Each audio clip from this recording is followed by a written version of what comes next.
Chapter 1541. Gu Xingyin looked at the large photo on the front page of Star Web, thinking that not only Sophia, but the entire Queso Empire should know that she went on a date with Raymond yesterday.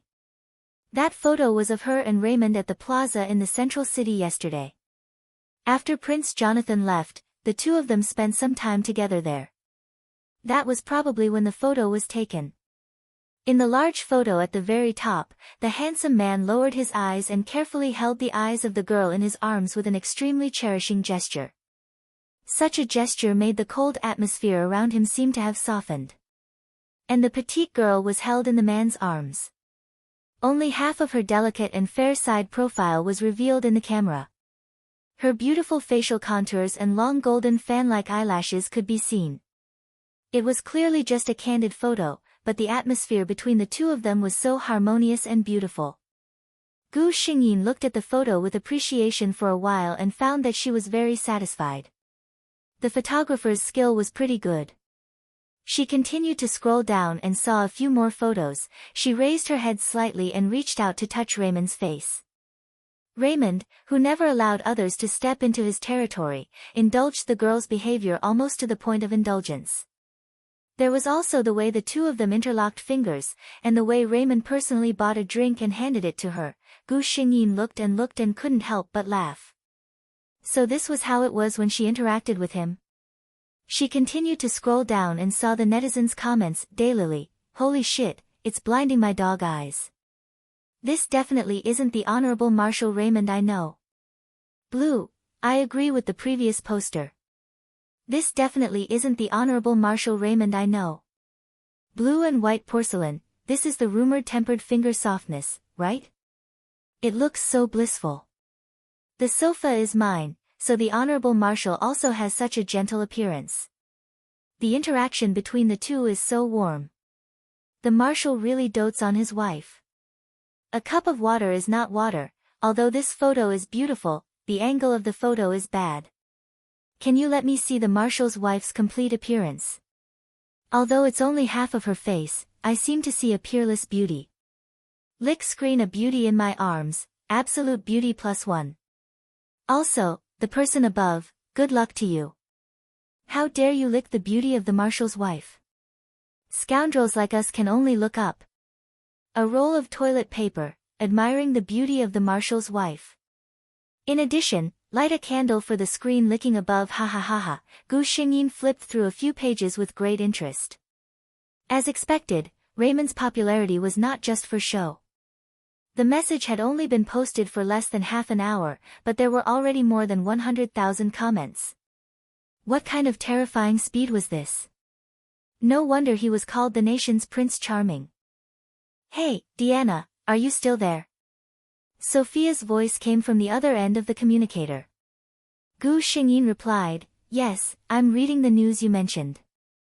Speaking of this, Sophia became excited. My God, let me tell you, Diana, your family's Marshal Raymond is really too handsome. A cold, domineering, and aloof Prince Charming is actually so gentle and doting on you. Oh my God, just thinking about it makes my heart melt. You don't know, Gu Xingyin listened to Sophia's long speech helplessly. She knew that this girl could talk for 10 minutes if she was in a good mood. She even took the opportunity to wash up. When she came back, Sophia was still talking. Chapter 1542. Let me tell you, Diana, you have to keep an eye on your family's Prince Charming Raymond. You didn't see the comments below. Even though you know he has a fiancée, there are still a lot of merfolk who are willing to give birth to his children. Sophia was obviously very excited.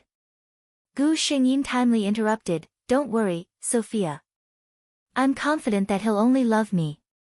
Sophia didn't say anything for a long time after hearing her words. After a long while, she said. I'm convinced. Diana, you've changed too. Now you open your mouth and spread dog food. My fragile little heart can't take it anymore. Gu Xingyin laughed. I have to teach Earl Alan these words. Sophia instantly fell silent. After a while, Sophia said, Say, Marshal Raymond should also know about this, right?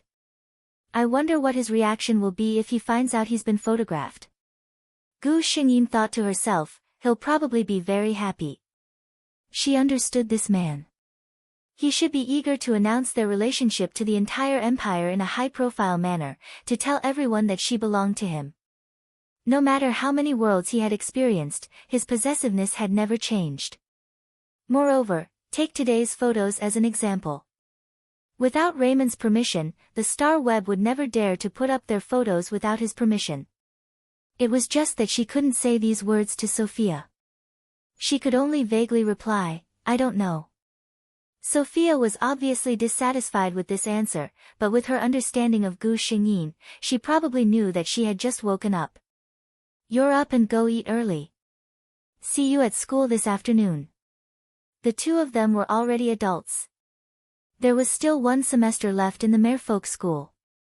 Gu Xingyin had been staying at home ever since she was injured because of Audrey. No matter what, she had to go to school today. Okay, see you this afternoon. Gu Xingyin walked downstairs. Her parents and eldest brother were all there. Only her second brother was nowhere to be seen. He had obviously gone to the army. The three of them sat at the dining table and looked at Gu Xingyin with a hesitant expression. Gu Xingyin picked up the milk product and took a sip. If you have anything to ask, just say it. Cough. Mrs. Casey was the first to speak. She looked at her daughter. Yesterday, you went to the shopping mall in the city center with Marshal Raymond? Gu Xingyin put down the cup in his hand and looked at her helplessly. Mom, don't be so careful. I saw the news. It's true. A smile appeared on Mrs. Cassie's face. Anyone could see the deep affection between the two from the photos. They could also see the tenderness and care General Raymond had for the girl in his arms. Mrs. Casey had to admit that even though she was a mother of 3 children, she couldn't help but feel her heart fluttering when she saw those photos.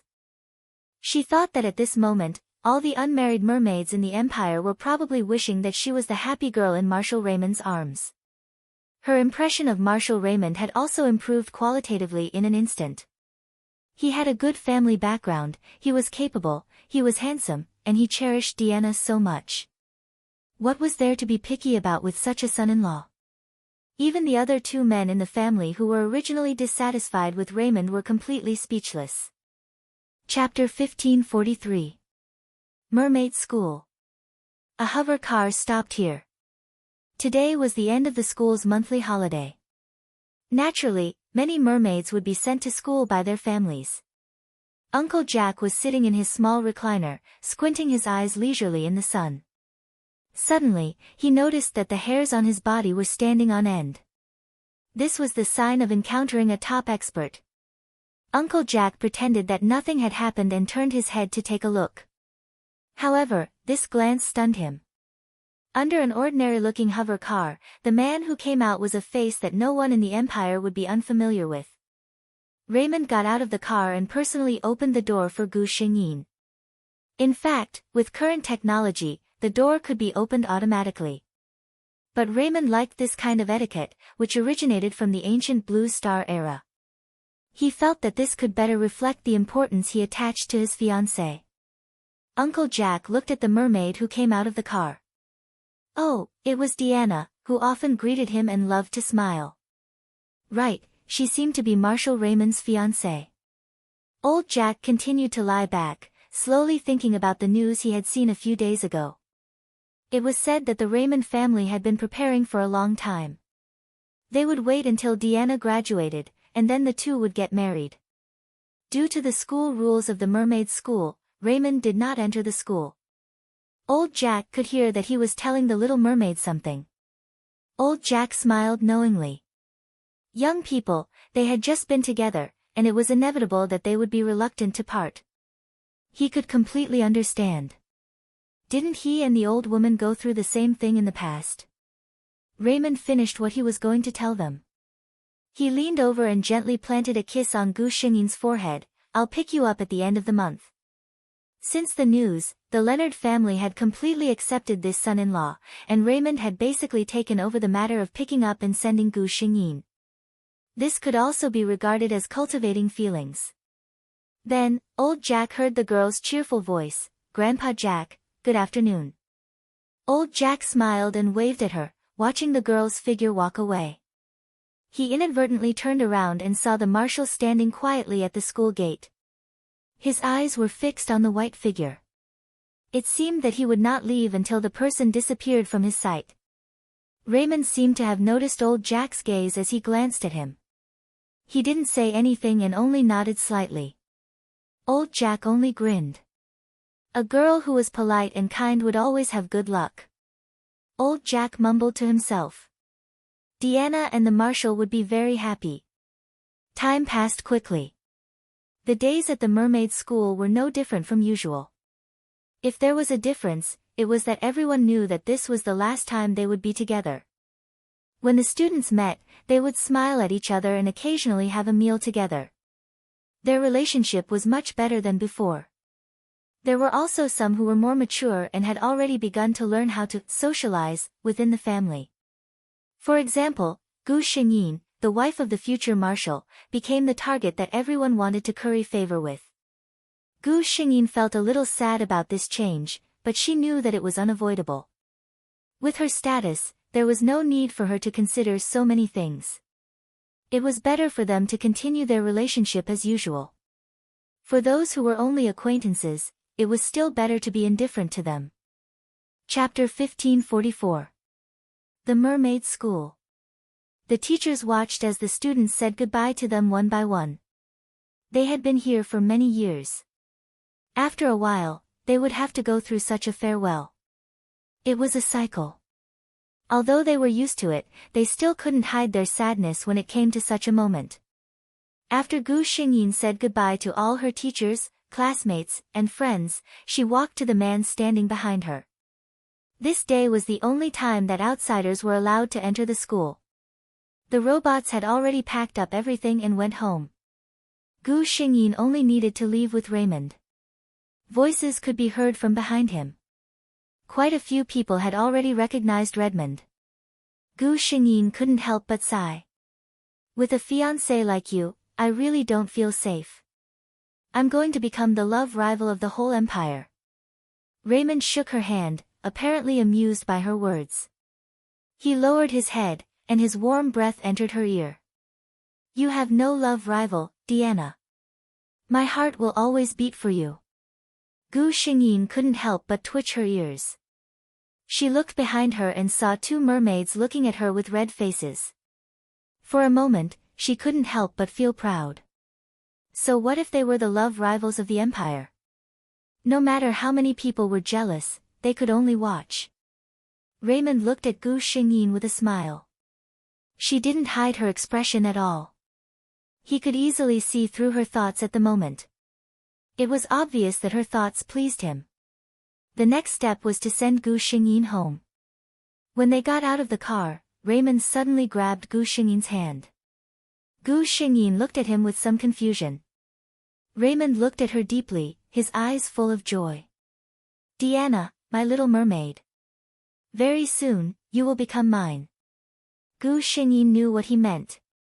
According to the agreement between the two families, their wedding should begin soon.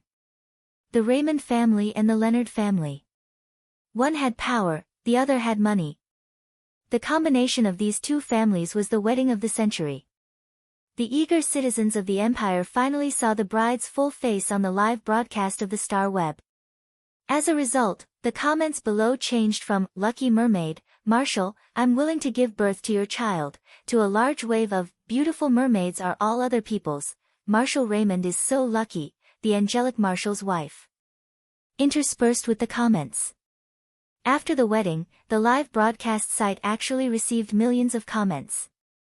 There were even people of the Imperium who were arguing over whether the Marshal was lucky or the Marshal's wife was lucky. The flames of war were much fiercer than the fights between the fans of the Empire's stars. However, none of this affected Raymond and Gu Xingyin. Raymond held Gu Xingyin's hand firmly and placed a resplendent gemstone ring on her finger.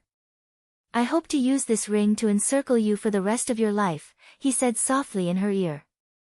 Gu Xingyin smiled and didn't say anything. She also took the ring in her hand and firmly put it on Raymond's finger. Then, she motioned for Raymond to lower his head. Raymond obediently did as he was told. Then, Gu Xingyin tiptoed and whispered the same thing into his ear. I'm greedy. I hope to use this ring to encircle you for the rest of your life.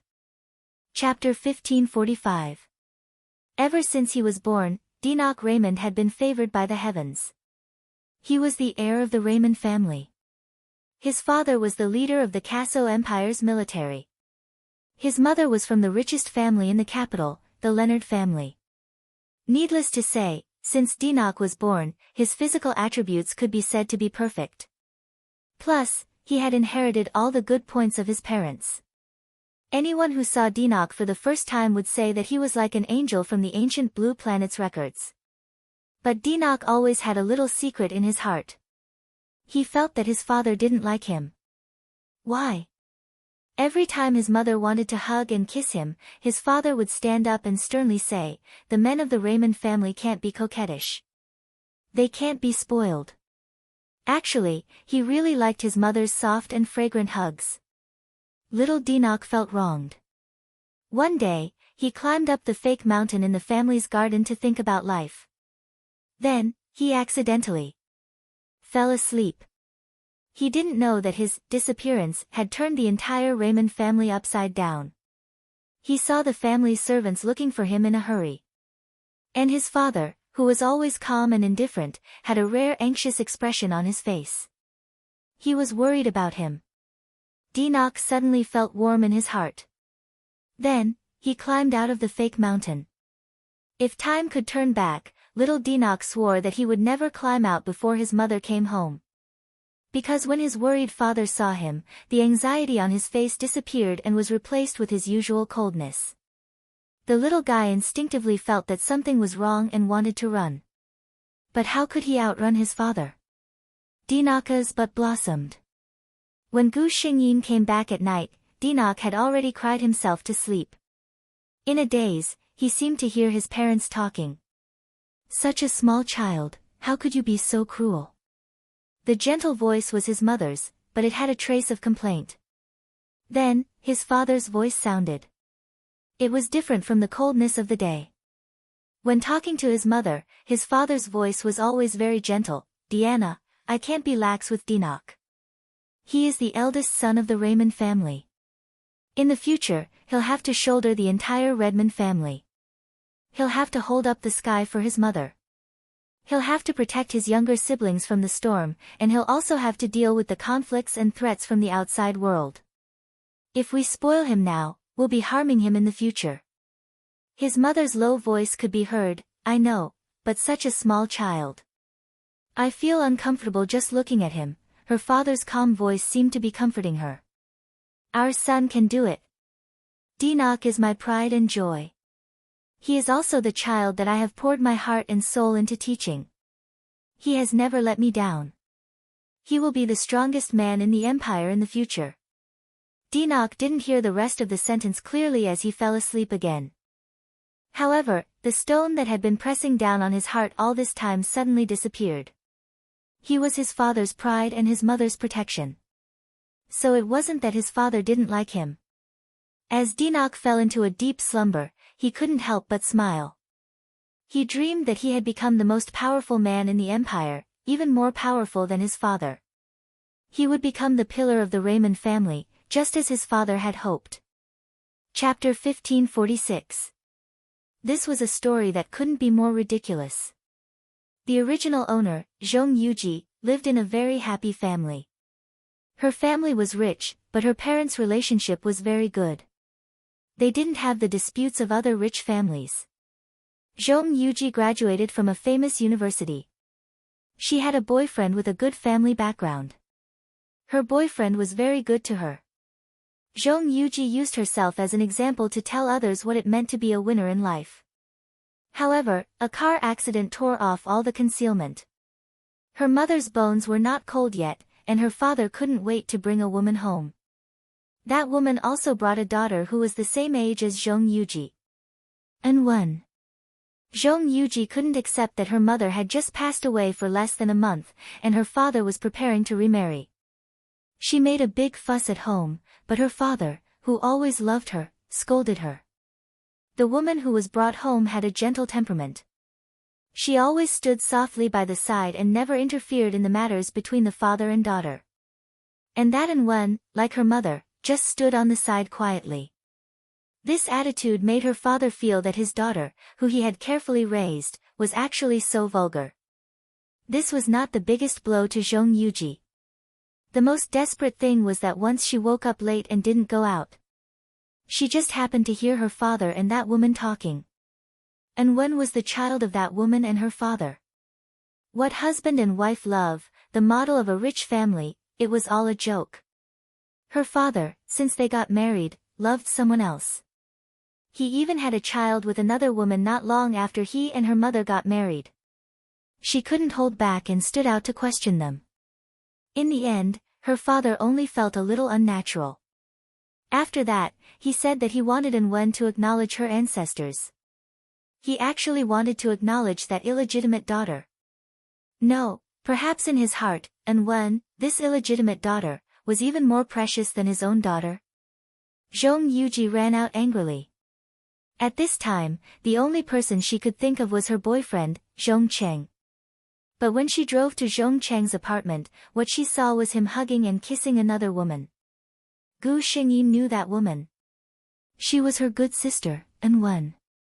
Her mother stole her mother's husband, and now, she came to steal her boyfriend. Zhong Yuji didn't even have the strength to question them. She leaned on the steering wheel and cried. But she didn't expect that a drunk driver would rush over. When Zhong Yuji died, she was still in a daze. This time, those bitches were really lucky. She couldn't accept it. Gu Xingyin silently looked at the plot of this world. She was simply disgusted. This world was simply a concentration camp for scums. Regardless of whether it was the two-faced father, the mother and daughter who entered the house, or Zhong Cheng who cheated on his girlfriend. All of them were the best. She scanned her surroundings and found herself in an elegantly decorated room. He was wearing pajamas and had a slight headache. It should be the after effects of sleeping late. She looked at the time, it was 9:30 in the morning. Gu Xingyin rubbed his forehead and dragged his sore body to the bathroom. After washing up, he felt much more refreshed. She raised her head, looked at the girl. Chapter 1547. She had a good appearance and temperament. But she looked a little pale. Gu Xingyin compared Zhong Yuji's memory. Her mother had just left, and her father brought someone else back. She didn't have a good rest during this time. No wonder she looked so pale.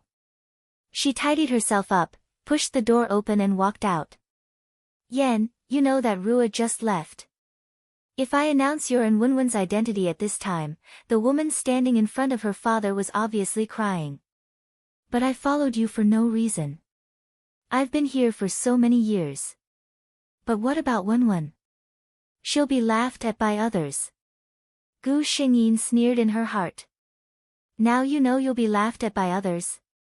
Aren't you and your mother a joke for a long time? Then she heard her father's comforting voice. Yen, don't worry. Wenwen is my daughter.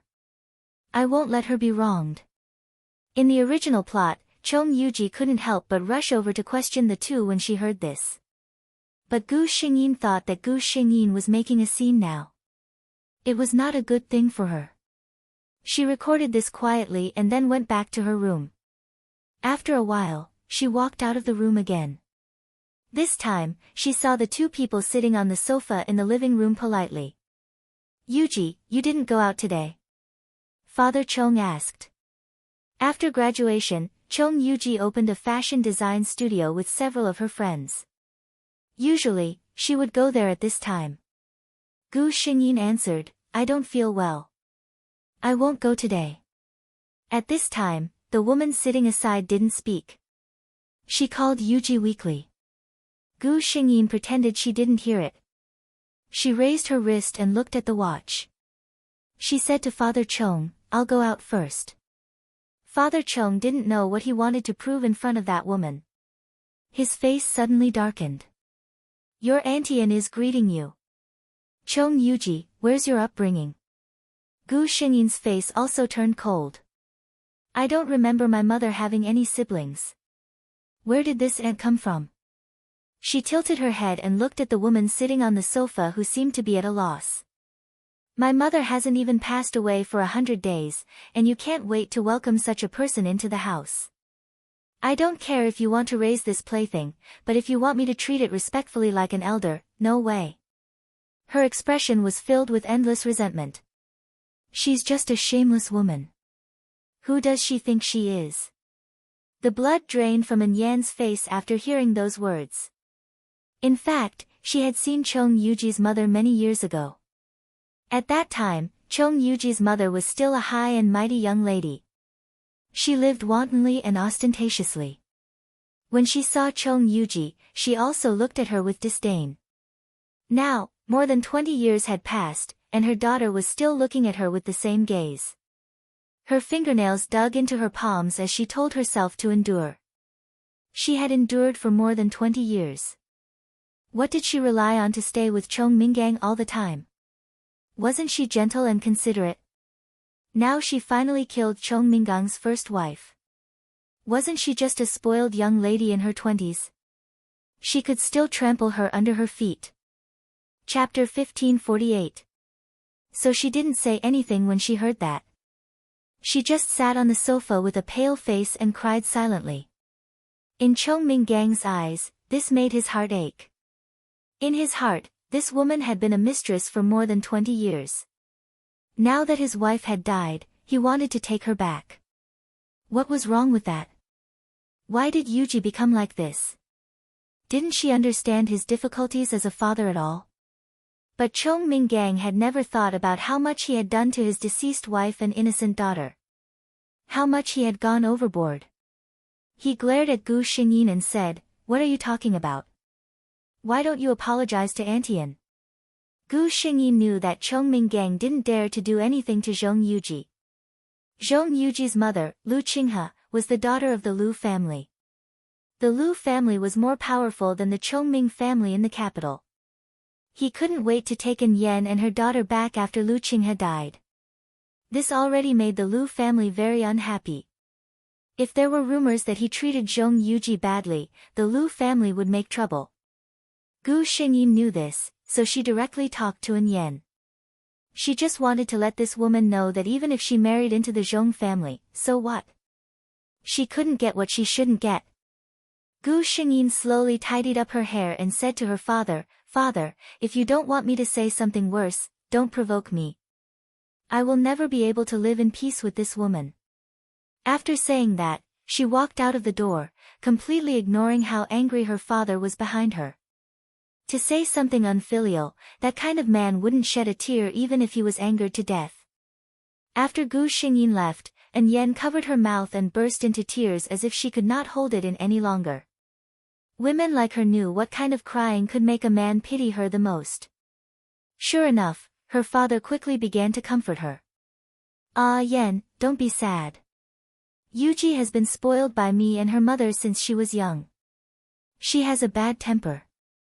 Don't take her words seriously," An Yan sneered in her heart, but her face was full of sorrow.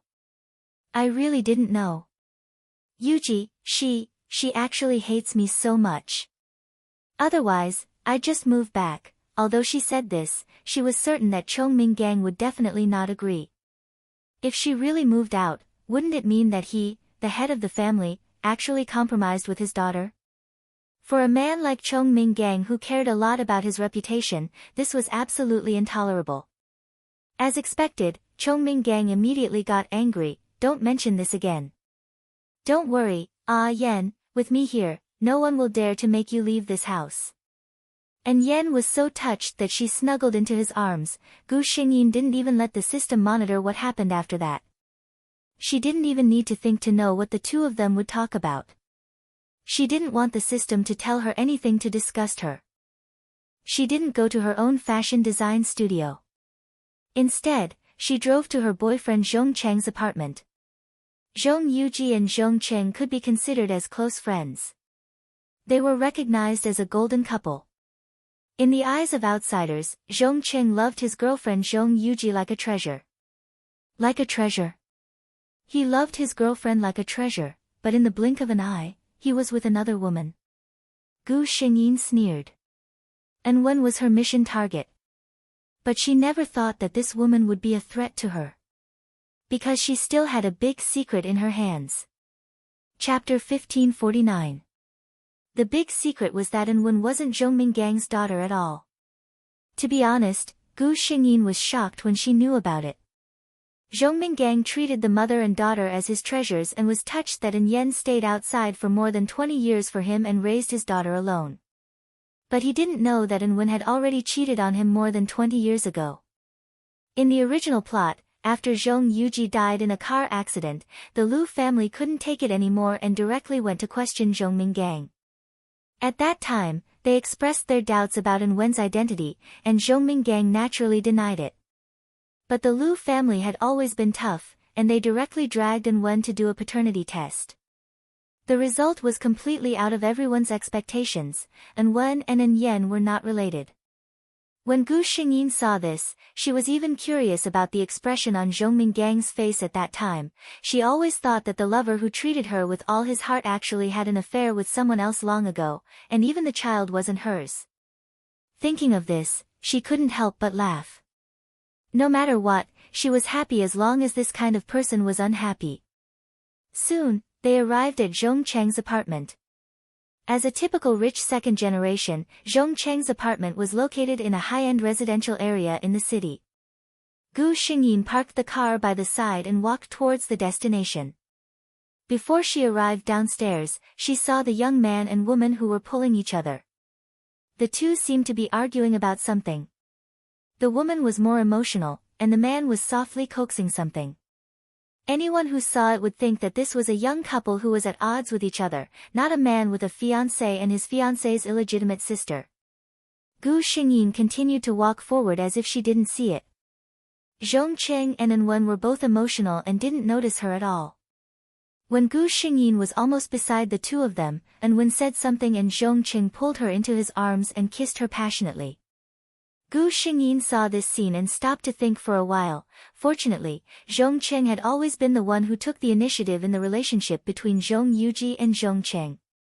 Zhong Yuji didn't even know whether she was more dependent on him or more in love with him. The two of them hadn't reached the final step yet. Otherwise, Gu Xingyin herself would feel disgusted at the thought of such a man. And Wen resisted at first, but after struggling for a while, she went completely limp in Zhong Cheng's arms. Seeing that she was finally appeased, Zhong Cheng finally breathed a sigh of relief. He raised his head and was about to say something to Wen when he sensed that something was wrong. They turned around and saw that Gu Xingyin was looking at them with a faint smile on his face, only 4 or 5 steps away from them. Yuji? Why was she here? Zhong Cheng's heart skipped a beat. He then saw that Gu Xingyin was playing with a mobile phone. She had even taken a picture of him and Wen's actions. Seeing Gu Xingyin like this, Zhong Cheng was a little flustered. When he saw that he was still hugging Wen, he quickly pushed her away as if he was scalded. Wen was pushed so suddenly that she almost fell to the ground. Zhong Cheng, what are you doing? Wen couldn't help complaining. When she raised her head, she saw that Zhong Cheng was looking at a certain direction anxiously.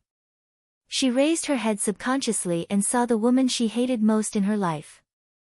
Chapter 1550. Zhong Yuji. If someone gave Wen a gun to let her kill a person without any criminal responsibility, there was no doubt that she would shoot Zhong Yuji. From the moment she entered the Zhong family, Zhong Yuji had never looked her in the eye. She always looked at Wen with a sneer in her eyes. She looked at Wen as if she was looking at a bug that couldn't be exposed to the light. Wen was flustered when she saw Zhong Yuji. But after the reflexive panic passed, she calmed down and even felt a little secret complacency. Look, your boyfriend was in my arms just now. She wanted to see Zhong Yuji's arrogant face being torn apart. At the thought of this, she slowly straightened her body and still had the strength to tidy up her messy hair. She called out to Gu Xingyin in a gentle voice. Gu Xingyin didn't pay attention to her at all. She just looked at Zhong Cheng with a sneer. Don't you want to explain? Seeing that she was ignored, and Wen was so angry that she gritted her teeth. You are so cruel. Zhong Yuji, one day, I will tear your arrogant face into pieces by myself. Zhong Cheng was flustered in his heart. He had known Zhong Yuji for so many years. It would be a lie to say that he had no feelings for her. Besides, after so many years, even if it was fake, he had pretended to be sincere. Besides, Zhong Yuji had a good family background, a good appearance, and a good temperament. In all aspects, she was much better than An Wen, who wanted to stay with her mother. Without hesitation, he blurted out, Yuji, believe me. I've been blinded by greed all this time. I just played with her. The one I like is still you.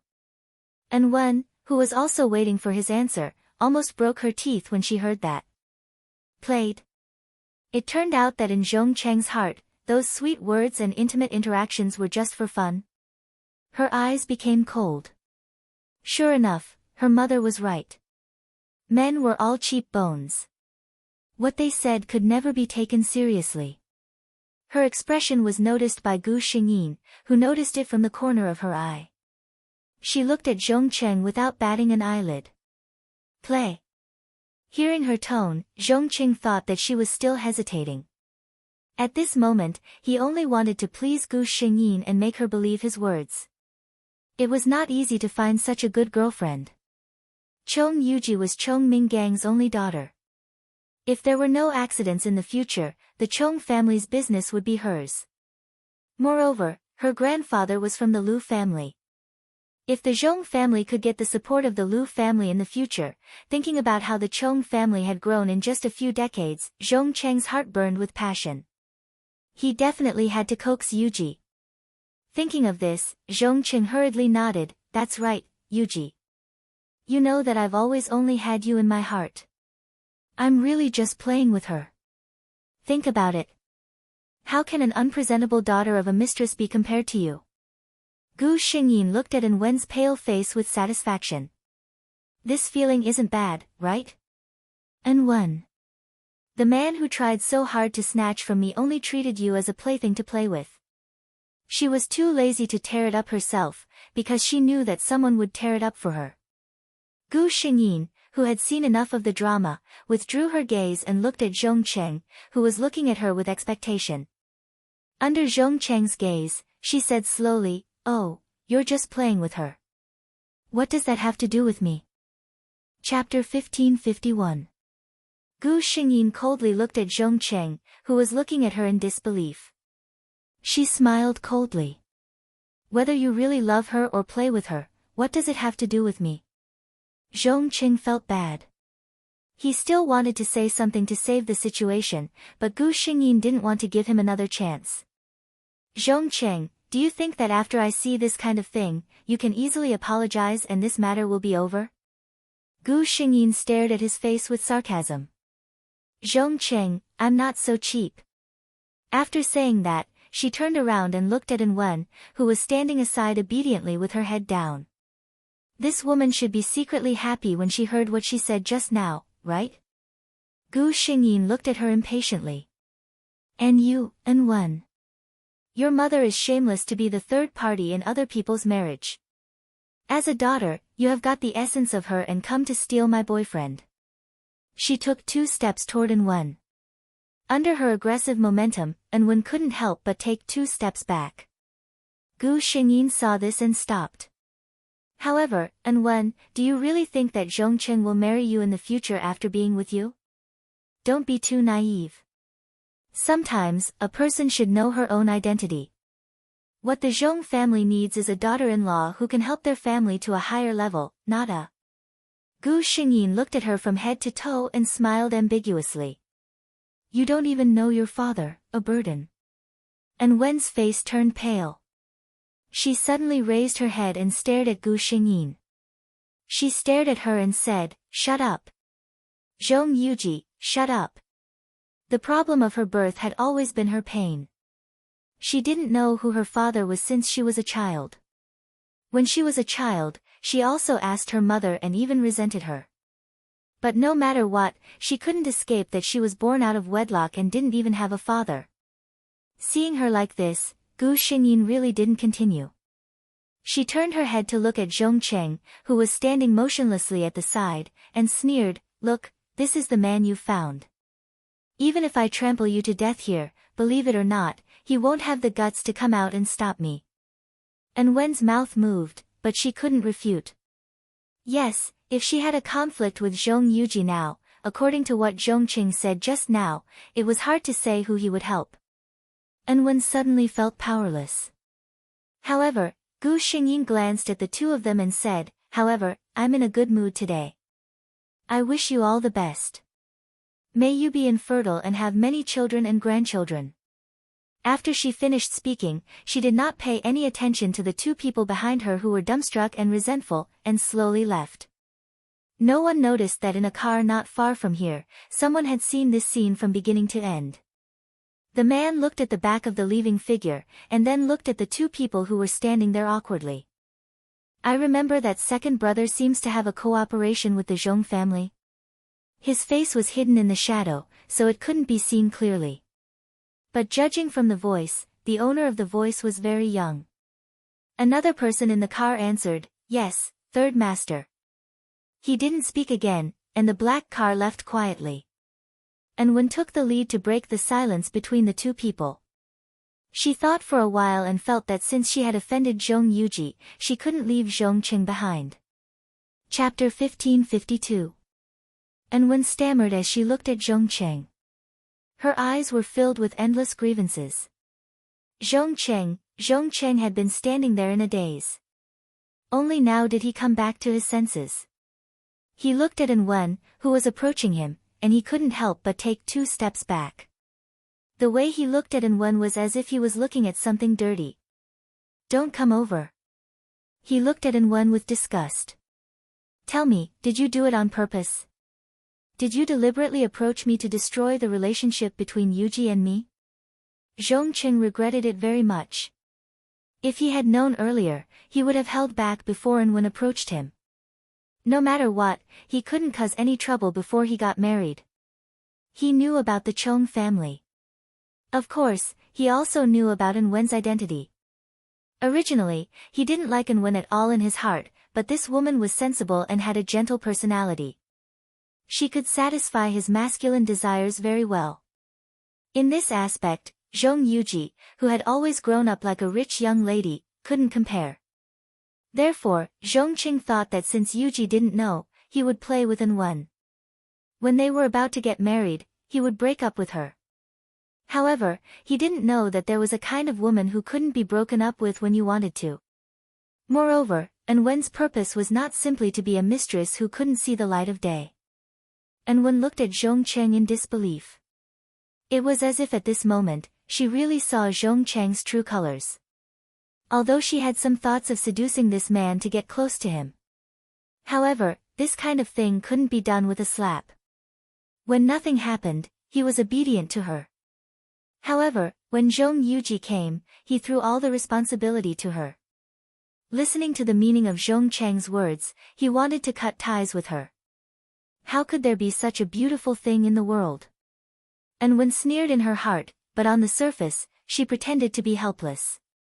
Tears rolled down from her pale face. Hearing Zhong Cheng's words, she couldn't help shaking her head. "No.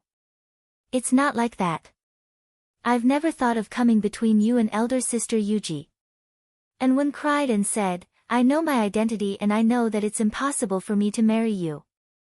I just want to stay by your side. Zhong Cheng, I love you. Even if I don't have a status, I'm willing to be with you." Zhong Cheng looked at An Wen suspiciously, but he couldn't tell that she was lying. Such a delicate and pretty beauty was crying in front of him, yet she didn't forget to confess to him. No man would be able to harden his heart. Not to mention Zhong Cheng, who had an ambiguous relationship with An Wen. Zhong Cheng's expression finally eased. However, he still said, "Let's not be together anymore." He looked at An Wen's widened eyes and felt bad for her. However, when he thought about how Heavy Rain had left in a rage, he felt that he should know what was important. "You know, I've loved Yuji for so many years, and I've always treated her as my future wife. I can't let go of her. And Wen was dumbfounded by these words. This man said that he was deeply in love with Heavy Rain, but behind her back, he kept having all kinds of lovers. Was this the so-called love? Although Wen hated Heavy Rain, at this moment, she actually had a trace of sympathy for her in her heart. Look, your boyfriend is such a scumbag. If Gu Xingyin knew her thoughts, she would definitely correct her. No, please pay attention to your words. That scumbag is not my boyfriend anymore. Don't push all the blame on me. Chapter 1553. Gu Xingyin wandered outside for a day. When she returned home, she found Zhongqing sitting on the sofa and chatting enthusiastically with Chongming. Chongming had a smile on his face. He was obviously very satisfied with Zhongqing. Seeing Gu Xingyin return, Chongming acted as if nothing had happened in the morning. He said, "You child, Zhongqing is already here. Why didn't you come back earlier to accompany your boyfriend?" Gu Xingyin glanced at Zhongqing's face. It seemed that Zhongqing didn't tell Chongming about that matter at all. She really didn't understand this man's thoughts. Could it be that he was so naive to think that there was still a possibility between them? Gu Xingyin looked at An Yan, who was busy at the side. She poured herself a glass of water and said, "I forgot to tell Dad that Zhongqing and I broke up." When Chongming heard this, his smile disappeared. He frowned and said, "What happened?"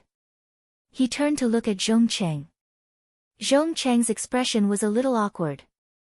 He said to Chongming, "There's some misunderstanding between Yuji and me." Chongming wasn't stupid. Looking at this, he knew that something must have happened to Zhongqing. However, he had always been quite satisfied with Zhongqing, this prospective son-in-law. The Zhong family had a good background and had many collaborations with the Zhong family in some fields. If the two families could unite by marriage, it would be a good thing for both of them.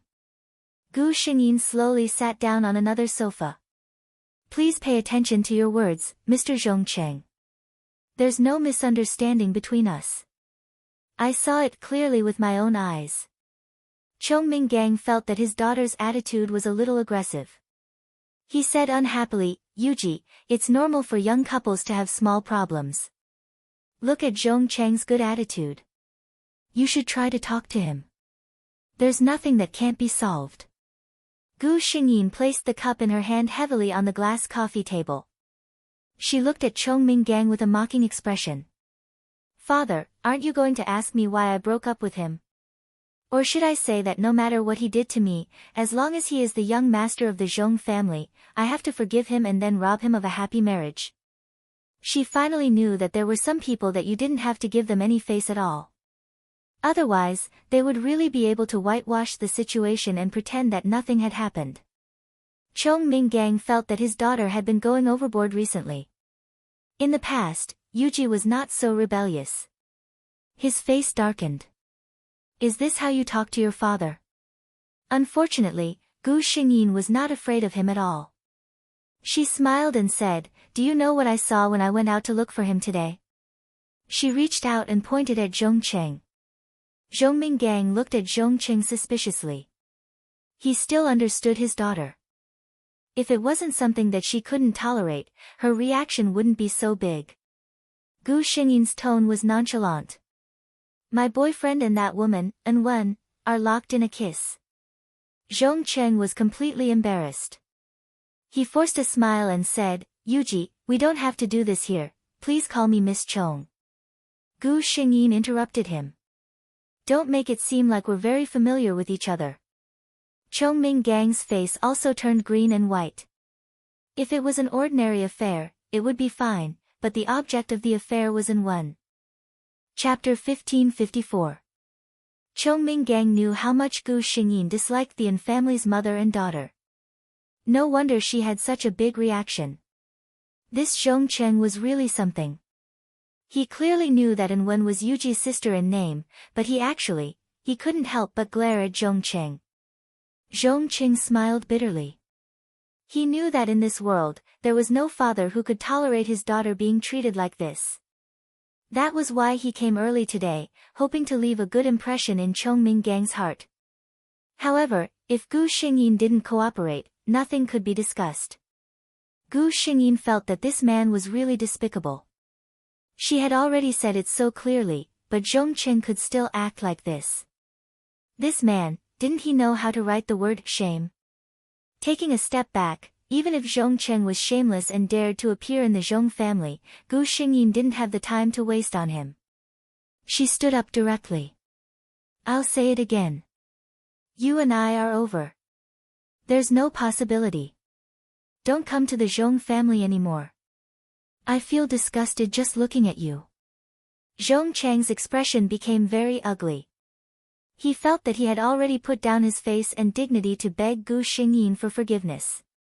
But this woman really didn't give him any face at all. She even embarrassed him in front of his uncle. Chong Minggang also felt that his daughter's words were a bit too much.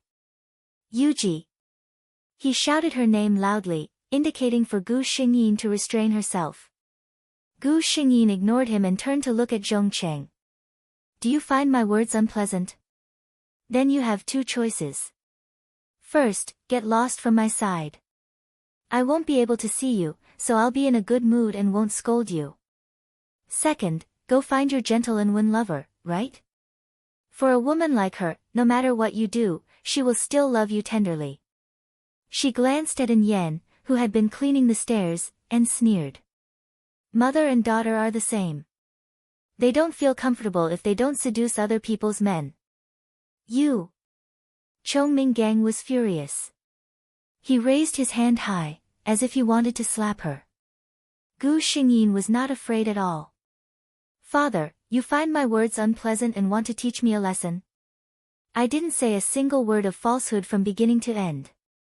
How long had it been since his mother left and this woman had already entered the Zhong family? If you want to hit me, fine, hit me with all your might. I'm going to my uncle's house tomorrow. I'll let them see how you beat your own daughter for a shameless mistress and a wild child who seduced my boyfriend. Chong Minggang was so angry that his face turned green. He was so angry that he panted a few times before he said anxiously, "Get out of here." Gu Xingyin left without another word. He really thought that she was willing to stay here. Zhongchen watched the entire show from beginning to end. Listening to Gu Xingyin's resentful words, he realized for the first time that Yuji had such a huge grudge against Madaman and her daughter. In the past, Yuji would never say this in front of her boyfriend. He always thought that she simply hated them. Now, it seemed that it was more than hate. It was obvious that she hated them to the core. So, because he cheated on An-Wen, Yuji had such a big reaction, right? If he stayed away from Madaman and her daughter from now on, Yuji would see his true feelings. If Gu Xingyin knew what he was thinking, she would probably laugh countless times. Was this man so good at deceiving himself? Chapter 1555. Her words couldn't be any clearer. But Zhongcheng was still able to find an excuse for himself. Of course, Zhongcheng wouldn't let her go. Everyone knew that the head of the Zhong family, Zhong Minggang, was already in his 50s. He only had one daughter, Zhong Yuji. It was almost impossible for there to be any accidents.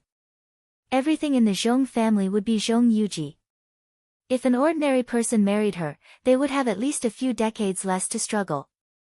And Zhongcheng, on the surface, was the only heir of the Zhong family, but his father had no less than 4 illegitimate children outside. Each and every one of them was very powerful. If he couldn't find a strong wife, his position as the heir of the Zhong family might not be stable. So even if he was a little shameless now, he had to try his best to coax Gu Xingyin back. But he underestimated Gu Xingyin, or rather, he underestimated women. Not all women were able to forgive their boyfriends for the sake of love after they cheated on them. This wasn't love, this was foolishness. Zhong Minggang looked at Zhongcheng and felt a little uncomfortable. After all, he was disobeyed by his daughter just now. It was really embarrassing to be seen by an outsider. Zhongcheng also felt that he had lost face in front of his future father-in-law and was now embarrassed. Then Uncle Zhong, I'll disturb you another day. Zhong Minggang regained the attitude of a kind elder and nodded at him. Yuji has been spoiled by me. It's inevitable that she has a bad temper. Please forgive her. Zhongqing hurriedly said no. The two of them exchanged a few words before Zhongqing left the Zhong family. After Zhongqing left, Zhong Minggang's face darkened. He waited for An Yan, who was standing by the stairs, and snorted coldly. Seducing her own sister's boyfriend. This is the good daughter you raised. Although Zhong Minggang contacted An Yan and her daughter, he knew the severity of the matter. He knew the identity of the An family's mother and daughter. It was fine if he brought them back and treated them better. But even if he and An Yan got together in the future and recognized An Wen as his daughter, An Wen could only be his recognized daughter. She could never be his daughter. Otherwise, he had no way to explain why An Wen was only a month younger than Yuji. An illegitimate daughter was a month younger than the legal wife. Everyone could guess the story behind this. If the Lu family found out that she had an affair with someone else before marriage, thinking about that family's usual style, Zhong Minggang's expression became even uglier. Not to mention, Lu Qinghe, who had passed away, owned nearly 30% of the shares of the Chong family. As for those shares, when she died, she left them all to her only daughter. Now, Zhong Yuji was the biggest shareholder of the Zhong family group. He only had 25%. If he fell out with Yuji, apart from his identity as a father, he didn't have any advantages at all.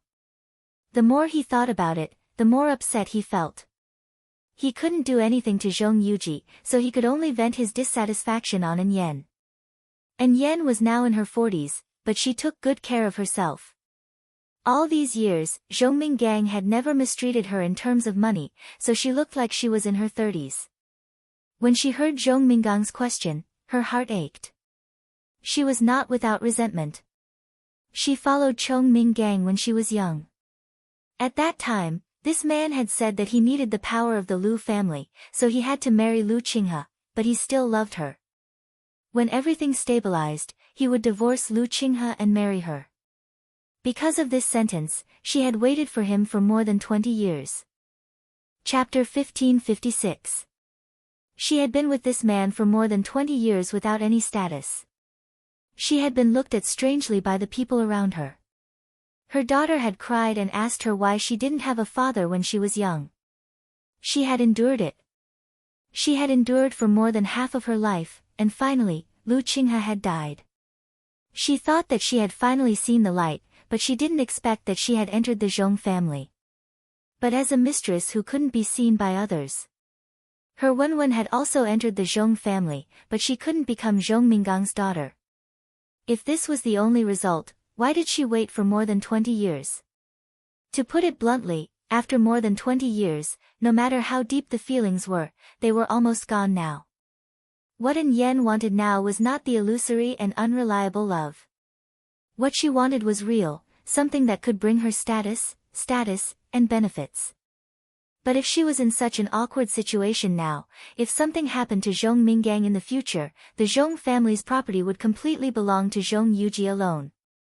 It had nothing to do with her, a mistress with no status, and Wenwen, an outsider. How could An Yan accept such a result? At this moment, Zhong Minggang was angry in front of his daughter, but he vented all his anger on her. It wasn't the first time An Yan felt the difference in status. If she was Chong Minggang's official wife, she would be able to use her words and actions to obtain the respect she deserved. But she wasn't. She was just a mistress with no status. She couldn't anger Zhong Minggang, because she might be kicked out of the house by the angry man. Once he reached such a state, he would truly have nothing left. So she could only endure and face the blame with a smile. An Yan told herself that she had endured for more than 20 years. Now that Lu Qinghe had died because of her, what else couldn't she endure? Zhong Yuji, so what if she was the eldest daughter of the Zhong family? She was just a young and aggressive girl. She was now using her status and Zhong Minggang's indulgence to throw a tantrum.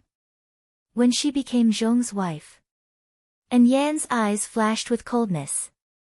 She had 100 ways to make her suffer without knowing what the problem was.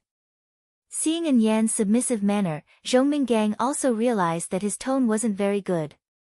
After all, she was a woman who had suffered outside for more than 20 years because of him. Moreover, Zhong Minggang still had some feelings for An Yan. He pulled An Yan up and said with a sigh, "Don't blame me. I was just angry. Tell me, Wen clearly knows that Zhong Cheng is Yuji's boyfriend. Why would she do such a thing?" An Yan knew that Zhong Cheng, the eldest son of the Zhong group, was a very rare rich husband. Her Wen couldn't even ask for a good marriage, but it was abandoned by heavy rain like a worn-out shoe.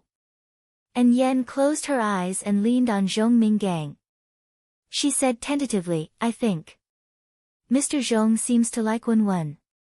Since Yuji doesn't like her, how about..." There was a long silence. An Yan opened her eyes uneasily and met Zhong Minggang's inquisitive gaze. She forced a smile and said, "What's wrong, Minggang?" The smile on Zhong Minggang's face disappeared. He lowered his eyes. "An Yan, I remember telling you that even if I bring you and your daughter back, Wen and Yuji will still be different." Chapter 1557. An Yan's face was a little pale. But Zhong Minggang didn't pity her this time. Instead, he cruelly tore off the veil. "I can give Wen a good life, and even take her as my adopted daughter. But you have to know that she will never be the eldest daughter of the Zhong family." An Yan looked up, and tears fell from her eyes. This time, she wasn't pretending. "Why? Wen is also your daughter, isn't she?" she asked in a hoarse voice. Zhong Minggang looked away. "You should have known this since you started following me around 20 years ago when you didn't have a proper status. Yuji can choose not to marry the eldest son of the Zhong family. She is the eldest daughter of the Zhong family. Without Zhong Cheng, she can choose other rich young masters. But An Yan..." Zhong Minggang said directly to An Yan, "Wen can't. Even if Yuji doesn't want to be with Zhong Cheng, the Zhong family can't let their son marry an illegitimate daughter." Calling her an illegitimate daughter sounded good. And Wen's situation was even worse than an illegitimate daughter. In the eyes of others, she was just a burden brought by An Yan. Neither of them noticed that at the entrance, An Wen, who had just returned, was covering her mouth tightly and listening to their conversation with tears in her eyes. She originally thought that after she entered the Zhong family, her mother could become the madam of the Zhong family, and she could also become the eldest daughter of the Zhong family. So she wanted to be on the same level as Zhong Yuji. She even thought that Zhong Yuji was a brainless woman. She just had an extra noble birth. She never thought that she was worse than Zhong Yuji. Until now, her biological father directly told her mother that she could never be the real eldest daughter of the Zhong family in this life. She couldn't be compared to Zhong Yuji in this life. She didn't deserve any man that Zhong Yuji didn't want. And Wen didn't listen anymore. She turned around and ran out. That night, Zhong Minggang's two daughters didn't come home. However, their circumstances were completely different. Gu Xingyin said goodbye to her two good friends in the design studio, then decisively took her bag and went to her uncle's house. Anyway, the main force of that studio was Zhong Yuji's two friends who studied design. She was just the one who invested. On the other hand, An Wen spent the entire night alone in the bar. Gu Xingyin's arrival was welcomed by her uncle's family. Zhong Yuji's grandfather, Lu Qingshan, had 3 sons and 1 daughter. Lu Qinghe was his youngest and only daughter. The entire Lu family spoiled Lu Qinghe so much that she had a character of not going back on her word. So, back then, Lu Qinghe didn't agree to her being with Zhong Minggang, but Lu Qinghe still insisted. The Lu family had no choice but to try their best to help their son-in-law with his career so that their daughter could live a better life. After his daughter passed away, his only granddaughter naturally became Lu Qingshan's treasure. "Grandpa's little you, what brings you here today?" Lu Qingshan, who was already in his 70s, asked with a smile while leaning on his walking stick.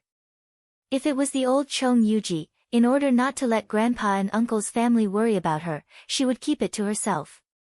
But she didn't know that her behavior made the Lu family feel that she had a good life at home.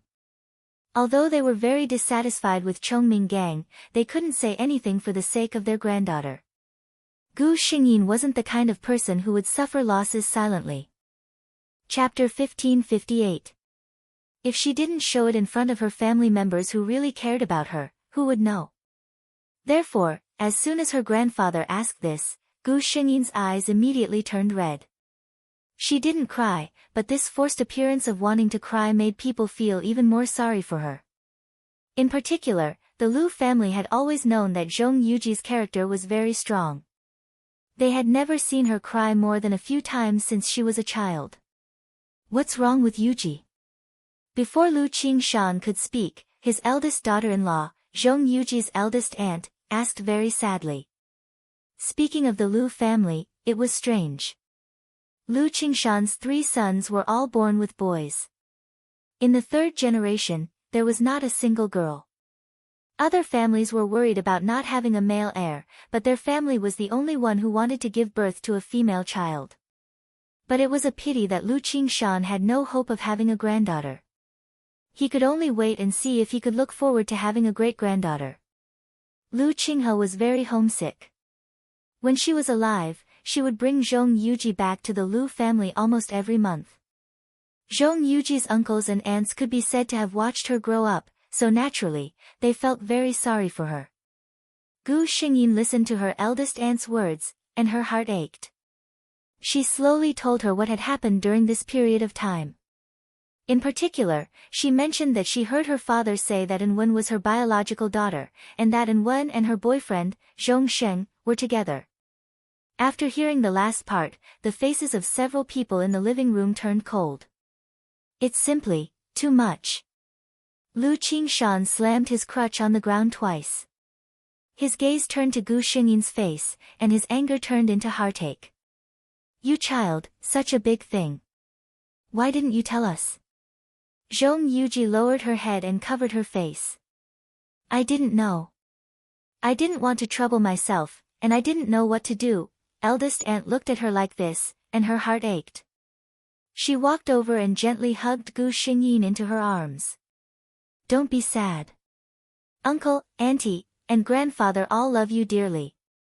There's no need to mention that ungrateful father of yours.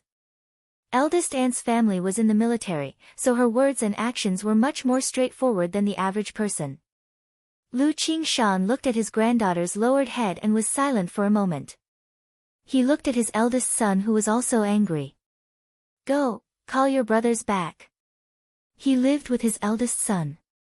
His other 2 sons were in the capital, but they didn't live together. Gu Xingyin's uncle, Lu Jingzhang, knew that his father was really angry. Not to mention his father, even he wanted to rush to the Chong family and beat him up when he found out that Chongming Gang was such a trash. He actually had a daughter before marrying her younger sister. He had pretended to be affectionate for more than 20 years, and everyone had been fooled by him. Lu Jingzhang felt a fire burning in his heart as he thought about it. This was too much. Without another word, he called his 2 younger brothers. He didn't say what the matter was. He just said that it was urgent and asked them to come back. Lu Qingshan started from scratch and built the huge Lu group alone. He retired at the age of 60 and handed the family business to his eldest son, Lu Jingzhang, and his second son, Lu Jinghui. His third son, Lu Jingqi, had no interest in business and chose to join the military. Now, he had made a name for himself. The people of the Lu family were not easy to bully.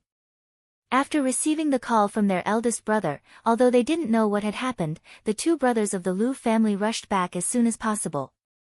Chapter 1559.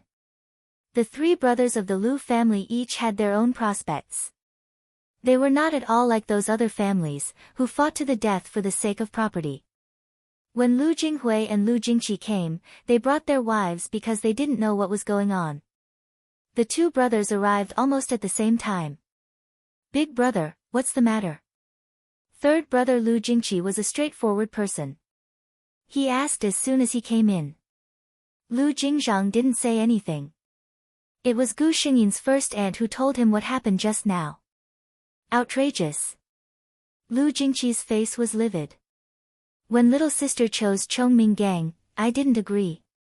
That guy was scheming, but Qinghe just had to jump into his trap. Someone bumped into his elbow. He turned around and found that it was his wife. Gu Xingyin's third aunt looked at her husband with disappointment. Her niece was still here. How could he scold her father in front of others? Lu Jingqi was used to being reckless outside. He was a henpecked husband. He really touched his nose and didn't say anything. Lu Qingshan saw that the whole family was here. He then looked at Gu Xingyin. Yuji, no matter what happens today, your three uncles and I will definitely stand up for you. The people of our Lu family cannot be casually bullied by others. But... He looked at Gu Xingyin. There's something you need to decide. Gu Xingyin looked up. The corners of her eyes were a little red. Please say it. Lu Qingshan's voice was very steady. The key is, what kind of result do you want? Did he just want to chase out the restless mother and daughter? Or do you want to get rid of all the threats in the future? Gu Xingyin was shocked. She didn't expect that her grandfather would plan so deeply for her. She asked in a hoarse voice, the latter. What do you mean? Lu Qingshan's eyes lit up. He couldn't help but feel satisfied. His grandson's character was very strong. Thinking of his son-in-law who was always respectful to him, a trace of coldness flashed in his eyes. Get rid of all the threats. That is, naturally, to let your father retire at home in peace. His words were vague, but everyone present understood what he meant. He wanted to remove Chong Minggang's influence in the Chong group and cut off his power. After all, Zhong Yuji held the most shares in Chang's group. She might be weak by herself, but if she had the support of the Lu family, it would not be difficult for her to go against Zhong Minggang. The Lu family had helped the Chong family to rise because of Lu Qinghe. Now, they could take the Chong group back from Chong Minggang for Chong Yuji. Gu Xingyin was silent for a long time before she nodded gently. Lu Qingshan's eyes flashed with praise, but he asked, have you thought it through? If you want the second option, then your father-daughter relationship with Chong Minggang will be completely gone. Gu Xingyin's lips curled into a helpless smile. Given my father's current state, if I were to force An and her mother away, would there still be any affection left between us? No, I don't know how much father-daughter relationship there is between my father and me. Several people in the Lu family thought of the existence of An and her mother, and they couldn't help but be silent. Yes, a man who had a true love soon after he got married, how much sincerity could he have for his wife and child? Chapter 1560. In the end, Lu Qingshan made a decision. Alright, since it's the latter, we need to make some preparations. Yuji, you can stay at home for the time being. It's fine if you don't go back to the Zhong family. Gu Xingyin nodded. That was exactly what she was thinking. When she went back, she would have to see the mother and daughter's pretentious faces. It was simply unbearable. The Lu family was very good to her. Why should she go back and look for trouble? That night, Gu Xingyin slept very comfortably. When she woke up the next morning, she saw 2 missed calls on her phone. It was from Zhong Minggang.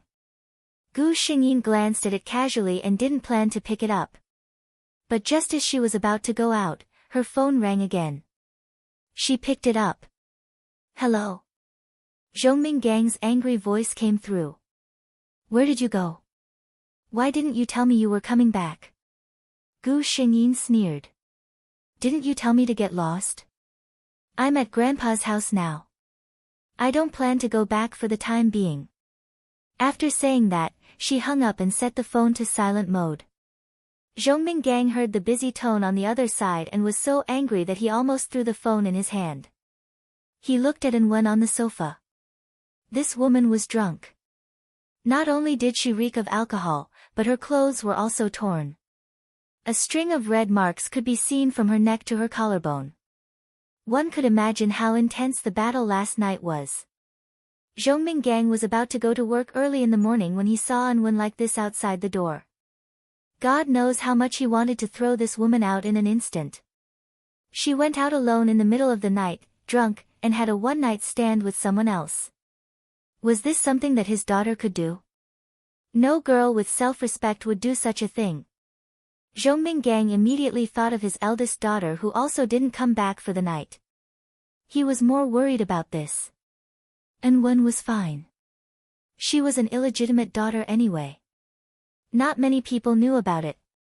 But Zhong Yuji was different. If Zhong Yuji did such a thing and was photographed, the Zhong family's reputation would be ruined. Therefore, he immediately called Gu Xingyin. When he heard Gu Xingyin say that she was in the Lu family, his first reaction was to heave a sigh of relief. His second reaction was displeasure. Just like all successful men who relied on their wives to get to where they were, Zhong Minggang was a little dissatisfied with his in-laws. It was a taboo for his business rivals to say that he relied on women to get to where he was today. His unhappiness reached its peak after Gu Xingyin hung up on him. He wanted to scold his increasingly rude daughter, but Gu Xingyin didn't give him the chance. Therefore, Chongming held back his anger and became even more dissatisfied when he saw An Wen lying drunk on the sofa. Just as An Yen came downstairs, Chongming Gang found a way to vent his anger. Look at your daughter. What kind of bad habits did she pick up outside? Don't you know how to educate people? An Yen woke up early in the morning to be scolded like this. By the time she reacted, Chongming Gang had already driven out. An Yen hurried to her daughter's side. She knew what happened when she saw her daughter's expression. She was anxious and angry, but she couldn't do anything. Madam, your breakfast is on the table. A servant reminded her. An Yen felt that those servants must be laughing at her behind her back at this moment. Chapter 1561. She always had a gentle look on her face, but the servants did not treat her very intimately because of that. Now she was angry and anxious, and there was a trace of inferiority in her heart. She blurted out, "Shut up. Can't I see it myself?" The servant glanced at her but didn't say anything. She just left silently. An Yen was scolded early in the morning and saw her daughter like this. How could she be in the mood to eat? She did not let the servants help her. She helped her daughter to the bedroom on the second floor with some difficulty. It wasn't until her figure had left that the servants in the house began to chat. Sisterly, don't take it to heart. People like her. One of them quietly comforted Sisterly, who had just been scolded. They were all hired by Lu Qinghe when she was still here. They had been here for many years, and they had watched Zhong Yuji grow up. Not long after the mistress of the house left, Mr. Zhong brought this person in. He also brought a girl who was about the same age as Miss An. These aunties, who were familiar with all kinds of melodramatic plots of rich families, immediately imagined a love and hate story. In people's hearts, there was a distinction between close and distant. On this point, the mother and daughter of the An family suffered a loss. Not to mention that the two of them had such a shady identity. Although these servants did not say anything on the surface, they could not get close to the two of them in their hearts. If An Yen could always maintain her gentle image, it would be fine. Now, she could not pretend anymore and threw a tantrum. These servants naturally despised her. Sisterly shook her head gently. She is just a woman who has no status with Mr. Zhong. Does she really think she is Mrs. Zhong? Miss is still here. And after so long, Mr. Zhong has never said anything about giving her a status. She really has the face to put on airs. When Sisterly said this, the others also covered their mouths and laughed. That was indeed the case. Miss was here. If the mother and daughter wanted to make trouble, it would depend on Miss's permission. Sisterly thought of An Wen's appearance just now and could not help but look at her with disdain. Did you see Miss An's appearance just now? I saw hickeys on her neck, and she reeked of alcohol. I remember that she did not have a boyfriend. Another person also interrupted. If my daughter dares to do this, I will break her legs. After chatting for a while, they went their separate ways. Gu Xingyin finished breakfast with her grandfather and the others. Since she had nothing to do, she took the Wolf King out for a walk. The Wolf King was not a wolf, but a big, majestic dog. When the Wolf King stood up, it was as tall as Gu Xingyin's chest. Its eyes were fierce and its teeth were sharp. It was said that it had the bloodline of a wolf. If it was brought out, it could easily scare a group of children to tears. However, the Wolf King liked Gu Xingyin very much. When it was held by Gu Xingyin, it was obedient and not irritable at all. Gu Xingyin was led around by the Wolf King. When they passed through a small path, the Wolf King suddenly became agitated. It lowered its body and whimpered in a certain direction. Obviously, it was facing an enemy. At the same time, the sound of dogs barking could be heard from the other side. Gu Xingyin looked over and saw a figure who was also leading a dog. Looking at the dog, Gu Xingyin finally understood why the Wolf King had such a reaction. A Tibetan Mastiff. Chapter 1562. Tibetan Mastiffs and Wolfhounds were the most ferocious of the canine species, and they were naturally aggressive. Gu Xingyin felt the Wolf King's restlessness and patted its head helplessly. "Don't make a fuss. If you scare people, I won't bring you out next time." He Lu also heard what was going on here. "If you bark again, you won't have meat for dinner." His threat was very simple and crude. But it was this simple and crude that made the big guy under him obediently listen. It put away its teeth and began to dig the ground gloomily. He Lu glanced at him and didn't say anything. He turned to look at the woman who was leading the wolfhound not far away. If his memory wasn't messed up, he should have seen her a few days ago. In another place, this woman seemed to have been cheated on, but the way she shook off the scumbag was very handsome. While He Lu was thinking, Gu Xingyin had already walked towards him. Obviously, her target was him. "Hello." Gu Xingyin stood at least 3 meters away from him and greeted him with a light smile. He Lu wasn't good at getting along with women, especially unfamiliar women. He nodded his head in acknowledgement. The Tibetan Mastiff under him started to bark again because of the wolfhound's approach. He Lu pulled it twice, but it didn't listen to him. If the two of them could understand animal language, they would probably have heard the Tibetan Mastiff excitedly declaring war on the Wolf King. But obviously, the Wolf King, who listened to Gu Xingyin, didn't care about it at all. Gu Xingyin looked at the struggling Tibetan Mastiff and suddenly said, "Can I touch it?" He Lu subconsciously said, "She has a bad personality and doesn't let others touch her easily." He was a little annoyed after saying that. If an ordinary person heard such words, they would think that he was rejecting her. Unexpectedly, Gu Xingyin smiled mysteriously. "Don't worry, I have a good relationship with animals." Wasn't it very good? Gu Xingyin didn't know how many times she had received this aura purification skill. Because of the purity of the aura, animals and plants liked it. She didn't have anything to say about such a skill. The system said, "What can I do?" This was all chosen by the host. Most importantly, this was an alien monster that the system had gotten for the host. If it were someone else, they wouldn't have gotten it. Of course, the system kept the rest to itself and did not tell Gu Xingyin. He Lu saw that she was really interested. He didn't know why, but he didn't want to reject her at all. If it were someone else, he would definitely not want to bother with them. But this girl's request, he only hesitated for a moment before saying, "You should greet the lion first.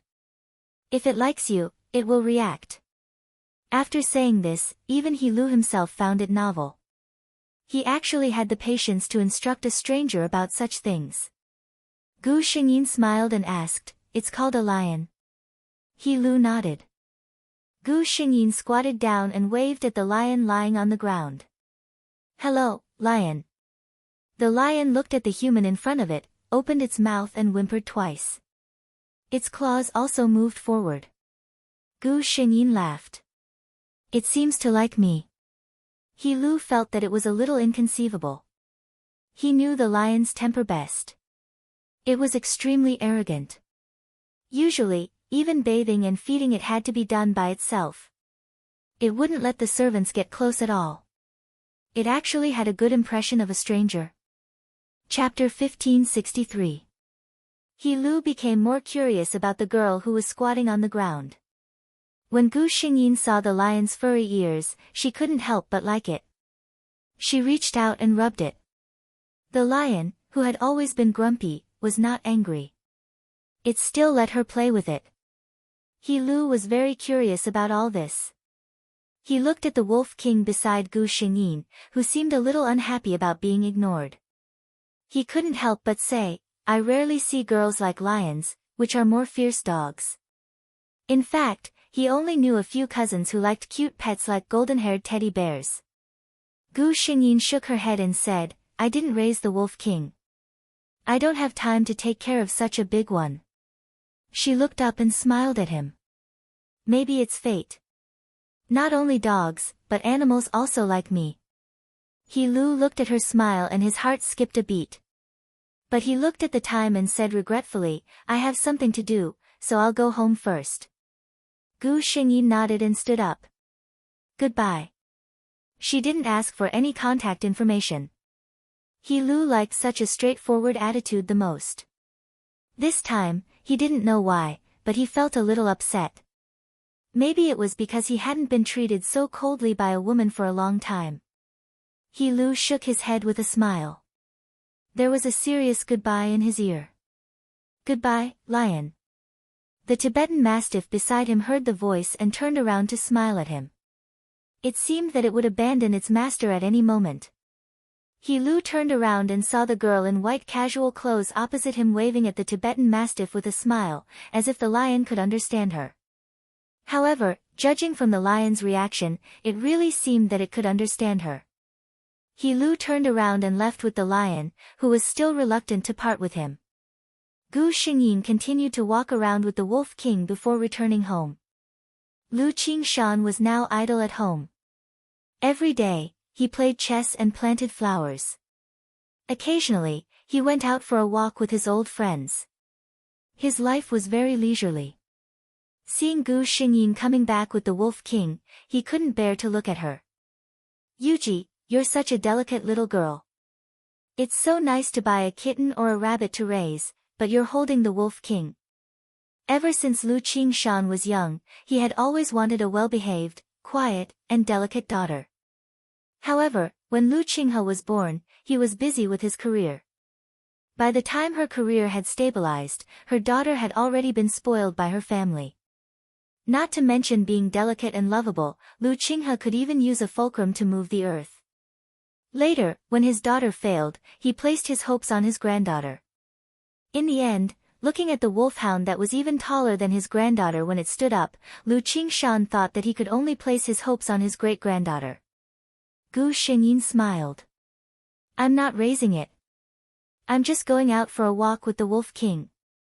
Right? She asked casually, I just met a man with a Tibetan Mastiff on the road. He looks quite handsome. Grandpa, do you know who he is? As soon as he heard the words Tibetan Mastiff, Lu Qingshan's first reaction was that his granddaughter was not injured, right? After Gu Xingyin confirmed that she was fine, he breathed a sigh of relief and said, there's only one person who can raise a Tibetan Mastiff here. He Lu, the third master of the He family. Gu Xingyin's eyes narrowed. Could it be that He family? If it was true, then it would be terrible. Lu Qingshan was very satisfied with his granddaughter's reaction. It's that He family. Chapter 1564. There were many families with the surname He in Hua Nation.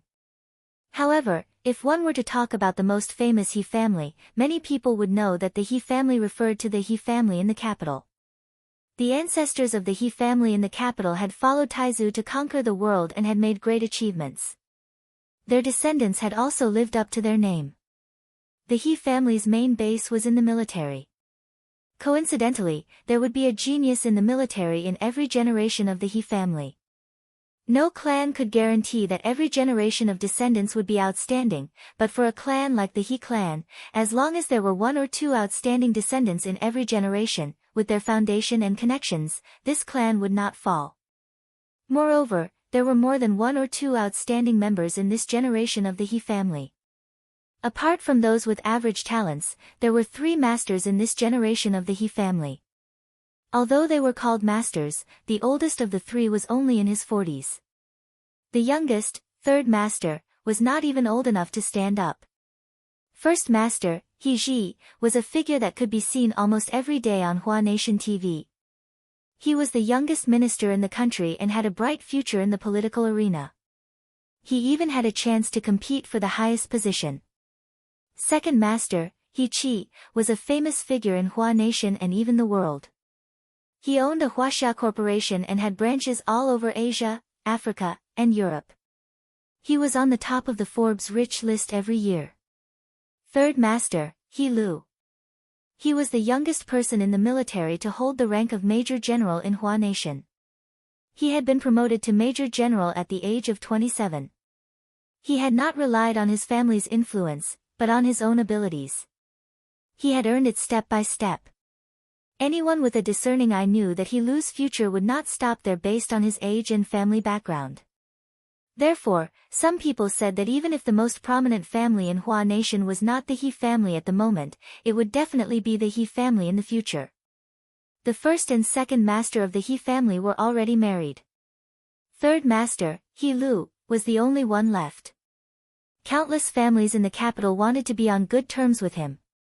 However, after so many years, no one had heard of He Lu being close to any family's daughter. Lu Qingshan was shocked when he heard He Lu's name. He had heard rumors that He Lu did not get close to women. Moreover, not only did he not get close to women, but he was also very cold in his dealings with others. The Lu family had lived here for so many years, and it was rare to see He Lu's smiling face. Is Yuji alright? Lu Qingshan couldn't help but ask again. Gu Xingyin couldn't help but laugh. How scary was He Lu in Grandpa's heart? She shook her head. I'm fine. I didn't say anything to third master He. I just greeted the Tibetan mastiff called Lion. Lu Qingshan knew that his granddaughter was close to animals. He looked at his granddaughter, who was smiling without a trace of nervousness. Although he knew in his heart that the other party wasn't a girl who coveted power, he still couldn't help but advise her, that third master He, it's best if we don't get too close. Gu Xingyin seemed a little confused as to why he would say such a thing. Lu Qingshan said, a family like ours, in the eyes of ordinary people, is considered a high and mighty rich family. But in front of a real rich family like the He family, it's still not enough. Grandpa is afraid that you will be taken advantage of. Gu Xingyin glanced at Lu Qingshan and suddenly smiled. Grandpa, don't worry. I won't covet anything that doesn't belong to me. Chapter 1565. Hearing this, Lu Qingshan also relaxed. But she didn't know that Gu Xingyin still had half a sentence hidden in her heart. She naturally wouldn't think about someone who didn't belong to her. But what if that man was born to belong to her? Gu Xingyin shook her head. There were some things that others couldn't know. He Lu also returned home. This wasn't where he lived.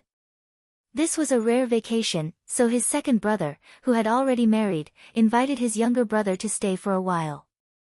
As a successful businessman, He Chi was best at reading people's expressions. He glanced at He Lu and knew that his younger brother was in a good mood. Did something good happen when you went out? He Chi asked with a smile. He Lu's second sister-in-law came out with a bowl of fruit. Hearing this, she glanced at her younger brother-in-law's expressionless face. Sometimes, she really admired her husband. Her younger brother-in-law's calm face could tell whether he was happy or unhappy. But she didn't doubt He Chi's eyes. Sure enough, the next moment, He Lu nodded and said, I just met an interesting person. Hearing this, He Chi became spirited. Interesting person. There weren't many people who could interest his younger brother.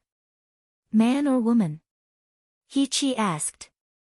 Gu Xingyin's bright face flashed in front of He Lu's eyes.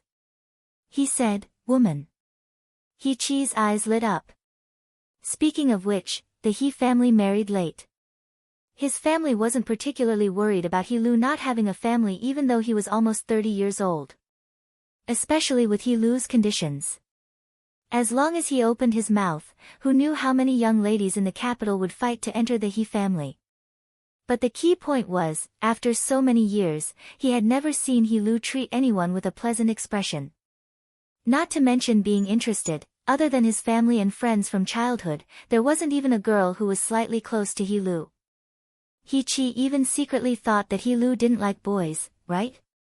But later, he didn't worry about this. Because not only were there no girls by He-Lu's side, there were also no men. He-Chi didn't have time to think about these things in the past, but in recent years, his career had been successful, his family was harmonious, and his wife had given him an adorable and invincible daughter. Second Master He, who felt that his life was complete, began to worry about his younger brother's lifelong affairs. After all, the old man at home was open-minded and felt that his children and grandchildren had their own blessings. As for her eldest brother, he was so engrossed in his career that he couldn't even take care of his own family matters. From this, He-Chi developed a sense of responsibility as an elder brother who was like a father. He-Lu was in the army and didn't have much time off. However, there were so many men in the He family and he had been close to He-Chi since he was young. Every time she came back from her vacation, she would spend most of her time at her second brother's place, other than going to the old house to visit the old master. He-Chi seized this opportunity and often took He-Lu out in the name of meeting a few friends when he returned home. He-Lu didn't want to embarrass his second brother, so he agreed every time. But every time, He-Lu would be able to see a few young ladies of similar age and family background among those so-called friends. He-Lu wasn't an idiot. How could he not understand when he saw this situation? So once, when the two brothers returned home from a party, he directly told He-Chi that he had no interest in this kind of blind date. If He-Chi was like this again, he wouldn't come again. He-Chi naturally wouldn't distance himself from his younger brother because of this. He agreed on the surface, but his heart became more anxious. Chapter 1566. After confirming that his younger brother wasn't interested in men and women, He-Chi had a new worry. Could it be that this younger brother had something, that he couldn't say? Thinking of this possibility, He-Chi felt that his whole body was unwell. But he couldn't say this to He-Lu directly. He could discuss it with his wife, but He-Chi also felt that he was crazy to think of this. His wife would probably scold him. This time, he finally heard about girls from He-Lu's mouth. How could he not be excited? So he quickly asked, "Whose daughter is it? Do you know her? How old is she?" He-Lu glanced at He-Chi and said helplessly, "I just met her on the road and said a few words. How would I know whose family she is from?" In fact, Gu Xingyin's identity wasn't difficult to find out. This area was a famous rich area in the capital. Money wasn't enough. You had to have some connections to buy this area. With He-Chi's connections, he probably knew which building belonged to which family. What's more, it wasn't rare to see such a large wolfhound. But He-Lu didn't want to talk about this. He said that they met by chance, but He-Chi didn't think so. With He-Lu's perfect 1.8m figure and handsome face that could be compared to a big-screen superstar, even if they didn't know his identity, there were still many girls who came to talk to him. There were even some with hot personalities who directly hinted at him. But He-Chi had never heard anything about strange women from He-Lu's mouth. This time, he didn't just talk. He was obviously in a good mood. He even said that she was interesting.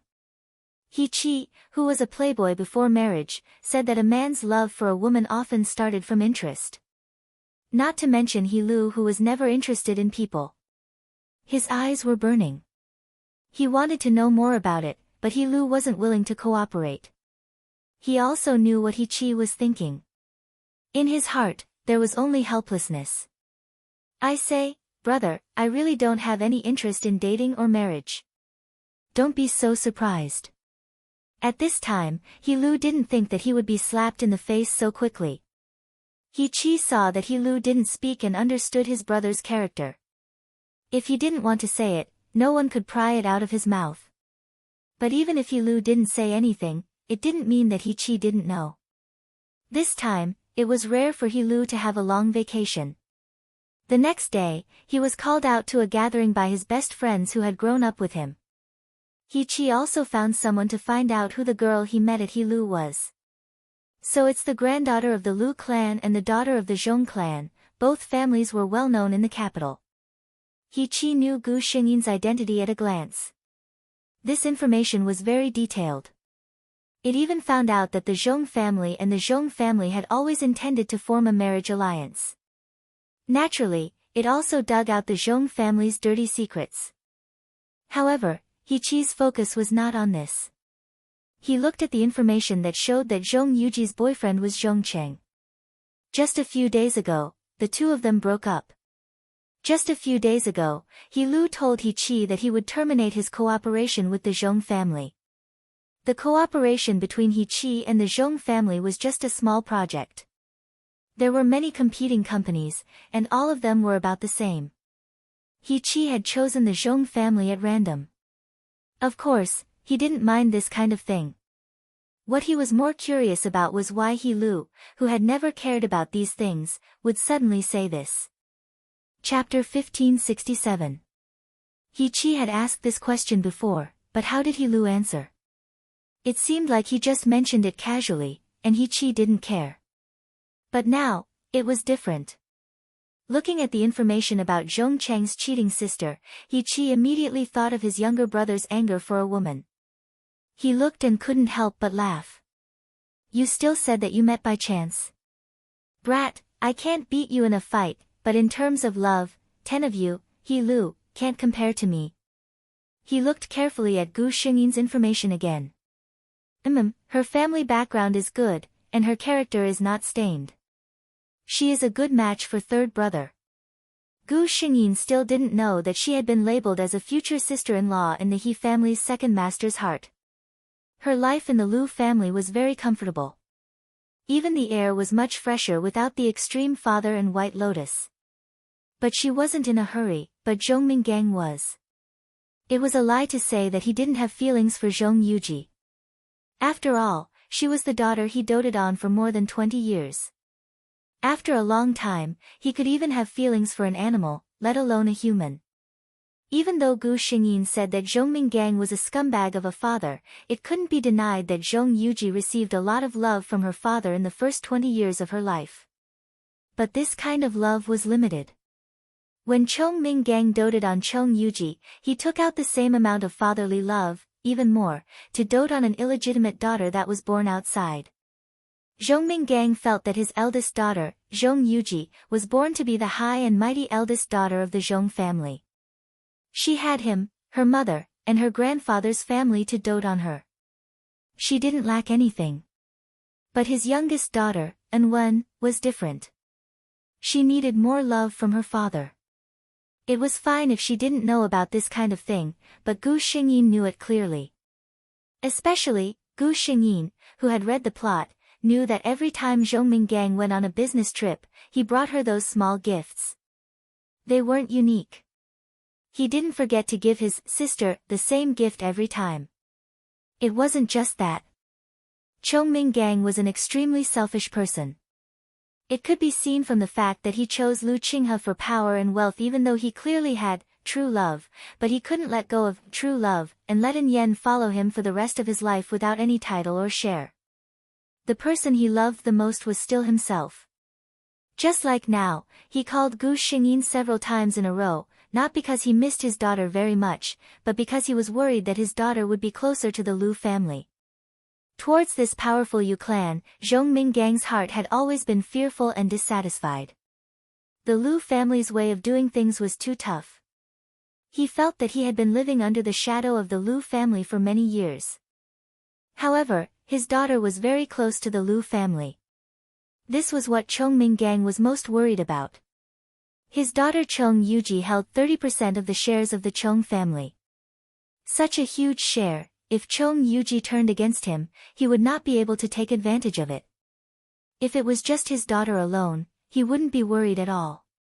How could a young person who had just left school and didn't know anything about the business world have any ability?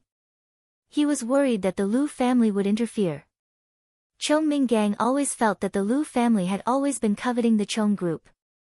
If they used some underhanded means to take the shares from his daughter, and then used the Lu family's power to make things difficult for the Chong family, thinking about this possibility, Chong Minggang felt a chill run down his spine. So he couldn't wait for Gu Xingyin to hurry home. Chapter 1568. Gu Xingyin really wanted to hang up the phone. She didn't want to listen to this man's fake sincerity at all. If it was the real Zhong Yuji, she might be soft-hearted because of this. But Gu Xingyin was different. She had seen too much of the fickleness of human nature. It was easy to tell if a person was sincere or not. Zhong Minggang was so nice to her. He obviously had other intentions. Her eldest aunt stopped her. She asked Gu Xingyin to say a few perfunctory words to appease Gu Xingyin. Then, her eldest aunt pulled her to sit down. Yuji, Zhong Minggang wants to take you back. Gu Xingyin nodded. Her eldest aunt smiled. Her eyes were gentle. Then you can go back. Gu Xingyin looked reluctant. I don't like to go home. Now when I see some people, I can't help but want to tear them apart. Her eldest aunt patted her hand and said seriously, if you don't like them, just drive them away. She looked at Gu Xingyin. Yuji, you have to remember that you are the daughter of the Zhong family. You are the miss of the Zhong family. That is your home. You are the miss of the Zhong family. You are living outside and letting an illegitimate daughter and a mistress take over your home. What is this? For some things, as time passes, even the false will become the real thing. The Yin family has been living in the Zhong family for a long time. Those who don't know the truth will think that they are the real madam and miss of the Zhong family. Gu Xingyin's heart skipped a beat. She looked at her eldest aunt. But aren't we going to? What she wanted to say was, didn't they already say that they were going to take over the Zhong group? Her eldest aunt glared at her. So what if you take over the Zhong group? Can you not recognize Zhong Minggang as your father? Can you not let him live in the Zhong family's house? And when that time comes, you will fall out with him. He will only protect the mother and daughter even more and let them continue to live in the house that you and your mother used to live in. Are you willing? Gu Xingyin was suddenly enlightened. She nodded at first aunt. Then I'll talk to my dad later and ask him to drive the Yin family's mother and daughter out. Gu Xingyin said. Eldest aunt shook her head. It's not appropriate for you to say that. Let us do it. Gu Xingyin was surprised. First aunt, actually, how could she not know that these words were more appropriate to be said by her maternal grandparents?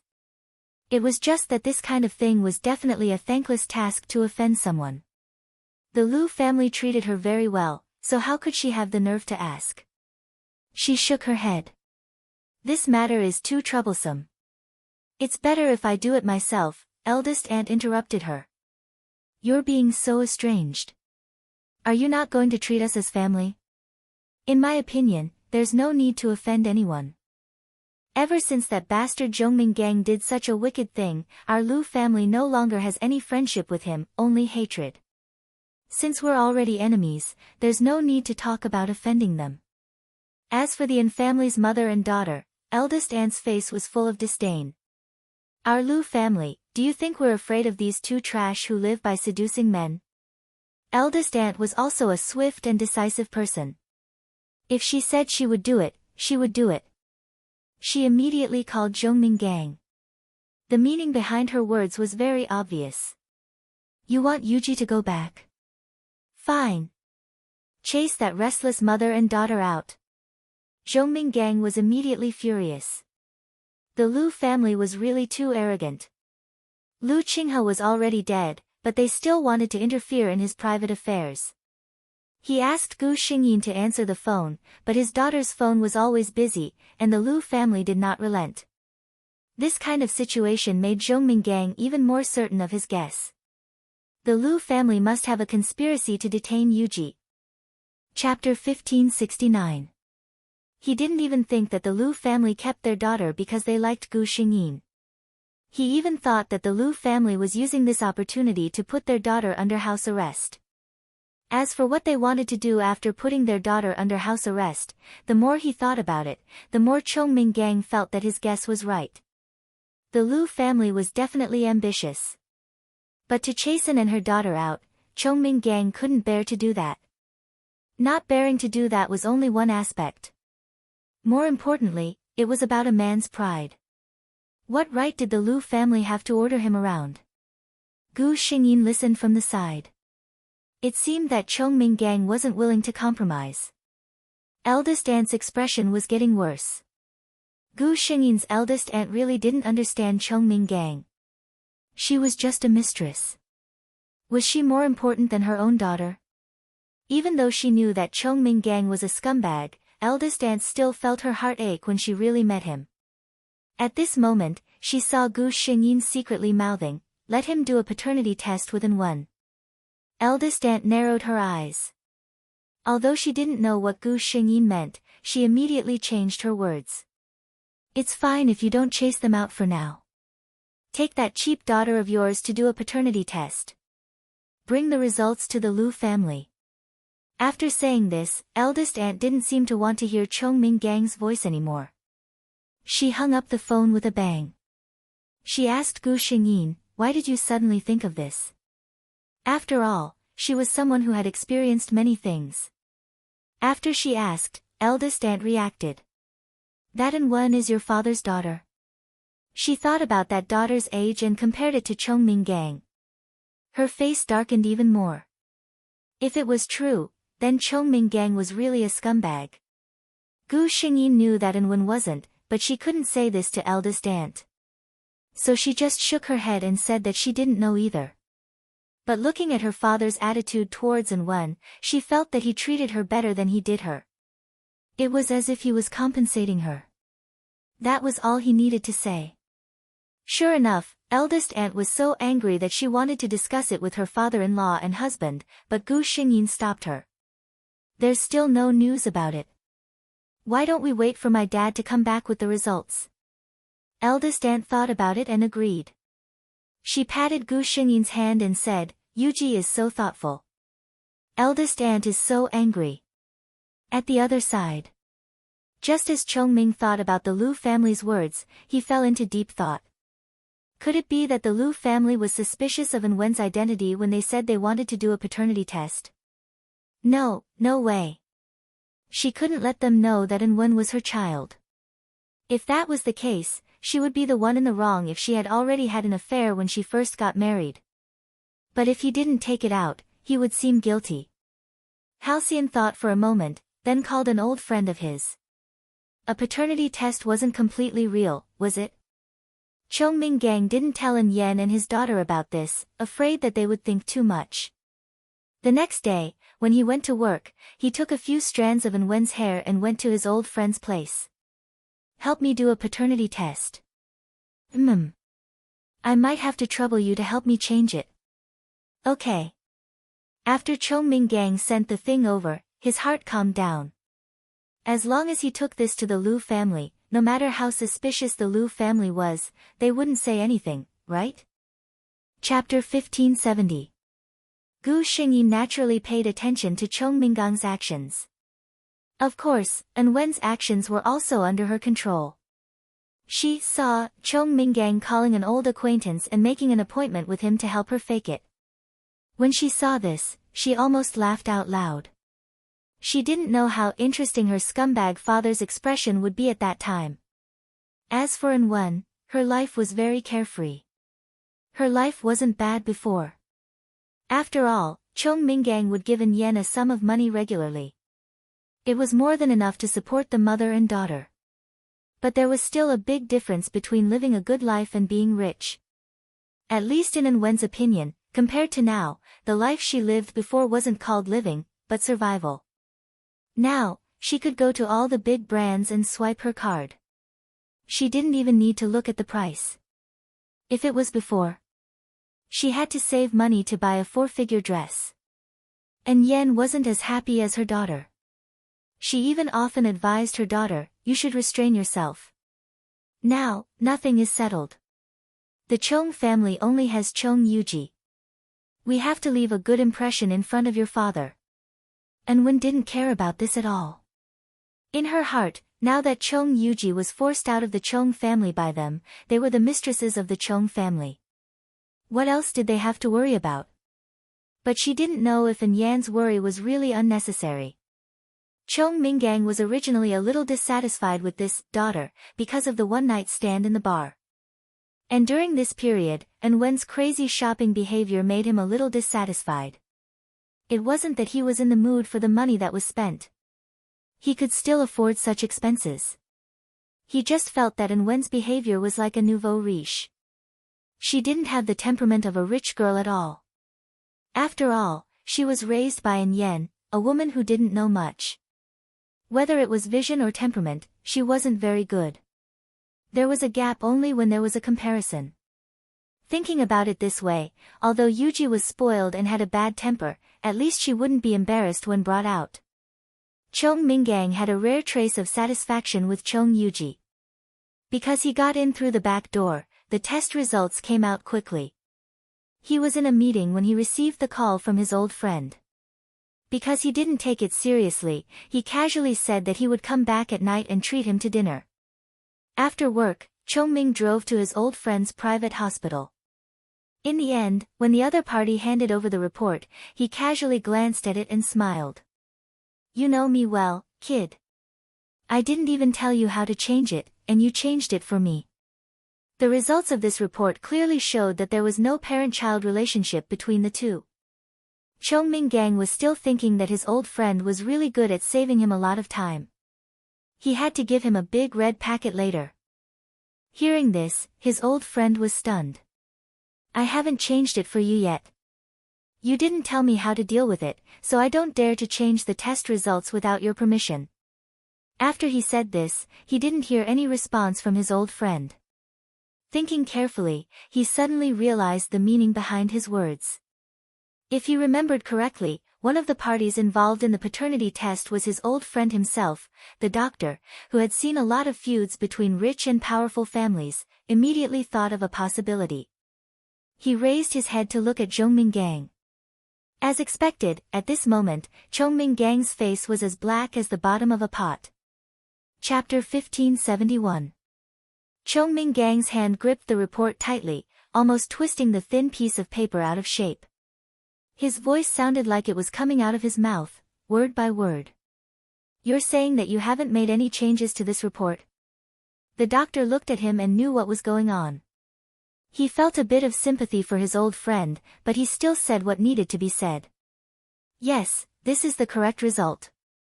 All that was left in Chung Mingang's mind was anger.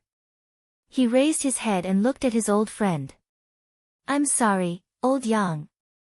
I probably won't be able to eat with you tonight. Another day, I'll definitely come and apologize." The doctor, old Yang, knew that his old friend must be feeling terrible. He nodded and said, "We're close friends. Go and do your own things."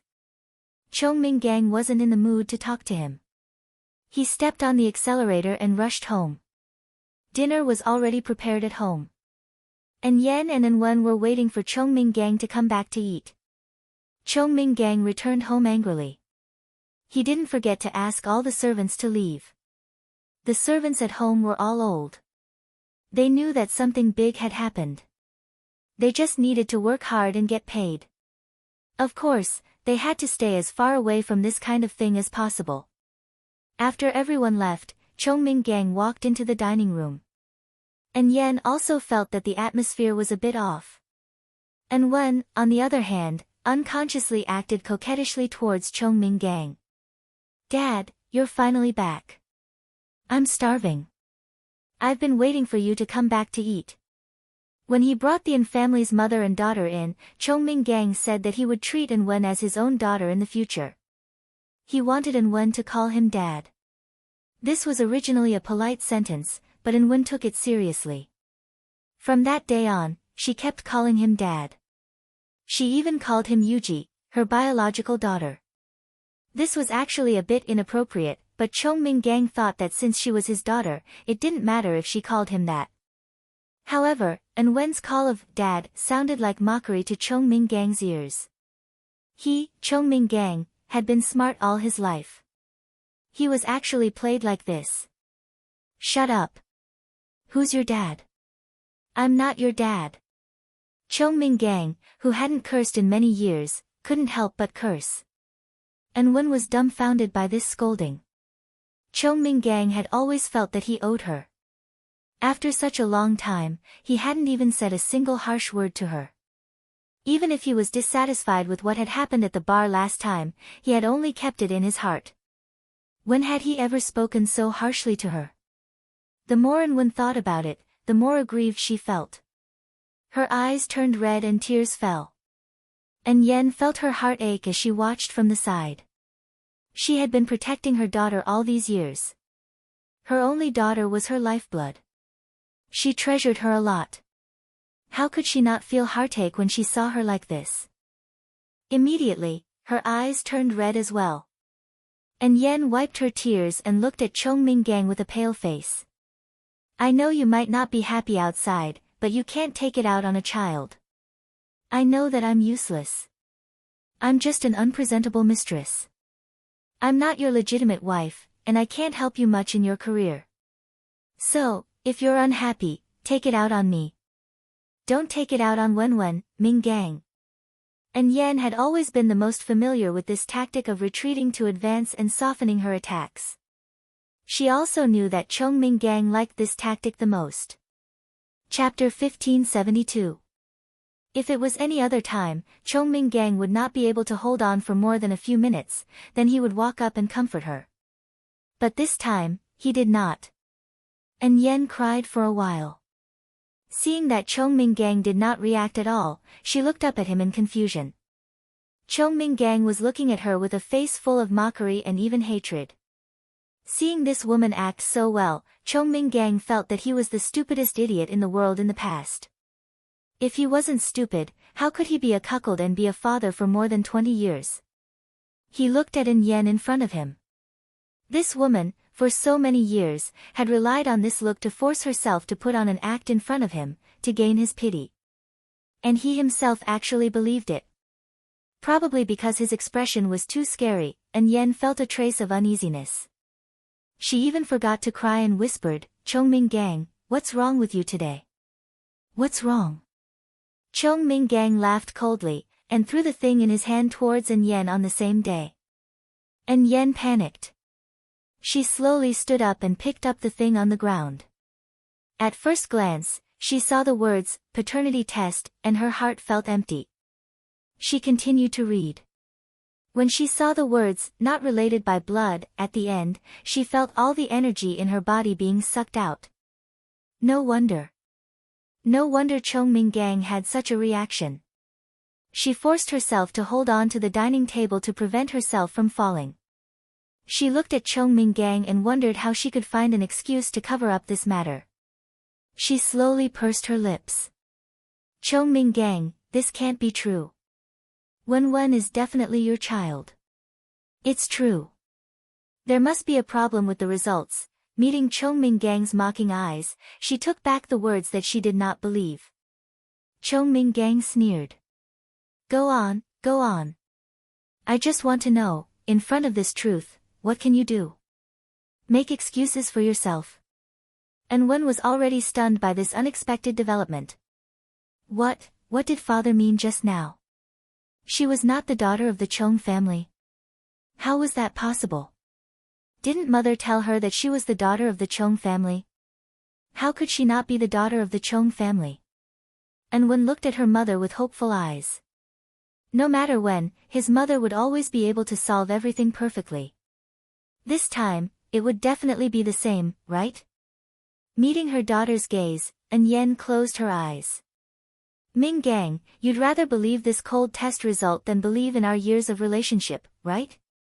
Feelings? Zhong Ming-gang sneered. Until Lu Qing had died, she still thought that he was deeply in love with her. How could he possibly believe in love? He looked at Yen. I really didn't expect you to be such a powerful woman, Yen. I, Zhong Ming-gang, have never suffered such a huge setback in anyone's hands in my entire life. Hello, you're simply wonderful. Zhong Ming-gang was furious. He pointed in the direction of the door. Now, immediately, get out of the Zhong family. Remember, don't try to take away anything that belongs to the Zhong family. Chong Minggang felt as if there was a layer of blood in front of his eyes. He was so angry that he wanted to vomit blood. This slut. Bitch. Chapter 1573. And Wen felt that all of this was wrong. How could she not be the daughter of the Chong family? She was clearly Chong Minggang's daughter. She kept looking at An Yen, hoping that in the next moment, An Yen would be able to produce strong evidence to prove that the report was wrong.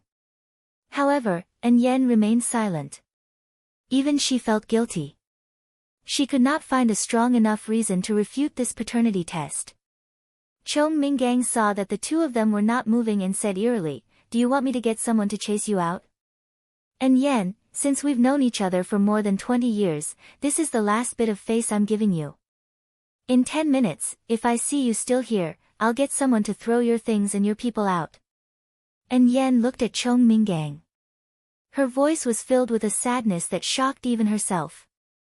Are you really that heartless? Chong Minggang's expression was cold. At this time, this woman still had the face. She still had the face to say that he was heartless.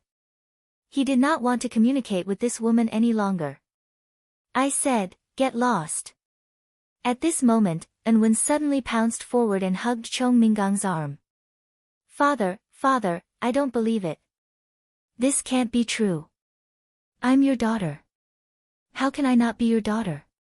Father, you can't just ignore the father-daughter relationship we've had for so many years just because of some untrue things. At this moment, An Wen's mind was blank. She only knew that she could not be chased out by Chong Minggang. If she was chased out, she would have to return to her previous life without any jewelry or branded goods. She had had enough of that life. She wanted to be a rich young lady. She wanted to be a superior person. Father loved her so much. He definitely wouldn't chase her out, right? However, she thought too much. Chong Minggang's kindness to her was all based on the fact that An Wen was his biological daughter. Now, he knew that it was all a joke. And he was the one who was being played like a monkey in the joke. How could he still have fatherly love for An Wen? He even felt disgusted when he thought about how An Wen was someone else's child, but he had raised her like a treasure for more than 20 years. An Wen was pushed away by a strong force. She lost her balance and her head hit the edge of the table. So painful. For a moment, she couldn't even see clearly. An Yen was shocked and hurriedly ran over to support her daughter. Looking at Chong Minggang's cold and mocking eyes, An Yen finally realized that this man really hated the mother and daughter pair to the core. Chong Minggang coldly said, 7 minutes left. An Yen's heart trembled. She knew that Chong Minggang was a man of his word. If he was really chased out later, that would be really embarrassing. She said to An Wen, Mom will go pack up and come find you soon. Pack up? Chong Minggang sneered, remember my words. Don't try to take away anything that belongs to the Chong Ming family. None of you are worthy. An Yen stopped in her tracks. Why didn't they take away what belonged to the Zhong family? All these years, she had never gone out to look for a job. She had always relied on Zhong Minggang's money to support her. How could she have anything that truly belonged to her? Was this man trying to force them to their deaths? Chapter 1574. She couldn't help but turn around and beg, Minggang. Zhong Minggang raised his hand and looked at his watch, there are still 5 minutes. Don't call me Minggang, I feel like you're dirtying my name. After being humiliated again and again, even An Yen couldn't take it anymore. She screamed, okay, Zhong Minggang, since you're so heartless, I won't say anything more. She bent down and helped An Wen up, and the two of them walked out of the door with difficulty. Zhong Minggang looked coldly at the backs of the mother and daughter, and pressed the service bell in the house. The nannies and servants who had been hiding earlier all appeared in the dining room. Zhong Minggang ordered coldly, clean this place up, and burn everything in the room where the mother and daughter are staying. The mother and daughter? The servants looked at each other and understood that he was referring to the Yin family. Master was finally tired of them. Although they didn't understand what had happened here, everyone was happy to see such an outcome. Nanny Li was the most experienced here, and she stood up and asked, "Those expensive jewels?" Zhongming Gang's eyes flashed with disgust. "Burn them all." Yes. Everyone understood his attitude now. It seemed that Sir really hated that pair of mother and daughter to the core. TSK, they didn't know what they had done to anger the heavens and the people. Nanny Li asked again, then, "Master, when will eldest miss come back?" Hearing his eldest daughter's name, Zhongming Gang's eyes finally warmed up. "Tomorrow, I will personally go to the Lu family to pick Yuji up." A smile appeared on Nanny Li's face when she heard this. "Alright, then I'll go and clean Mrs. room again." Once everyone had left, Halcyon finally let out a sigh of relief. He sat on a chair in the dining room and rubbed his forehead tiredly. Recently, because of the period in the company, he had been running around, and after this incident, he deeply felt that his body couldn't take it anymore. After this period of time, when he had time, he had to go to the hospital to have a checkup. Lu family. Gu Xingyin was sitting on the sofa and eating fruits. She was smiling as she listened to the system's live broadcast of what happened in the Zhong family. She knew that this pair of mother and daughter from the Yin family didn't need anyone to deal with them at all. They could dig their own graves. Eldest aunt walked over and saw the smile on her face. "What are you looking at? You look so happy." Gu Xingyin replied casually, "I'm watching a show." When first aunt heard this, she glanced at the TV that was playing a show about the battle between rich mother-in-law and daughter-in-law. She was deeply worried about her niece's taste. Why would such a young girl like to watch such things? Gu Xingyin still didn't know that her taste was being despised. She thought for a moment and said, "My father will probably come tomorrow." Hearing her mention Zhongming Gang, eldest aunt immediately threw the matter of watching the show to the back of her mind, and the smile on her face disappeared. "Sure. However, it won't be easy to bring you back from the Lu family." The next day, Zhongming Gang didn't even go to the company. Early in the morning, he brought a car full of gifts to the Lu family. His attitude was unexpectedly sincere. Lu Qingshan looked at him and snorted, "Ever since Qing he left, I haven't seen President Chong come to our house. This time, you finally remembered our house?" Chapter 1575. Zhongming Gang was feeling guilty, so he didn't react when he heard this. Instead, he smiled. This reaction surprised the Lu family members. Zhongming Gang asked the servants to carry all the gifts in. He smiled apologetically, "Father-in-law, I know that I did something shameful some time ago. Now I know that I was wrong." He said sincerely, "I won't beat around the bush. I came here today to take Yuji back. After all, Yuji is the daughter of the Zhong family. Although I know that you kept her here because you like her, others might not think so, right? Those who don't know would think that Yuji is not favored in the Zhong family." His words were beautiful and pleasant, and Lu Qingshan's expression became slightly better. However, he still snorted coldly, "Take Yuji home? Don't you have a gentle mistress and a gentle and well-behaved daughter in your family? Those who don't know would think that she is your biological daughter." The words biological daughter were like a thorn that stabbed into Zhongming Gang's heart. His disgust for Madame An and her daughter increased by several degrees. He still looked guilty. "I was muddle-headed. I'm already so old, and I still did something so embarrassing. Yesterday, I already chased that mother and daughter out. I swear that such a thing will never happen again."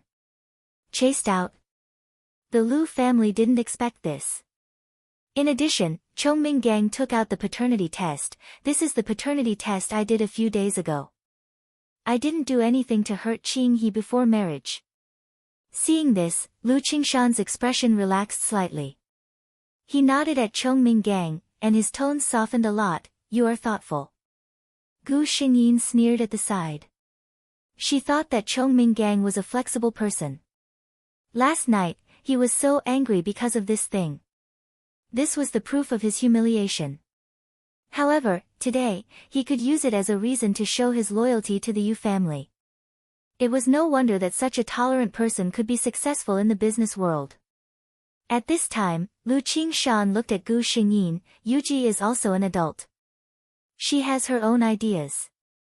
Why don't you ask her if she's willing to go back to the Zhong family with you? Hearing this, Chongming Gang looked at Gu Xingyin.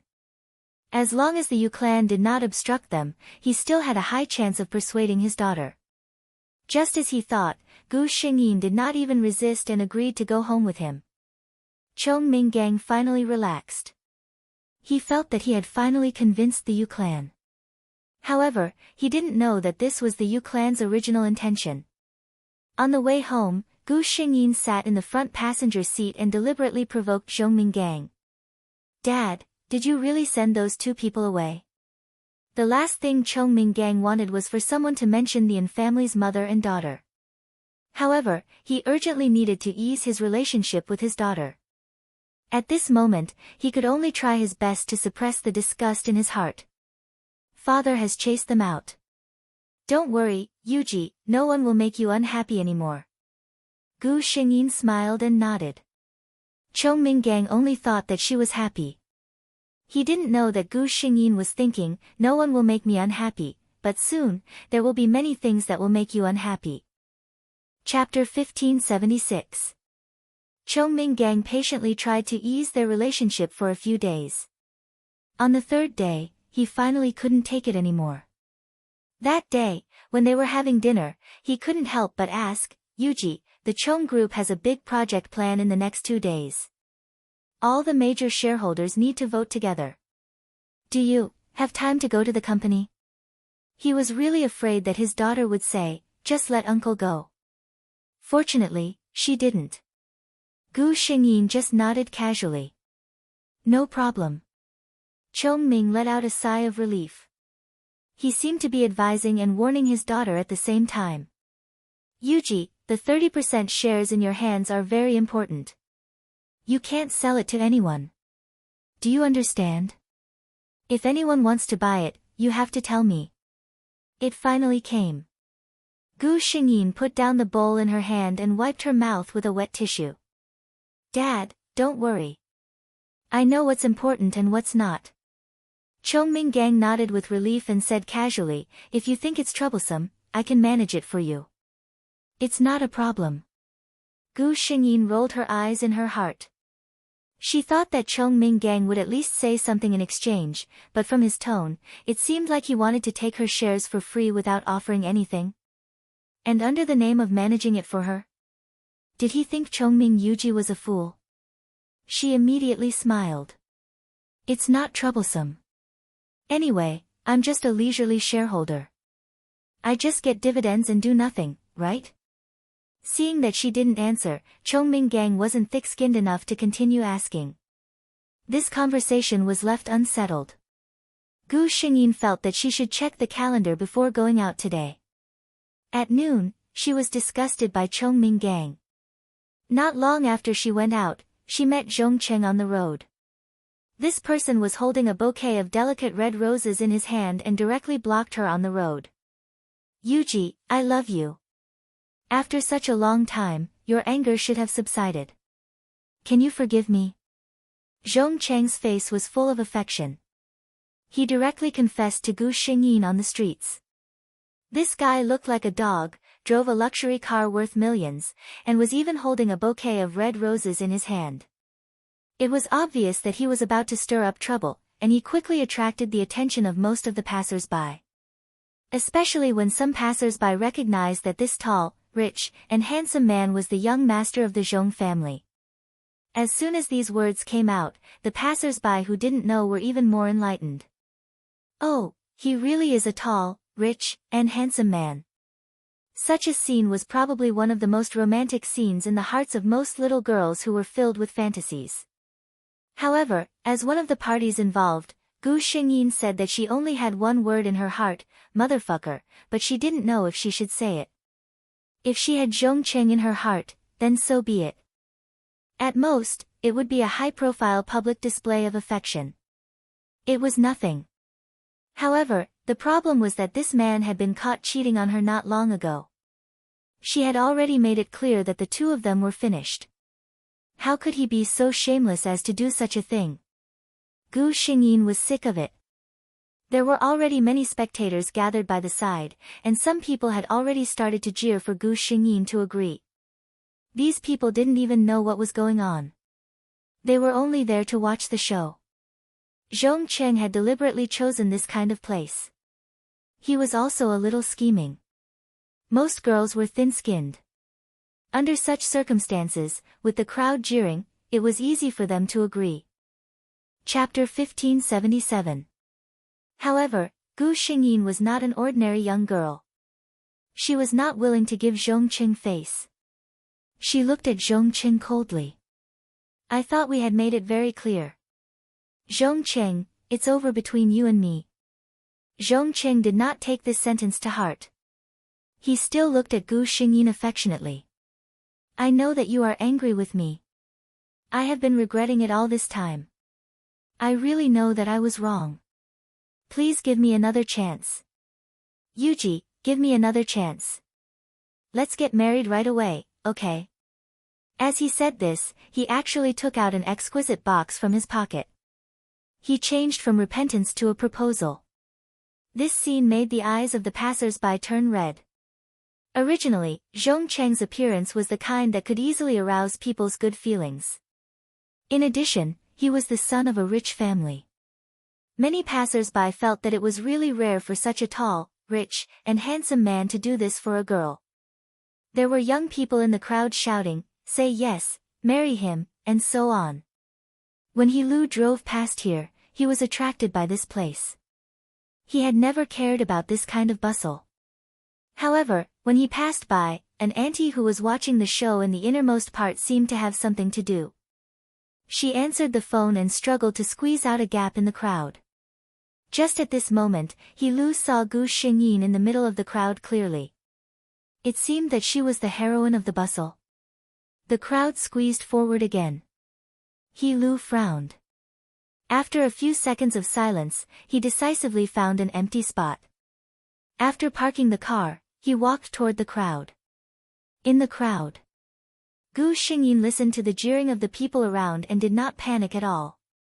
She raised her head and coldly swept her gaze across her surroundings. This gaze was so imposing that many people subconsciously shut their mouths. And the passers-by around saw her appearance so carefully for the first time. What a beautiful girl! No wonder Zhong Cheng, such a rich man, liked her so much. Gu Xingyin glanced at the expensive diamond ring in Zhong Cheng's hand and said coldly, "Keep your things."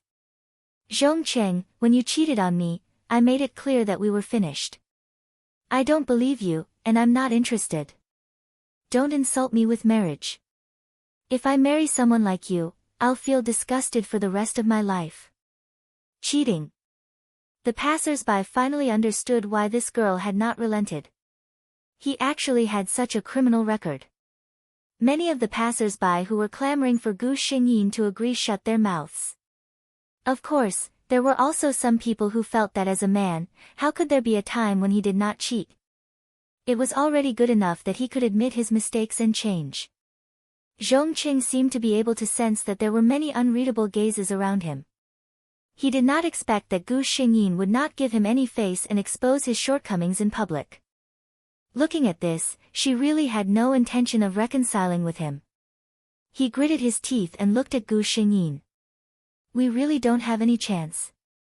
Gu Xingyin was silent. Her attitude could not be more obvious. The crowd did not know where the laughter and boos came from, as if they were laughing at Zhong Cheng. Zhong Cheng's face turned red, and he looked at Gu Xingyin with hatred. Changyuji, I've humbled myself and begged for your forgiveness today, but you didn't even bother to acknowledge me. One day, you will regret it. Chapter 1578. Gu Xingyin said lightly, what will happen to me in the future, you don't have to worry about it. Zhong Cheng glanced at the delicate red rose in his hand. He had carefully prepared it for today, but looking at it now, it seemed that there was no need for it. He threw the bouquet on the ground. Zhong Yuji, you will find that you can't find a man who loves you more than me. A woman like you doesn't have a heart. Even when you were with me, you didn't love me. That was a little too much. Gu Xingyin didn't expect that Zhong Cheng would be so ungentlemanly after being angry. She frowned. Zhong Cheng, you are the one who cheated on me first. Don't say that you love me after doing such a thing. This kind of love, Heavy Rain Ji, cannot afford. I have never done anything wrong to you. We can part on good terms. At most, we won't be friends in the future. Do you want to be my enemy? A woman like me doesn't have a heart. It's none of your business. Whoever I fall in love with has nothing to do with you. Gu Xingyin felt that he must have been out of his mind to try to reason with such a narcissistic idiot. She turned around and looked at the passers-by around her. She didn't even want to maintain the smile on her face. Excuse me, let me pass, okay? She didn't know that her right arm was pulled by someone as soon as she left. Gu Xingyin turned her head. Zhong Cheng's red eyes appeared in front of her. Gu Xingyin frowned. He doesn't look right. But she didn't have the mood to study this. She tried to shake him off but failed. She said coldly, let go of me. Zhong Cheng just stared at her as if he didn't hear it. What do you mean by what you just said? Whoever you fall in love with has nothing to do with me. Who do you fall in love with? Do you have someone else in your heart, so you want to break up with me? Gu Xingyin's mood at the moment was like 10,000 curses running through her heart. She barely managed to maintain her composure and didn't swear in public, but her expression had truly turned cold. Zhong Cheng, you're the one who cheated on me when we were dating. You need to be clear about one thing. You are the one who wronged me, not the other way around. This planet doesn't revolve around you. Why are you still thinking about such meaningless things at this time? Are you sick? She didn't expect that her words would trigger an invisible switch, and Zhong Cheng's eyes instantly went wild. Gu Xingyin could only feel the pain in his arm. Zhong Cheng muttered to himself, sick. Ha ha ha ha, I am sick. You woman, I love you so much, but you won't forgive me. You woman. Gu Xingyin's heart skipped a beat. Zhong Cheng's behavior was clearly abnormal. Could it be that he really had some sort of mental illness? The passers-by who were closer to the scene probably noticed that something was wrong. Gu Xingyin shouted to the people next to her, he's not normal. Come and help me pull him away. Several young men heard the words and came over. Zhong Cheng suddenly pulled Gu Xingyin's body and threw her to the ground. Indifferent woman, go to hell. Gu Xingyin felt the strength and could only try to hold her head with both hands. It would probably hurt a lot. But the expected pain didn't come. Chapter 1579. Gu Xingyin only felt something pulling her arm, and then due to inertia, her whole body fell into a cool embrace. The familiar fragrance of the lotus instantly enveloped her, making her feel at ease. Gu Xingyin opened her eyes and met He Lu's eyes with a trace of concern. Are you okay? She asked in a low voice. Gu Xingyin shook her head, thank you for arriving in time. He Lu let go of her, and Gu Xingyin turned to look at Zhong Cheng, who was standing on the side. Zhong Cheng's expression was still a little crazy at the moment, and several young and strong men had already approached him. As long as he did anything wrong, they would subdue him. Zhong Cheng looked at He Lu strangely. He felt that this person was a little familiar, but at this time, it was obvious that his thinking ability was somewhat insufficient. He stretched out his hand and pointed at He Lu, his voice full of resentment. Who is this man? Is he your new lover? Is it because of him that you want to break up with me? I knew it, you women are all fickle. As soon as these words came out, not only did Gu Xingyin feel irritated, but the people around couldn't stand it anymore. After watching the scene for a long time, they roughly knew what had happened. This tall, rich, and handsome man cheated on his girlfriend when the two were dating, and his girlfriend broke up with him angrily.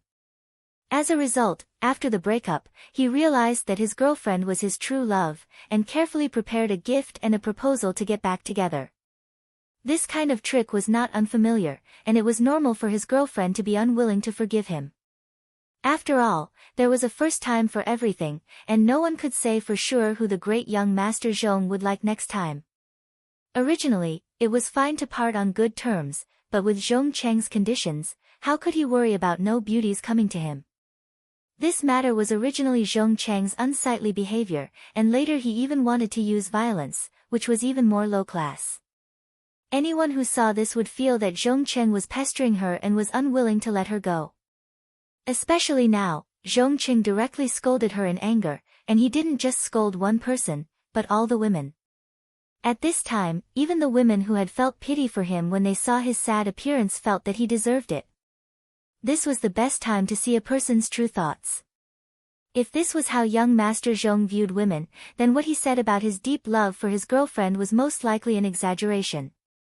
Gu Xingyin looked at Zhong Cheng coldly. At this moment, she was sure that there was something wrong with Zhong Cheng's brain. She knew that Zhong Cheng was a smart person. Under normal circumstances, he would never say such words that would put himself in a disadvantageous position.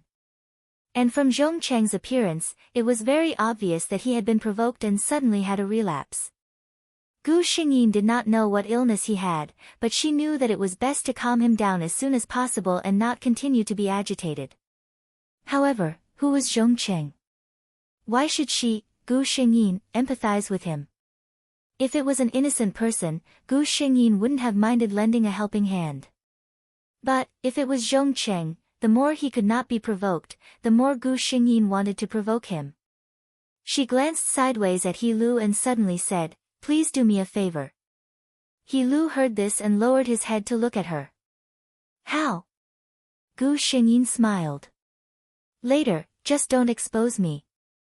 Chapter 1580. He Lu didn't quite understand what she meant, but he still nodded, indicating that there was no problem. Gu Xingyin looked up and smiled at him, then looked at Zhong Cheng. She smiled very comfortably, as if she wasn't affected by Zhong Cheng's appearance at all. "You're right. This person is my new boyfriend. We have a good relationship and are going to get married soon. But I want to defend myself. I only met him after I broke up with you." Her tone was light and slow, as if she was telling a story. "Speaking of which, I have to thank you for cheating. Zhong Cheng, thank you for letting me break up with you. After leaving you, I realized that there are so many good men in this world waiting for me, so that I don't have to hang myself on a crooked tree like you." Some people around couldn't help but laugh. This girl's move was beautiful. She didn't make a scene like a crazy person. Instead, she used another way to ruthlessly repay this man for cheating. "I left you, so I found a better man. Thank you for cheating." There was nothing more ironic than this. Who hadn't met a few scumbags when they were young? The best way to deal with such a person was to kick him away and find a better one. It was also the best revenge for a scumbag. If you don't cherish me, someone will. Zhong Cheng's eyes turned even redder because of this sentence. His whole body trembled, as if he was trying his best to suppress something. Gu Xingyin saw him like this, took out her phone and pressed 110 without hesitation. This man looked very abnormal. He had a violent tendency to hurt people just now. Gu Xingyin said that as a good citizen, it was naturally better to leave this kind of thing to the police. When Zhong Cheng saw her actions, he suddenly lost control. He rushed directly towards Gu Xingyin and shouted, "Damn woman, I'm going to kill you." The few people beside him hurriedly stopped him, but Zhong Cheng, who was crazy, was very strong. He broke free from the restraints of the three men and approached Gu Xingyin directly. Gu Xingyin's eyes turned cold. Just as she was about to react, He Lu's voice came from the side. "Don't be afraid, I'm here." He took a step forward and stood in front of Gu Xingyin. Everyone then saw that Zhong Cheng, whom even three adult men couldn't stop, was directly punched to the ground by this handsome and cold man. He couldn't get up for a long time. Gu Xingyin couldn't help but smile.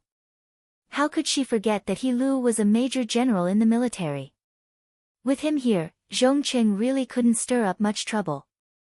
Vaguely, she could hear the girls in the crowd whispering, "He's so handsome, if it were me, I would definitely choose such a man," and so on. When Lu looked up, he just happened to see this extremely faint smile. His gaze could not help but soften. At this moment, the sound of sirens came from outside. A police car had arrived. What's going on? Who's calling the police here? Two uniformed policemen waved the crowd aside and walked in. Gu Xingyin stood up. It's me, police comrade. She pointed at Zhong Cheng, who was still rolling on the ground holding his stomach. This person on the ground is my ex-boyfriend. I caught him cheating and broke up with him. Today, he insisted on getting back together with me. I didn't want to, so he used violence on me. The police looked at Gu Xingyin and then at Zhong Cheng, who was lying on the ground, and were a little suspicious. Chapter 1581. After all, no matter how one looked at it, Zhong Cheng didn't look like the violent one. Gu Xingyin quickly added, "Officer, you can ask the onlookers. If my boyfriend hadn't come in time, I might have been hospitalized today." The people next to her also said that she wasn't lying. They said that the man was scary when he went crazy. The policeman pointed at Zhong Cheng on the ground hesitantly. "Then what is he doing?" Gu Xingyin said, "He rushed over to hit me. My boyfriend was defending himself." The policeman was speechless. It was also okay to beat someone up in self-defense until they couldn't get up. But looking at the reaction of the people around, this lady didn't seem to be lying. He thought about it and asked another person to help Zhong Cheng back to the police station. He said to Gu Xingyin and Lu, "I'll have to trouble the two of you to come with me to make a statement." Before Gu Xingyin could say anything, Lu took out something and handed it over.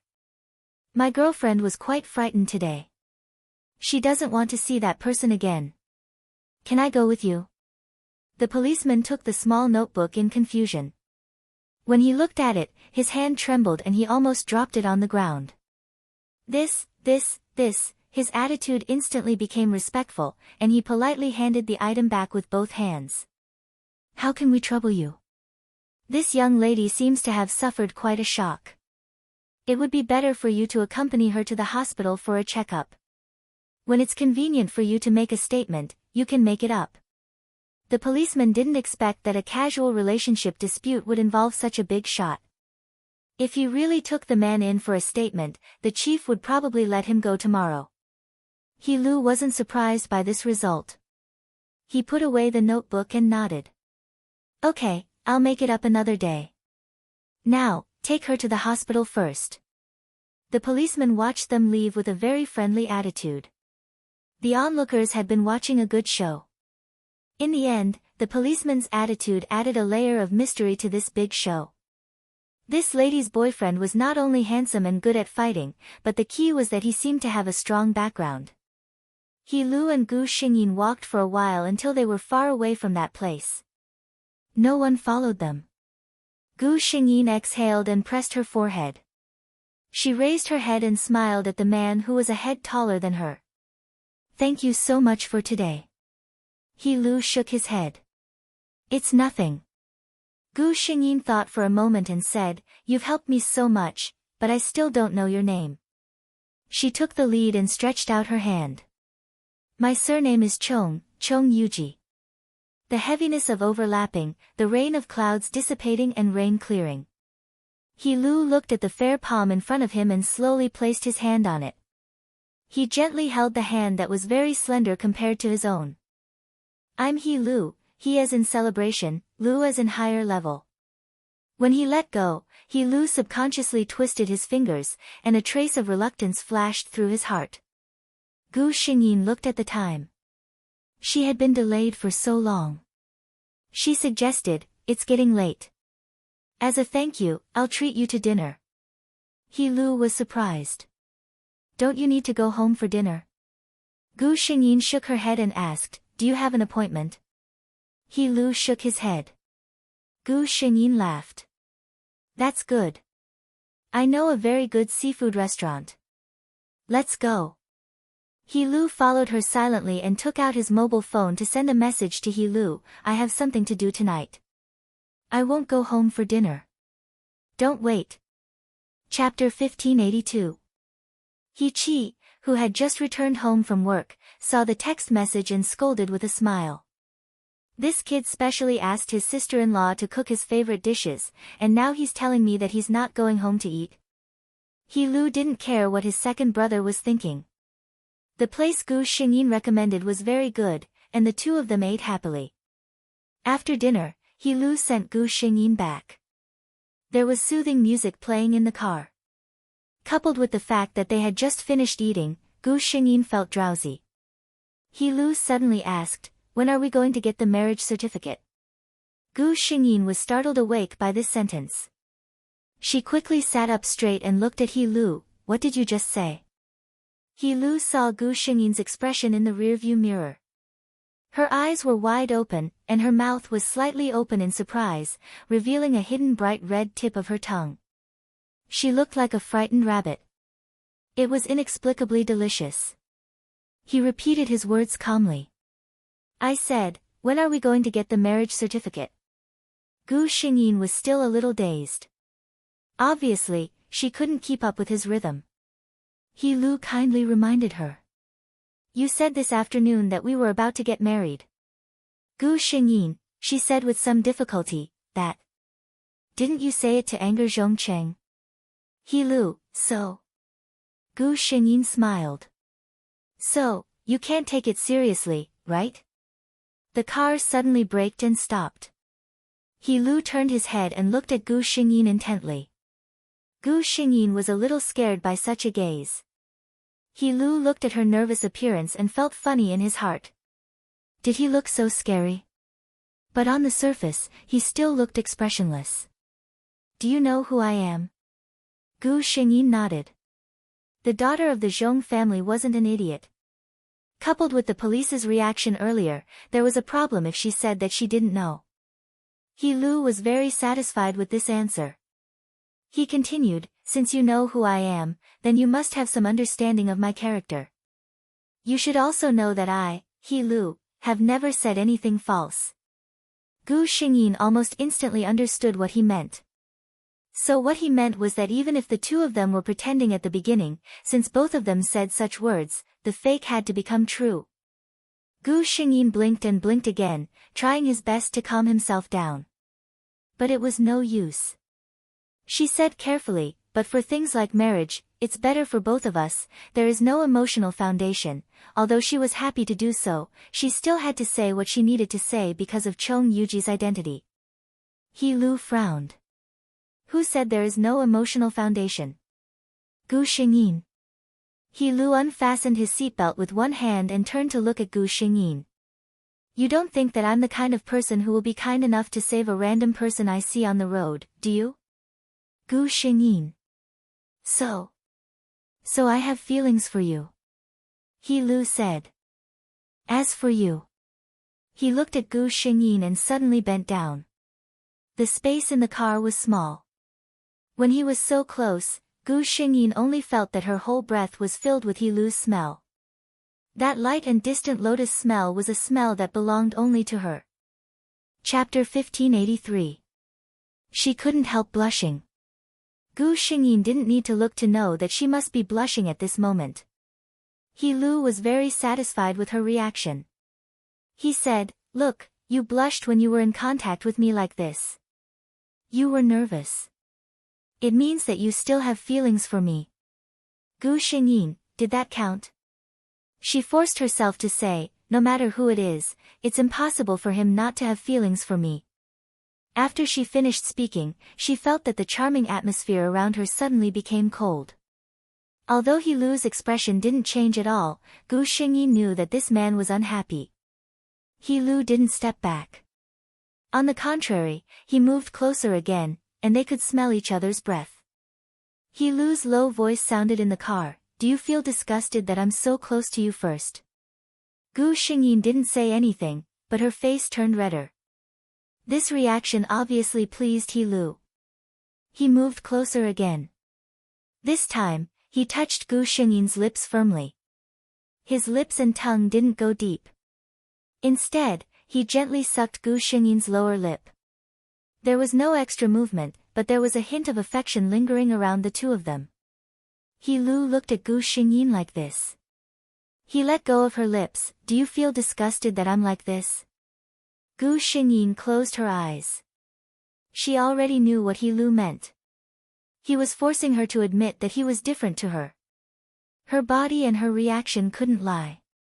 She didn't feel disgusted by his touch. She knew his purpose, but she couldn't do anything about it. This man, even if he used an overt scheme that you could see through, could still make you speechless. He Lu suddenly laughed out loud. If another man treated you like this, would you do the same? Gu Xingyin suddenly opened her eyes. She looked at the man who was close to her and sighed in her heart. She took the initiative to put her hand around his neck and put her lips on his. At this point, there was no point in being pretentious. He Lu was surprised by her initiative, but he quickly reacted. He bent down and kissed her fiercely. After a long time, the two of them finally separated. He Lu's voice sounded a little breathless. He leaned against Gu Xingyin's forehead and whispered, "Tomorrow, I will visit your house." Gu Xingyin shook her head. He Lu was puzzled. Why? Gu Xingyin said, "My father is the only one in the Chong family." My father, she didn't finish her sentence, but He Lu understood what she meant. His brother had mentioned the things that Zhongming had done at home. He held Gu Xingyin's hand and said, "It's okay, Yuji. I'm with you because I'm with you. It has nothing to do with your father." He didn't have much time off, so he wanted to settle this matter before he returned to the army. He knew it was rushed, but he didn't want to wait. He Lu was like this. It was difficult for him to take a person to heart, but if he really did, he wouldn't hesitate at all and wouldn't allow anyone to treat her badly. "Don't worry. I'll do everything well." Gu Xingyin's eyes flashed. She met the man's determined gaze and didn't object in the end. He Lu was in a good mood as he sent Gu Xingyin home. Then he called home on the way back. He had found his future wife. Hurry up and prepare the gift and wedding. The He family was in chaos. Chapter 1584. When He Lu returned home, He Chi had already received the news. He and his wife sat in the living room with serious expressions on their faces as they waited for He Lu to come back. He Lu wasn't surprised at all that they had such a reaction. He walked to the other side of the sofa and sat down. Then he said, "What do you want to ask?" He Chi and his wife's eyes lit up and they were about to speak. Then they heard He Lu say slowly, "Don't ask first. I'll tell you when we get home tomorrow." He Chi and his wife, this feeling of knowing that there was a secret right in front of them but being able to pry it out was really uncomfortable. But no matter how unhappy they were, they could only hold it in. If He Lu wasn't willing to say it, no one would know. So the next morning, He Chi and his wife got up early. After they packed everything, they returned to the He family mansion with He Lu. When the three of them arrived home, they found that the house was already full of people. Even their brother, who had always been very busy, had gone home. Seeing that his brother was looking at him, He Ji calmly adjusted his glasses and said calmly, "Today is the weekend." He Chi. "Ha, don't think that I know that you've never had a weekend." To be honest, every time he saw He Ji's busy appearance, He Chi was especially glad that he chose the path of business. Now that his business was on the right track, he had extra time to travel around the world with his wife and daughter. He Lu faced the burning gazes of the whole family alone. However, he didn't feel nervous at all. Instead, he felt that it was very good. Most of the important people in the He family were here. If there were any questions, he could explain it all at once. There was no need for someone to suddenly appear and ask him all sorts of questions. The He family members looked around. In the end, Old Master He coughed lightly and said, "He Lu, you called back yesterday to say that you found your future daughter-in-law?" He Lu nodded with a serious expression. "Yes, grandfather. I've confirmed my relationship with her and am preparing to marry her." This, Old Master He's heart skipped a beat.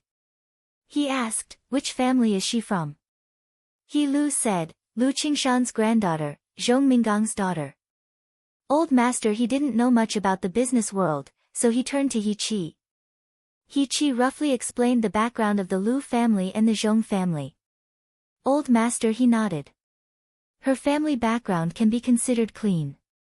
In other words, he was not dissatisfied with Gu Xingyin's identity. In reality, even if he wasn't satisfied, He Lu wouldn't listen to him. Old master he also asked, why haven't I heard you mention this before? Logically speaking, they were already talking about marriage. With He Lu's personality, he shouldn't be so secretive. Hearing this, He Qi wanted to cover his face and laugh. As far as he knew, his younger brother had only gotten to know him after he returned home from his long vacation. How could there have been any rumors about him before? He Lu didn't hide anything. I haven't known her for long. We just confirmed our relationship yesterday. Old master yesterday they confirmed their relationship, and today they were talking about marriage? Even though old master he knew that his grandson was very efficient, this was a little too fast. He Lu's parents weren't as conflicted as old master in their eyes, it was a good thing that their son was willing to get married. Old master he had many grandchildren, but they only had one son. They were still waiting for their grandchildren. Chapter 1585. He Lu could also see old master he's dilemma. He directly expressed his position. Grandfather, I like her and want to marry her. No woman has ever made me feel this way. What he meant was that it was love at first sight and he didn't want to marry anyone else. Old master he looked at the grandson who resembled him the most. He sighed in his heart and said, find a time to bring her back for a look. Marriage is such a big thing. You have to let the elders take a look. He Lu nodded. Okay, I'll take care of this before I return to the army. When he came out of the He family's old residence, He Lu was pulled aside by his impatient parents. He Lu's mother was in the arts and had been spoiled by He Lu's father her whole life. She was already in her 40s, but her personality was still very romantic. Xiao Lu, is the girl you like pretty? She asked her son. Father he was helpless. Other people's elders would ask about their character and family background. Her mother-in-law, on the other hand, only cared about these things. He Lu answered her seriously, she's very pretty, Mom. Mother he smiled happily when she heard that. She loved beautiful things the most and naturally hoped that her son could find a pleasing daughter-in-law. If an ordinary person heard this madam's requirements for choosing a daughter-in-law, they would probably be speechless. The next morning, He Lu brought gifts to the Zhong family's house. Chongming heard from his daughter that her boyfriend would be coming the next day. When he heard that it wasn't Zhong Cheng, Father Chong threw a tantrum. But Gu Xingyin wasn't afraid of him. In the end, Chongming Gang still chose to stay at home. No matter what, if he wanted to be the Zhong family's son-in-law, he had to be decent. He was afraid that his daughter's taste wasn't good and she found someone with a bad family background and character. Wouldn't it be embarrassing if word got out? But the next day, when he saw He Lu in a trench coat and carrying a gift box, Father Chong thought he was hallucinating. He had seen He Lu before. At a charity dinner hosted by He Qi, He Lu happened to be free at that time, so he was dragged by his brother to support the event. Chongming Gang found some connections and squeezed his way out. He threw a few million yuan and stood far away, watching the He family surrounded by countless important people. At that time, He Lu was like this, standing expressionlessly beside He Qi. He saw her, but it was obvious that she didn't notice him at all. But now, this man, who was said to have become a major general at a young age, was actually her daughter's boyfriend. Chongming just felt like he was still asleep. But He Lu's cold face and his daughter's normal expression told him that this was not a dream. Her daughter had found a major general as her boyfriend, and he was from the He family. After a brief moment of surprise, they were overjoyed. If his daughter managed to get close to the He family, then he would be the He family's in-law. At that time, who wouldn't give him some face in the business world? Chongming Gang's face was full of joy the entire morning. When the few of them were chatting, he never stopped praising them. He even asked about He Lu and Gu Xingyin's future plans. He couldn't wait to pack up Gu Xingyin and send her to him. Gu Xingyin felt embarrassed as she listened. They had lunch at the Chong family's house. After lunch, He Lu said goodbye. Gu Xingyin also used the excuse of seeing him off and walked out with him. Chapter 1586. Thank you for your hard work. He Lu suddenly reached out and held Gu Xingyin's hand. He only came over today to chat with Chong Minggang for a while, but he could see that Chong Minggang didn't have much sincerity for this daughter. It was obvious that he was most concerned about his career. He felt sorry for Gu Xingyin for such a father. Gu Xingyin shook her head. Actually, he wasn't harsh on me. If you could have known me earlier, you could have met my mother. Thinking of Lu Qinghe, that gentle and beautiful woman appeared in her memory. My mother gave me all her love. If she met you, she would definitely like you very much. He Lu held her hand tightly. If I treat you well in the future, Auntie's soul in heaven will be happy to see it. Gu Xingyin smiled and nodded. In the afternoon, they went to the Lu family. This was requested by He Lu himself. After he returned home yesterday, He Qi went to find him and told him some things he found out. Obviously, the Lu family was more like her family than Chong Minggang. And in Gu Xingyin's heart, the Lu family was probably closer than the Chong family. So if she wanted to meet the parents, He Lu was willing to accompany Gu Xingyin to the Lu family. Gu Xingyin was stunned for a moment after hearing his plan. Then, he slowly smiled. Thank you, He Lu. He Lu just held her hand tightly and didn't say anything. Without a doubt, He Lu's arrival shocked the entire Lu family. Because it wasn't announced in advance, only Old Master Lu, Lu Qingshan, and Gu Xingyin's eldest aunt were at home. Then, Gu Xingyin brought He Lu into the house in broad daylight. Old Master Lu was drinking tea at that time. When he saw the man who Gu Xingyin called Old Master Lu behind, he almost choked. He forced himself to calm down, and then tried to ask what happened as calmly as possible. Gu Xingyin told He Lu about how he and He Lu met in a few sentences. He Lu listened quietly at the side. During this time, Elder Lu's gaze never left the two of them. Although He Lu's expression was cold, his eyes were always on his granddaughter. When he saw that He Lu had personally poured tea for her, he lowered his gaze and sighed in his heart. If I'm not mistaken, General He and our Yuji have only known each other for less than a week, right? Elder Lu still remembered the scene when Gu Xingyin asked who that man was. He Lu's gaze was very sincere. I feel that time does not represent everything. I only know that when I first saw Yuji, there was a voice in my heart telling me that it was her. His gaze met Elder Lu's weathered eyes, and he did not back down at all. I can be sure that in this life, there will never be another woman who can give me such a feeling. I will definitely not let Yuji down. Such words were not enough to move Elder Lu's expression. Empty words have no proof. Our Lu family cannot be compared to the He family. What if Yuji is wronged in the future? He Lu was not angry at all in the face of such doubts. In his opinion, it was normal for the Lu family to be so concerned about Gu Xingyin. Chong Minggang looked like he couldn't wait to sell a product. There was no hesitation in his tone. With me, He Lu, around, I will not let Yuji be wronged in the slightest. Okay. Elder Lu looked at him. I heard that General He's words are worth 1,000 gold, and you never lie.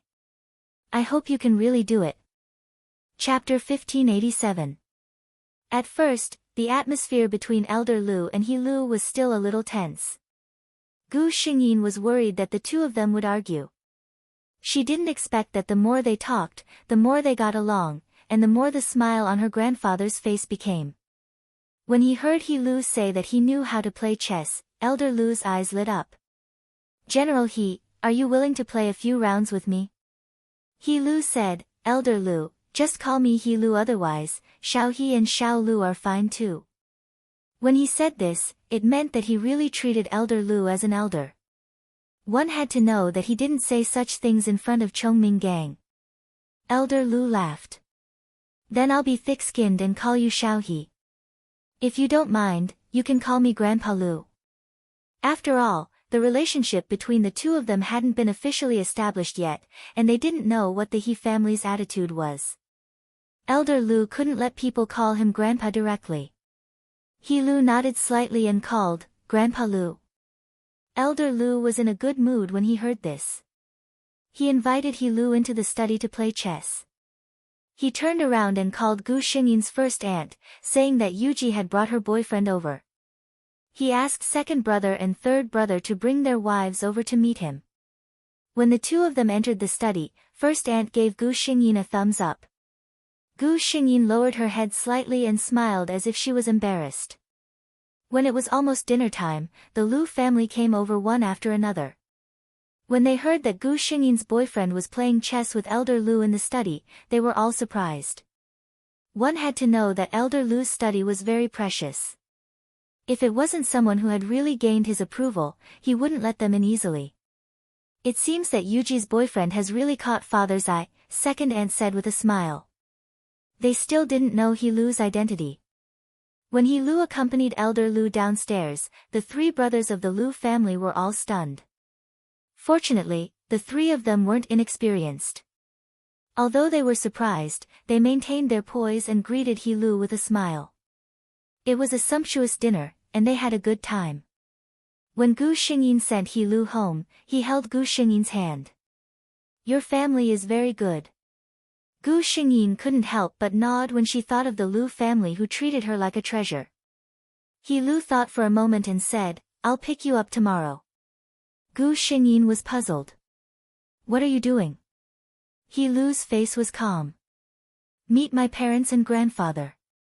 Gu Xingyin. Is it really okay for you to talk about such an important matter in such a casual tone? Why are you in such a hurry? She asked. He Lu nodded. It's rare for me to have a long holiday.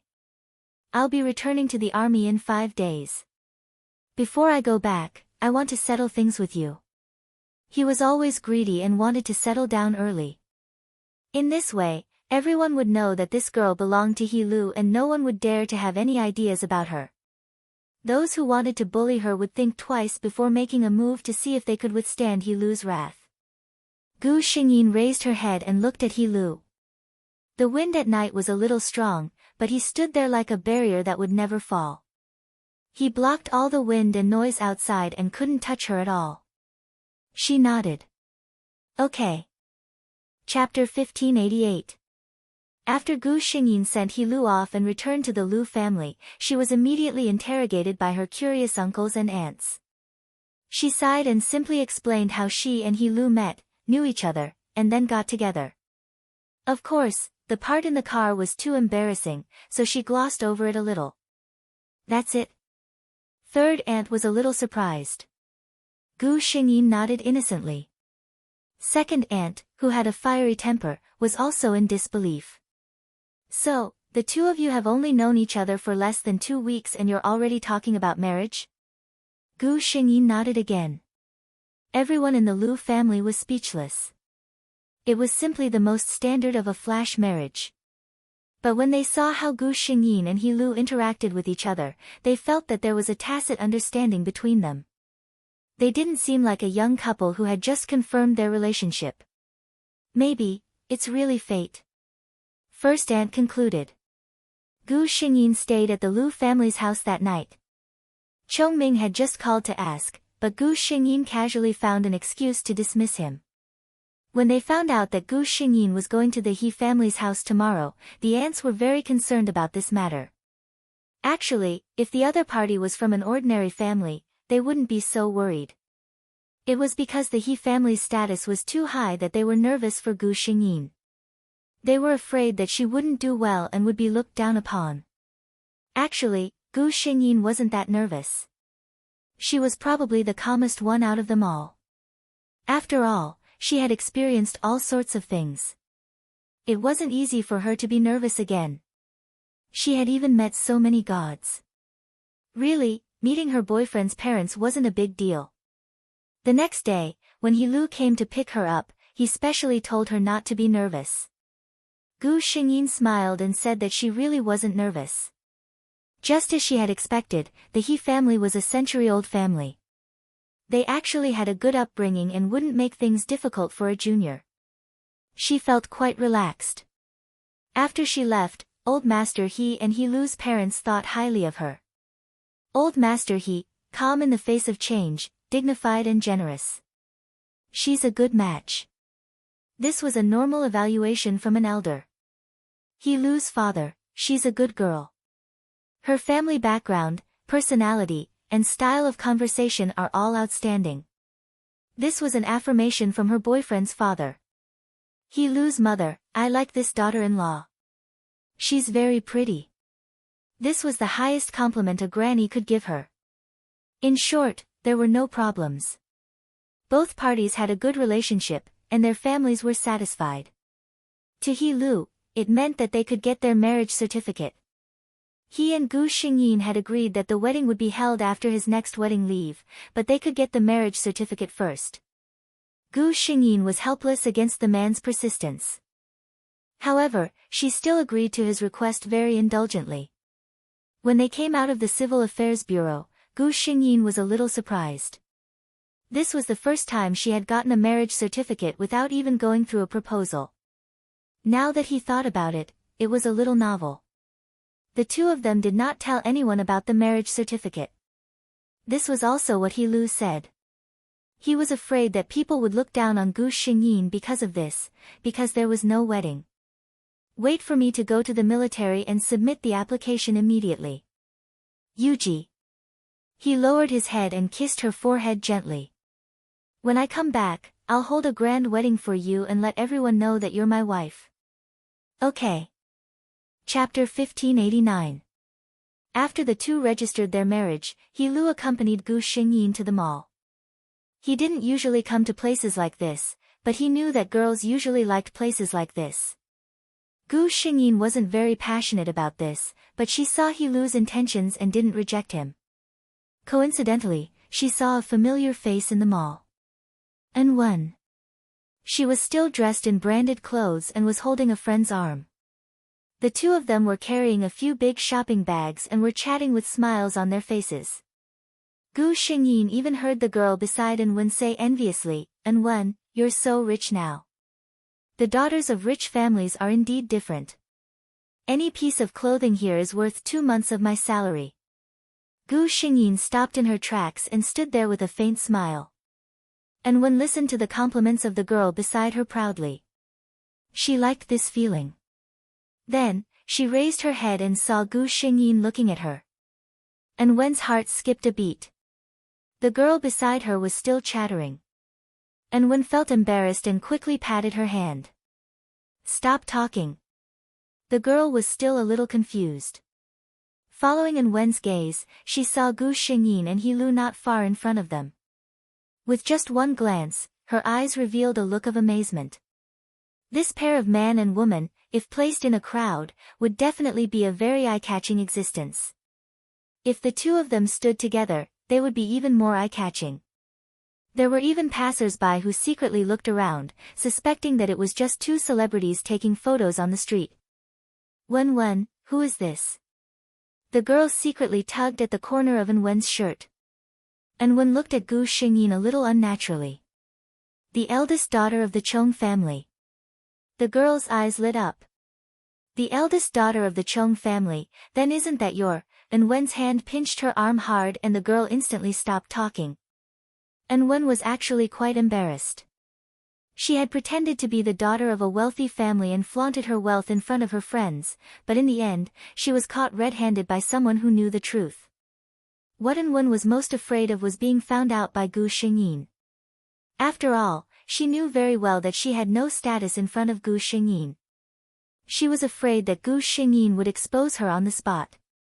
If that happened, she would really be embarrassed.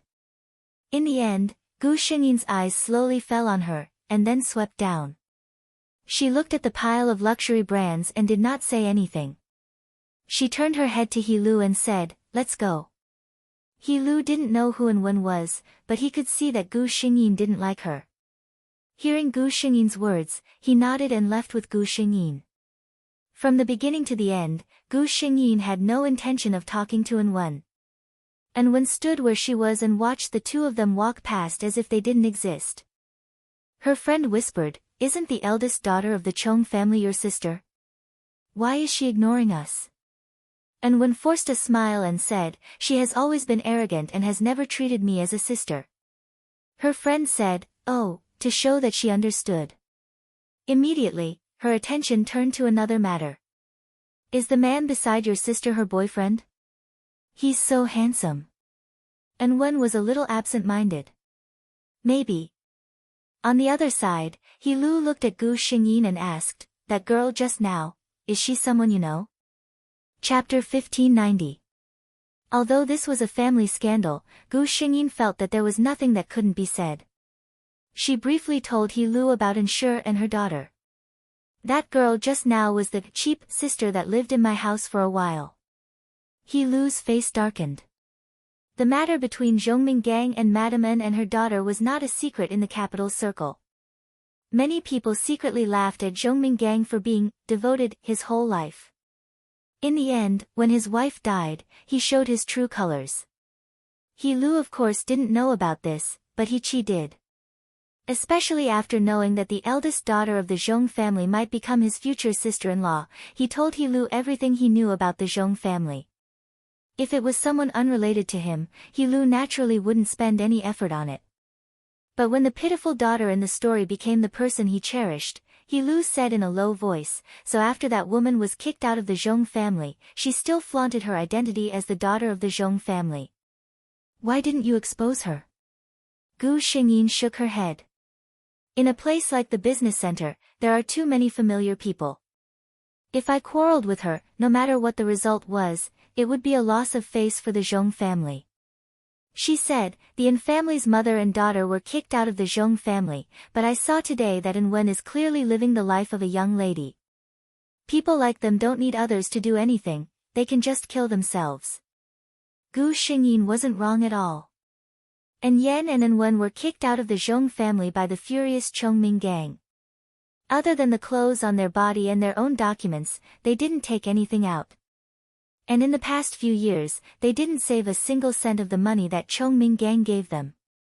Under these circumstances, the only asset left of the An family's mother and daughter was the apartment that they bought in the early years. In the capital, an apartment was worth a lot of money. An Yan had been raised by Chongming Gang all these years, and had long become a rich lady who only knew how to drink tea, play, and shop. Asking her to go out and work to earn money? Obviously, it wasn't realistic. And An Wen, although she had the title of a graduate from a famous university, she didn't have any experience. She went to many companies to interview, but the salary that was offered couldn't meet her requirements. It was still the same sentence, Chongming had just raised her heart. Relying on ordinary work alone couldn't sustain her demand for famous brands. Moreover, An Wen herself didn't care about that little bit of salary that couldn't even afford to buy a handbag if she worked herself to death. So the An mother and daughter thought about it, and sold their house in the capital. The house was sold for a large sum of money. If they had a good life, it would be enough for them to buy a house in a small city and live a carefree life. But obviously, the An family's mother and daughter weren't people who were willing to live a mediocre life. Today's An Wen's. She loosened her grip and instantly returned to the style of a rich young lady. Gu Xingyin took a quick glance at the clothes she was wearing today. The total cost of the entire outfit was more than 6 digits. Gu Xingyin didn't need to dirty his hands to deal with people like this. By the time they spent all their money, based on their style, it would be the end of the road for them. Chapter 1591. After accompanying Gu Xingyin for a few days, He Lu returned to the army. Gu Xingyin returned home. Ever since he found out that his daughter had a boyfriend like He Lu, Chongming Gang's attitude towards Gu Xingyin had completely changed. When they chatted, He Lu was always the topic of conversation. The meaning behind her words was to persuade her daughter to quickly hook up with He Lu, this rare golden turtle husband. To be honest, every time Gu Xingyin heard such words, he would feel uncomfortable and flustered. The only thing Chongming Gang cared about was whether he could become in-laws with the He family. If that was the case, how much could he benefit from this marriage? He didn't even care if Lu treated his daughter well. Fortunately, these days didn't last long. Gu Xingyin's uncle sent news. He said that everything was ready. Gu Xingyin knew very well what this meant. On Tuesday, the Chong Group held a shareholders' meeting. This meeting was initiated by Chong Minggang. It was about a major project that the Chong Group was about to start and needed the support of a majority of shareholders. In fact, such a meeting would usually be approved. After all, Chong Minggang was injured 25% of the shares, while Gu Xingyin had 30%. Just the father and daughter alone held more than half of the shares in the Chong Group. As long as his daughter was on his side, Chong Minggang could be said to be in an invincible position. Chong Minggang was very confident. After his wife died, he became his daughter's only family. Even if there were some disagreements in the past, how could there be overnight hatred between father and daughter? He never thought that there would be a time when his daughter would be at odds with him. Gu Xingyin was dressed very formally today. The pure black business suit made her look capable and experienced. Her hair, which was usually scattered behind her head, was neatly tied up. She looked like a strong woman who had been in the workplace for a long time. Because she was the largest shareholder, even if she was very young, her position was very high. This project was approved without a doubt. Chong Minggang smiled complacently. Just as he was about to announce the end of the meeting, Gu Xingyin suddenly stood up. "There's one more thing I need to discuss with you all." Chong Minggang frowned. Yuji? Usually, this daughter of his would just sit there quietly without any sense of presence. What was she trying to do? Gu Xingyin looked around the room with a smile and said, "As a major shareholder of the Zhong Group, I think that Mr. Zhong Minggang is too old to be the head of the Zhong Group. Now, I propose that Mr. Zhong Minggang be dismissed from his position in the Zhong Group. I, Zhong Yuji, will take over his position." A single stone stirred up 1,000 ripples. The hundreds of shareholders below were discussing animatedly. However, if someone observed carefully at this moment, he would find that many major shareholders who held a lot of shares of Chang's group were very calm when they heard the news, as if they had already known what would happen. As for Chong Minggang, his face had already turned ashen when Gu Xingyin said her first sentence. By the time Gu Xingyin finished speaking, his face had completely darkened. "Zhong Yuji, what do you mean?" he questioned. Gu Xingyin looked back at him without dodging. "Father, you're old." Chapter 1592. Chong Minggang only felt a surge of anger in his heart. He had guarded against the Lu family, but he didn't expect that his daughter would do such a thing. He turned around and said coldly, "I don't agree." He raised his voice and said, "Although Yuji is my child and the largest shareholder of the Chong Group, she has never learned anything about the business world and has no experience in handling company affairs. Taking over the company rashly like this won't do any good to the development of the Chong Group." Gu Xingyin had long known that Chong Minggang would not wait for death. However, since she dared to say such words, she must have been fully prepared. "Let's vote, father." Gu Xingyin said calmly, "If more than half of the shareholders support me, father, you should give up your power." Chong Minggang looked at the shareholders who were discussing below. Even though he knew that Gu Xingyin must be prepared, if he agreed to her, he would obviously be in a passive position, but he couldn't say anything. He looked at the results of the vote with a cold face. It was expected. Chong Minggang looked at his old partners who had worked with him for many years. One by one, they voted for his daughter, and his vision turned black. He didn't know if he should be angry, or because he despised the so-called friendship in the business world. Gu Xingyin didn't have a smug smile on her face. Instead, she said to Chong Minggang in a low voice, "Father, you can retire in peace. I will let you spend your old age in peace." Chong Minggang's mind was very dizzy, but he forced himself not to show anything. He sneered and said, "Then I'll see what you can do." He wasn't in a hurry at the moment. As long as his daughter really got the hang of it, she would find that managing a large listed company wasn't as simple as managing a small private studio. When the time came, she would beg him to go back. When the results were out, Chong Ming-gang snorted coldly. He didn't even say anything. He snorted coldly and left with a flick of his sleeves. The next day, the news was announced in the newspapers, financial news, and even social media.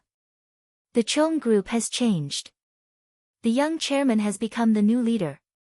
When An-Wen saw the news, she was having a facial massage with her friend at the beauty salon. The girl looked at the news on her phone and said in surprise, "Wen-Wen, your sister has become the president of Chang's group." An-Wen's face stiffened. She had always told her friends that her mother had married Zhong Ming-gang and she had become the young miss of the Zhong family. Nominally, she was Chong Yuji's sister. If she hadn't been chased out of the Zhong family, she would be flattering herself at most. However, the fact that she was chased out of the Chong family was too embarrassing. Therefore, An-Wen never told her friends about it. They thought that An-Wen had been living in the Zhong family all this time and was still the daughter of the Zhong family. Only An-Wen herself knew how guilty she felt every time she said those words. Seeing that An-Wen didn't say anything, her friend looked at her strangely. An-Wen could only say, "Ah, is that so?" The girl asked suspiciously, "Wen-Wen, don't tell me you only know about this now." An-Wen smiled awkwardly and didn't say anything. She really just found out about it. Chapter 1593. An-Wen's reaction made her friend a little suspicious. An-Wen suddenly became rich. In the past, she looked like an ordinary person who didn't have to worry about food and clothing. But 2 months ago, she suddenly started to wear branded clothes and spend extravagantly. Of course, she was very envious. After asking, An-Wen proudly said that her mother had married a rich man and become a rich lady. As for herself, she had transformed into a pampered young lady of a wealthy family.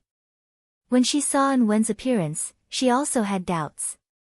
But An-Wen looked proud and even said that she would invite her to the Zhong family's villa to play if there was a chance, so her doubts were dispelled. But now, she started to have doubts again. If An-Wen really became a rich lady of the Zhong family, how could she not know about such a big thing happening at home? How could she leisurely follow her out for a massage? An-Wen's friend said tentatively, "Wen-Wen, you said before that you would take me to the Zhong family's villa to play when you have time. Then when do you think you'll be free? I've never been to the villa before." After she asked this question, her gaze was fixed on An-Wen's face. Sure enough, after hearing her words, An-Wen's face flashed with a trace of unnaturalness. She stammered and said, "This. Let's talk about it another day. Right now, the family is very busy and I don't have time to entertain you." "You don't have time to entertain me, but you have time to take me shopping every day." The girl sneered in her heart.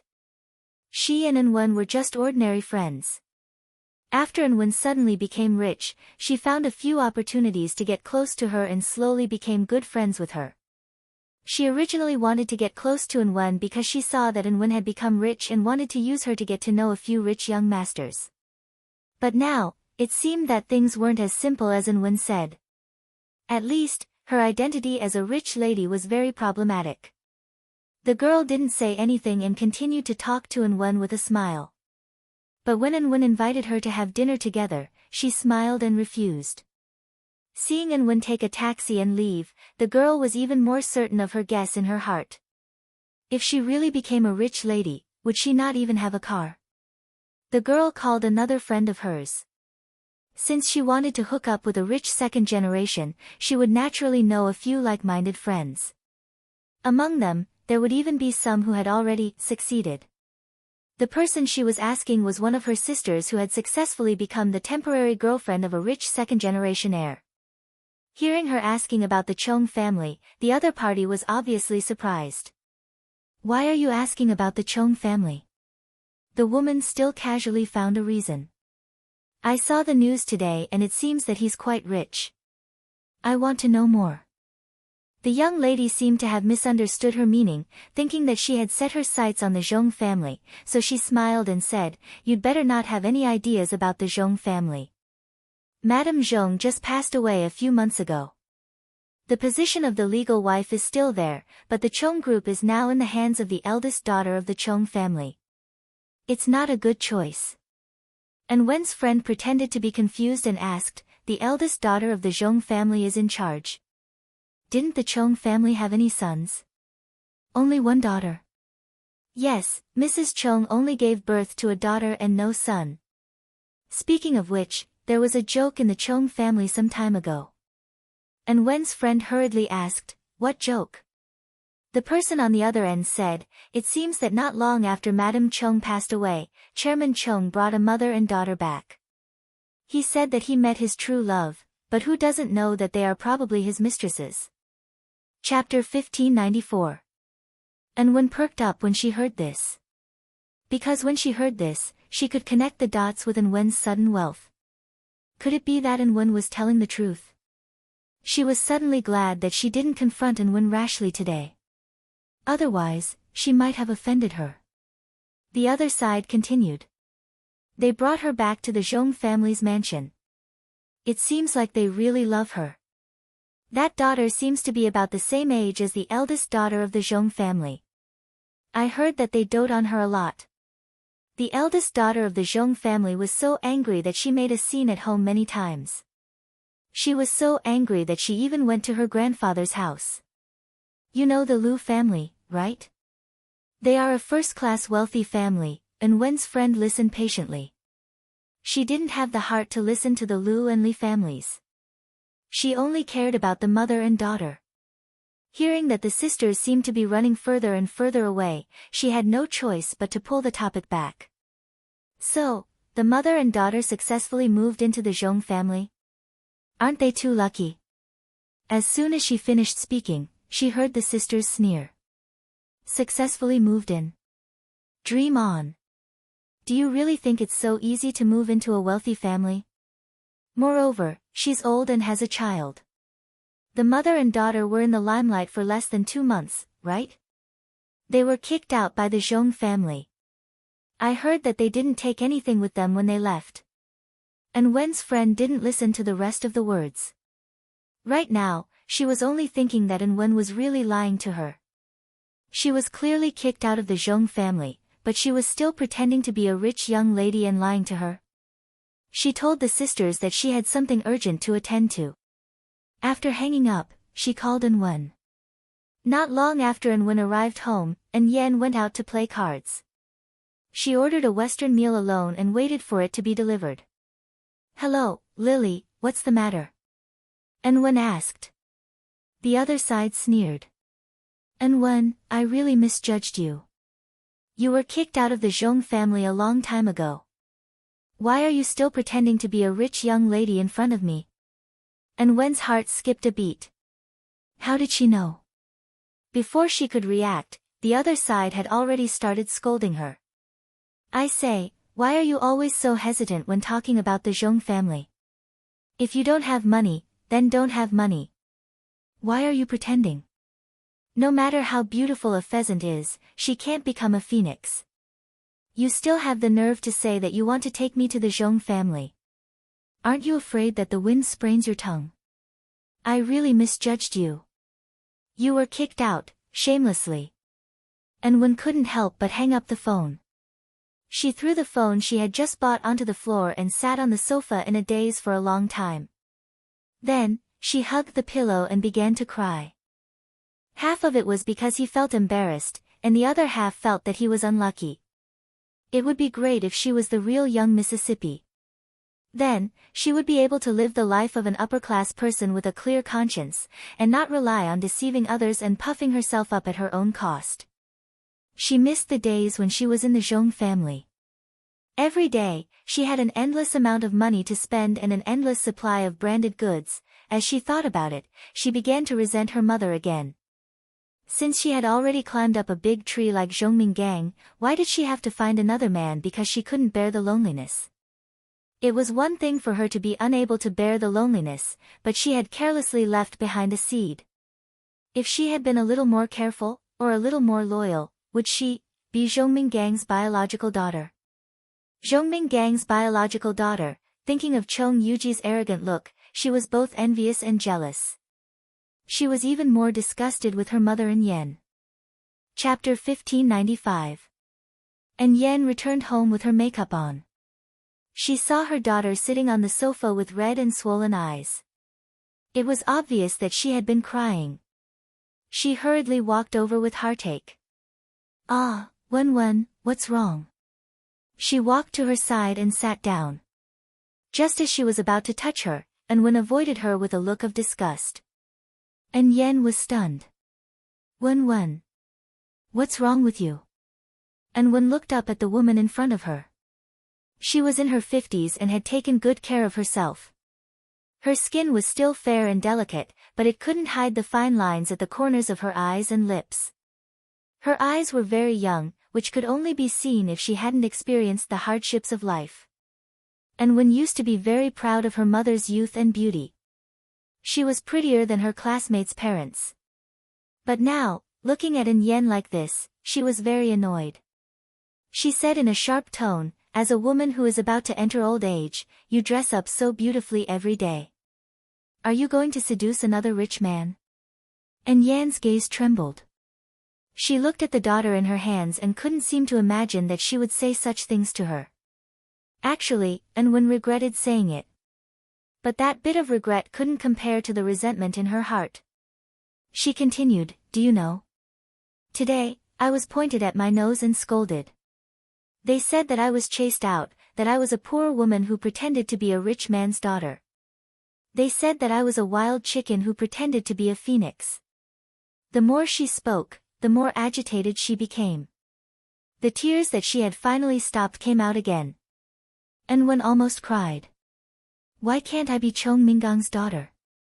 Since you were with Chong Mingang, why did you find another man? Why did you have to give birth to me and suffer?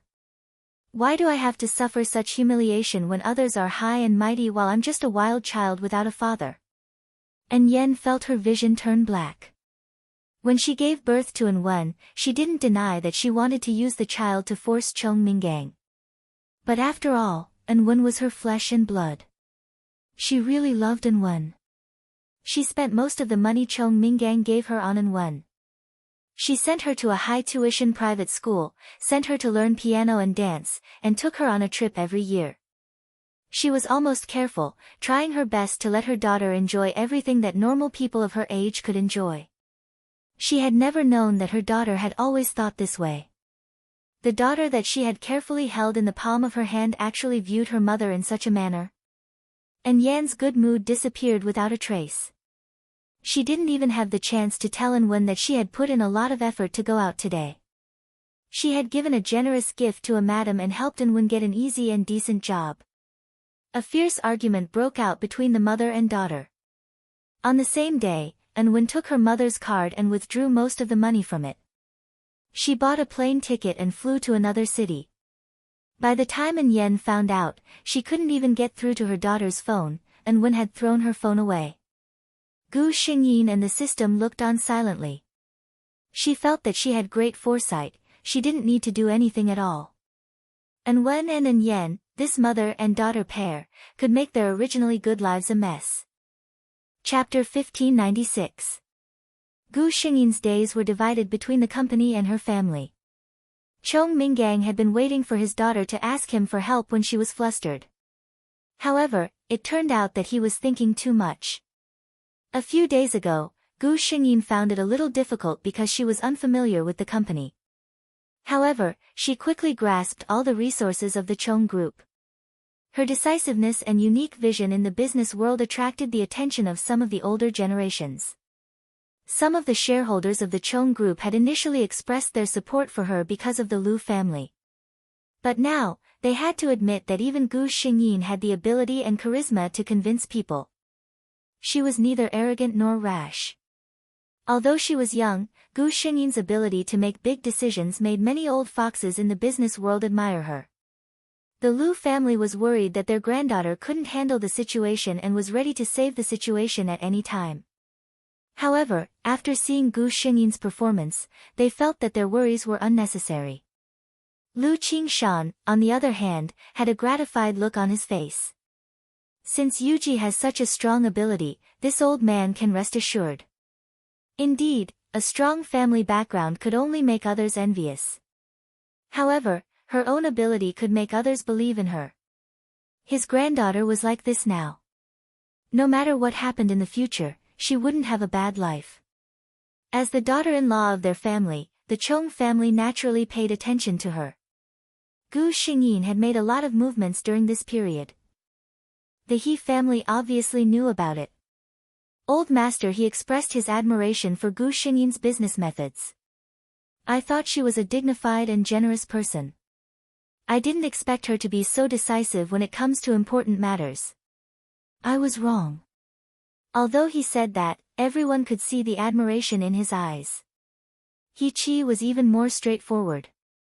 I wonder if sister-in-law will be willing to come to my Huaxia group to test the water after she gets married. Many people were happy for Gu Xingyin. Obviously, Chong Minggang wasn't one of them. The stronger Gu Xingyin was, the more stable her position was. This meant that he didn't have a high chance of regaining his full power. This made Chong Minggang, who felt that he hadn't reached the age of retirement and couldn't let go of his full power, very unhappy. Every time Gu Xingyin returned home, there would be a huge argument between the father and daughter. For example, tonight. Originally, he was in a relatively cold and silent state.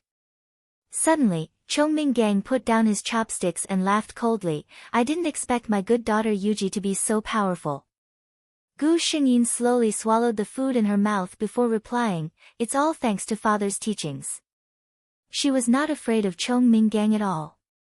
The current Chong Minggang was only good at talking.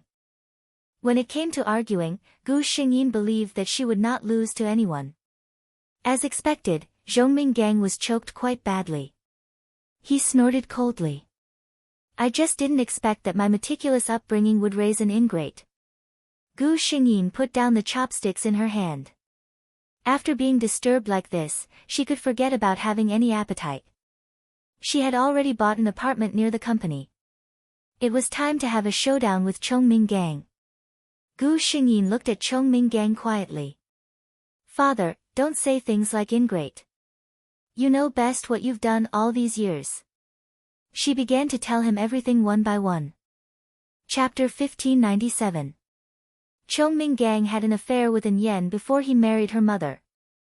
But he gave up An Yen for the support of the Lu family. But they didn't stop after they got married. His marriage with her mother was unfaithful from the beginning. He had been having an affair all the time. He always thought that An Wen was his daughter. He even thought about giving a part of his inheritance to his daughter after he passed away. After his wife Lu Qinghe passed away, he had many ideas about the shares in Chong Yuji's hands. Because his daughter Chong Yuji didn't listen to him and wanted to bring back his illegitimate daughter An Wen to suppress his daughter, pile by pile, piece by piece. There were even some things that even Chong Minggang forgot. Gu Xingyin said them one by one. Chong Minggang's eyes gradually widened. He looked at Gu Xingyin. You hired a private detective to investigate me? Gu Xingyin didn't answer him. She had the system, which was much more professional than a private detective. Gu Xingyin finally concluded, actually, I have always admired you, father. This was the truth. Chong Yuji's feelings for Chong Minggang were no less than Lu Qinghe's. That was why she reacted so strongly to his action of bringing back An Yen and her daughter. Gu Xingyin continued, but what did you do? Ungrateful. You used my mother's family background to develop the Chongming group to what it is today. But from the beginning to the end, you didn't have any true feelings for her. Who is the ungrateful one? You said that you raised me carefully, but in the blink of an eye, you brought back an illegitimate daughter to suppress me. Is this love for me? Gu Xingyin said with a sneer, the so-called reincarnation is good. Father, I'm afraid you don't know that you have been wearing a green hat on your head for more than 20 years. You raised someone else's daughter for more than 20 years, right? This was Chong Minggang's biggest weakness. He couldn't help but shout, shut up. How could Gu Xingyin shut up? She said, An Yen and her daughter were kicked out. I thought that if this was how it was in the future, we could live a good life. But you wanted to take the shares in my hands. She sneered, if I don't resist, do you think something will happen to me? Then you smoothly became the first inheritor of the inheritance? Chong Ming-gang's temples throbbed at her sarcastic words. His vision turned black, and he couldn't help but say again, "Stop talking." He had never thought that the things he had done would make him feel unbearable when others repeated them. Gu Xingyin's expression remained calm, as if she wasn't talking about herself. You can't take it anymore. I'm the one who has to bear all of this. Chong Ming-gang's vision finally turned black, and the world spun. Gu Xingyin stood up and shouted, "Call an ambulance. Father has fainted." The results of Chong Ming-gang's checkup came out that night, a sudden stroke caused by high blood pressure. What will happen after he wakes up? Gu Xingyin asked. The doctor looked at the young woman in front of him strangely. She claimed to be the patient's daughter, but there was no extra anxiety on her face. But this wasn't something a doctor like him could deal with. He said truthfully, the patient's condition is not very good. If he is better, he can sit in a wheelchair. But it is also very likely that he can only spend the rest of his life in bed. Chapter 95. Around 8 or 9 in the evening, the last 5 chapters of the day were updated. Chapter 1598. Gu Xingyin was silent for a moment when she heard this. The doctor felt that she couldn't understand the young lady in front of her.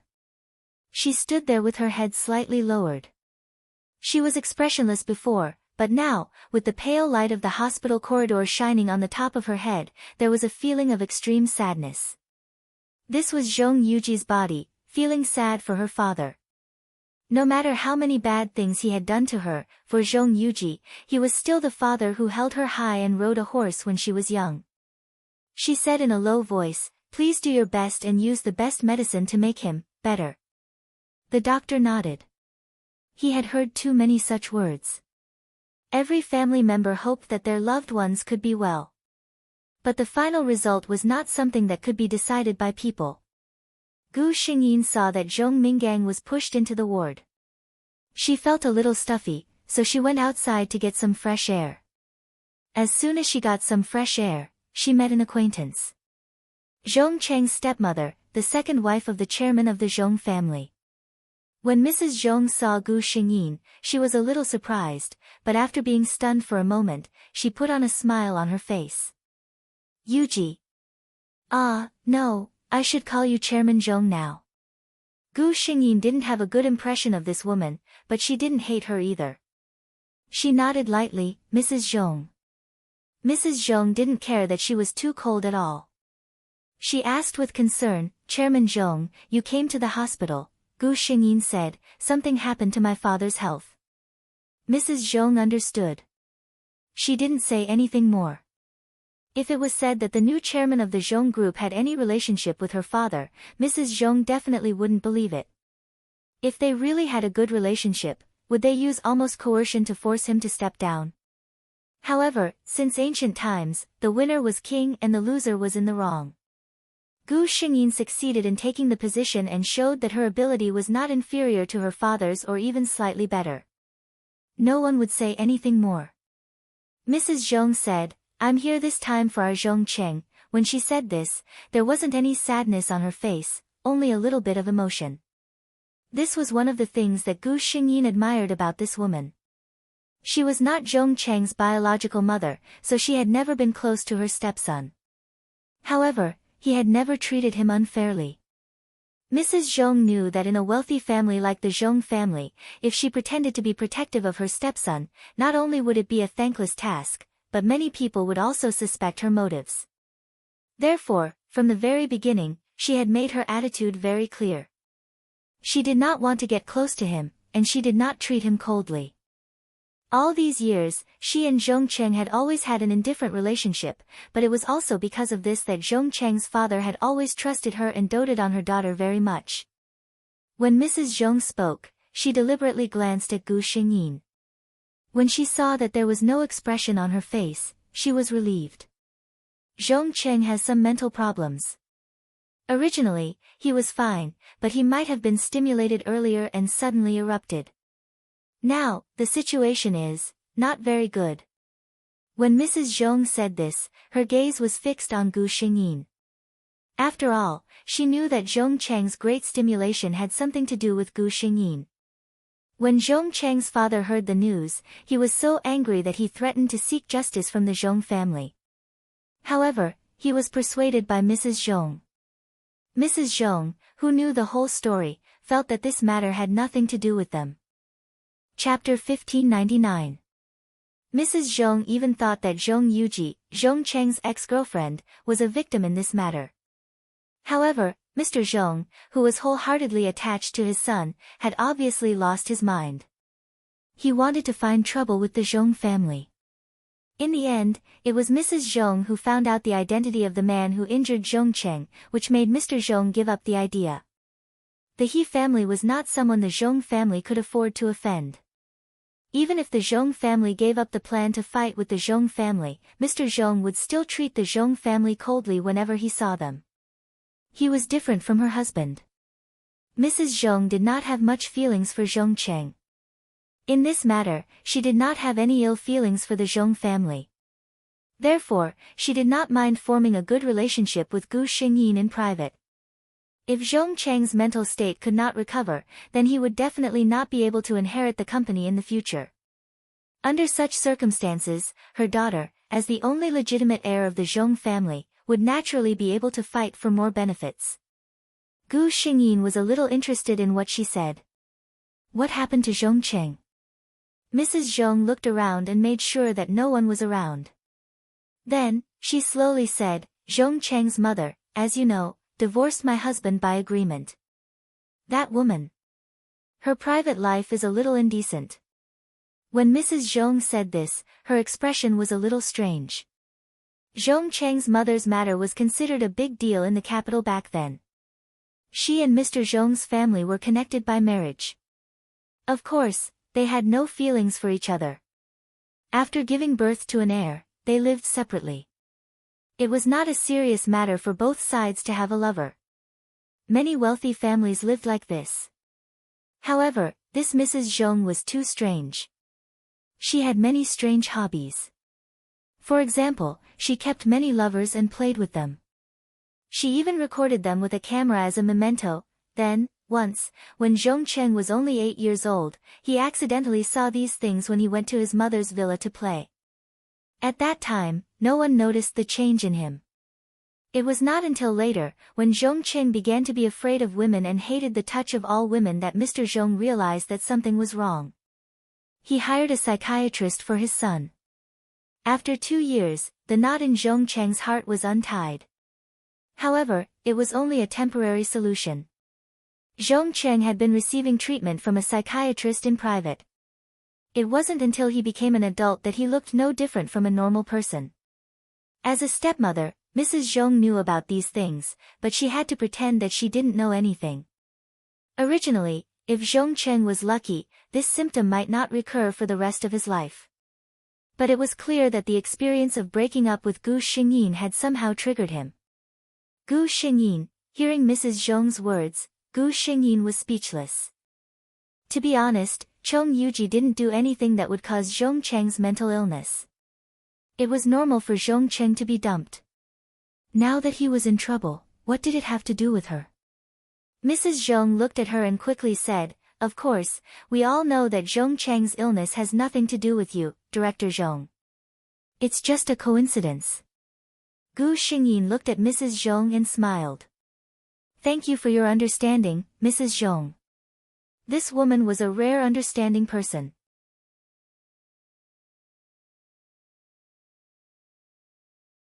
He looked at Gu Xingyin, who lowered her eyes and didn't speak. He impulsively added, During the days when you were in a coma, your daughter came to see you every day. How could there be any overnight enmity between father and daughter? Unfortunately, Zhong Ming's father was stunned by the news that he had a stroke. He didn't hear the rest of his words. He just moved his legs in disbelief and found that they didn't listen to him at all. He suddenly became agitated and used his hand to hammer his legs. As he hammered, he scolded, I had a stroke. I am a cripple. Zhong Yuji, are you happy now? No one will fight with you for the position anymore. You win. Chapter 1601. Gu Xingyin looked at Chong Minggang and suddenly lost interest in continuing to communicate with him. She turned to the doctor and said, "My father is a little emotional. I won't come to see him for the time being. Please take good care of him," she said quickly and left more decisively. Seeing her leave, Chong Minggang was even angrier. The doctor saw him like this and felt a headache. "Go and get the tranquilizer." Gu Xingyin sat on the bench downstairs of the hospital.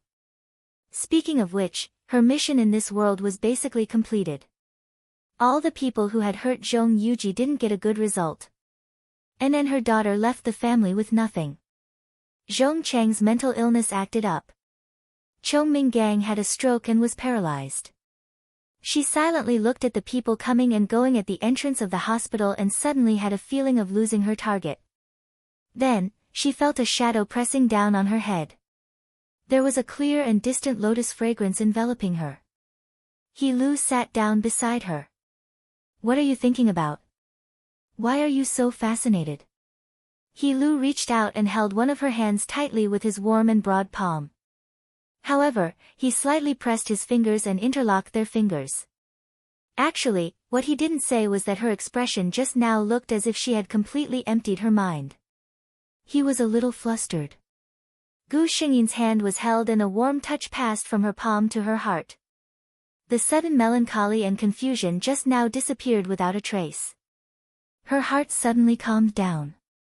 She turned her head to look at the man beside her and smiled.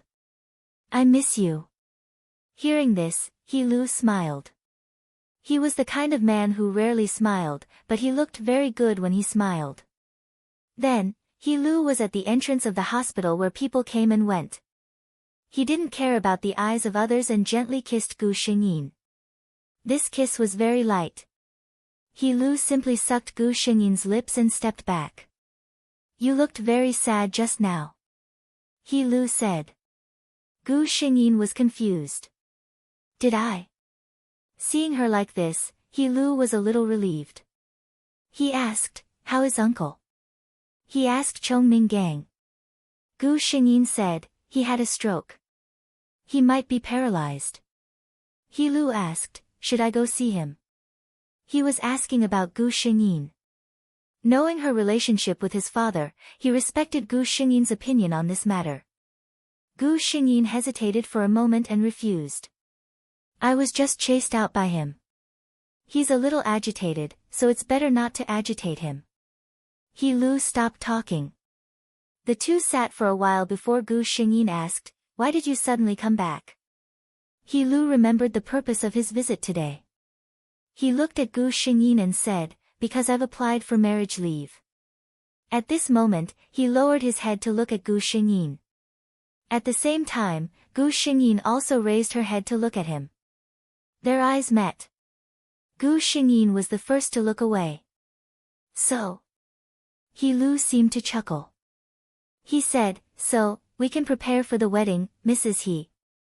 Gu Xingyin was also amused by this statement. She said seriously, "You don't even have a proposal and you want to marry me?" As soon as she finished speaking, He Lu pulled out a box from nowhere like a magic trick. "I've already prepared it." He opened the gift box in his hand in front of Gu Xingyin. Inside was a pair of very exquisite platinum and diamond rings. Gu Xingyin couldn't help laughing. "Why haven't I seen a proposal with a pair of rings?" He Lu said in all seriousness, "For things like rings, of course it's better to have them in pairs."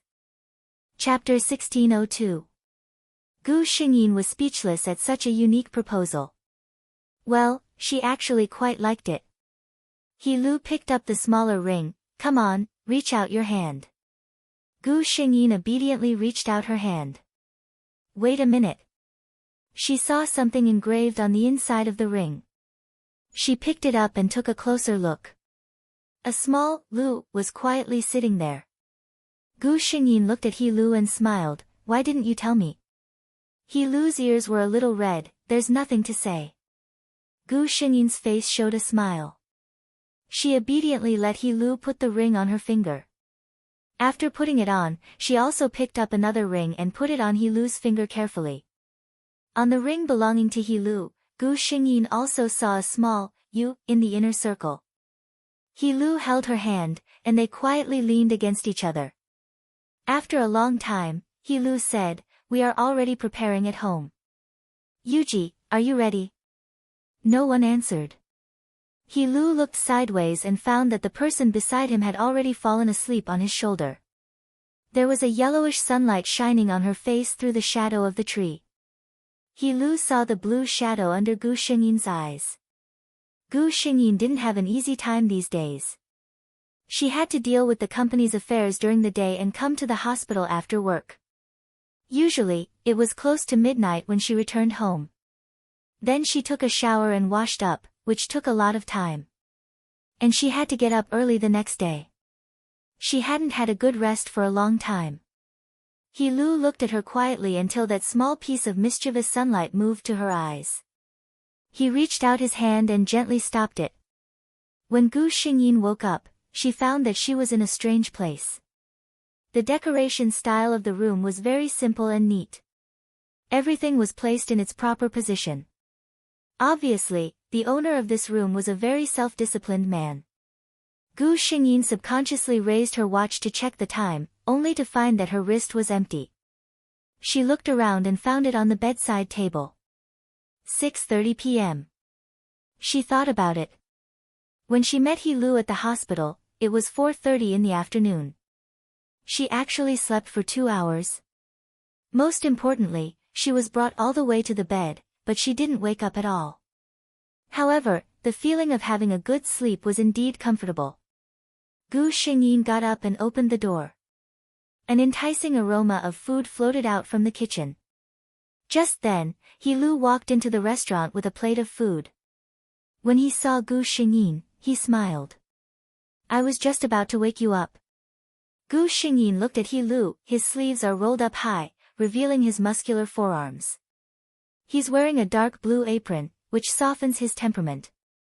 Seeing that she was still in a daze, He Lu smiled helplessly. When he came out again, the apron had been taken off and the food had been placed on the table. "Don't be in a daze. Come and eat." Gu Xingyin obediently walked over and sat down. He Lu reached out and scooped a bowl of soup for her. "Come and try this." Gu Xingyin took a sip. The taste was very delicious, which was a little beyond Gu Xingyin's expectations. She praised without hiding it. "It's delicious." Then, she looked at He Lu. "I didn't expect you to know how to cook." He Lu just picked up a chicken wing and put it in her bowl. Never underestimate any man who has been a soldier. A man who has been a soldier has good stamina. He. Chapter 1603. Gu Xingyin obediently finished the chicken wing. It was the first time for her to go to He Lu's house, and the first time for He Lu to cook for her. But they didn't feel anything wrong at all. They seemed to have a natural tacit understanding, as if they had been together for many years just like now. After dinner, He Lu washed the fruit for Gu Xingyin, and he went to the kitchen to clean up. Gu Xingyin glanced at the man who went to work consciously. She pursed her lips and smiled secretly. "What are you laughing at?" The sofa beside her sank. It was He Lu who sat down. Gu Xingyin put a piece of honeydew into his mouth. "I'm laughing. It is said that the youngest general in the Republic is washing his hands and making soup for me. Even if I tell others about it, I'm afraid that few people will believe it." She was just joking. She didn't expect He Lu to answer seriously. "I don't think anyone will believe it." Gu Xingyin was stunned for a moment, and then she couldn't help laughing. He Lu looked at the woman who was laughing with her hands on her belly with indulgence. She was very beautiful, bright and beautiful. This kind of unscrupulous laughter was most suitable for her. Although he didn't know why she was suddenly so happy, He Lu was still happy for her. Gu Xingyin laughed for a while and then stopped. She looked at He Lu. He Lu also looked at her with his head tilted.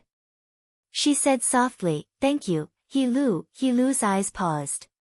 He asked her, "Thank me for what?" Gu Xingyin shook her head and buried her head in He Lu's arms. This embrace was very warm, very safe and very familiar. She took a deep breath and suddenly said, I can't wait to be your bride. He-Lu's eyes suddenly darkened. He reached out and gently stroked Gu Xingyin's soft hair. Why do you suddenly say that?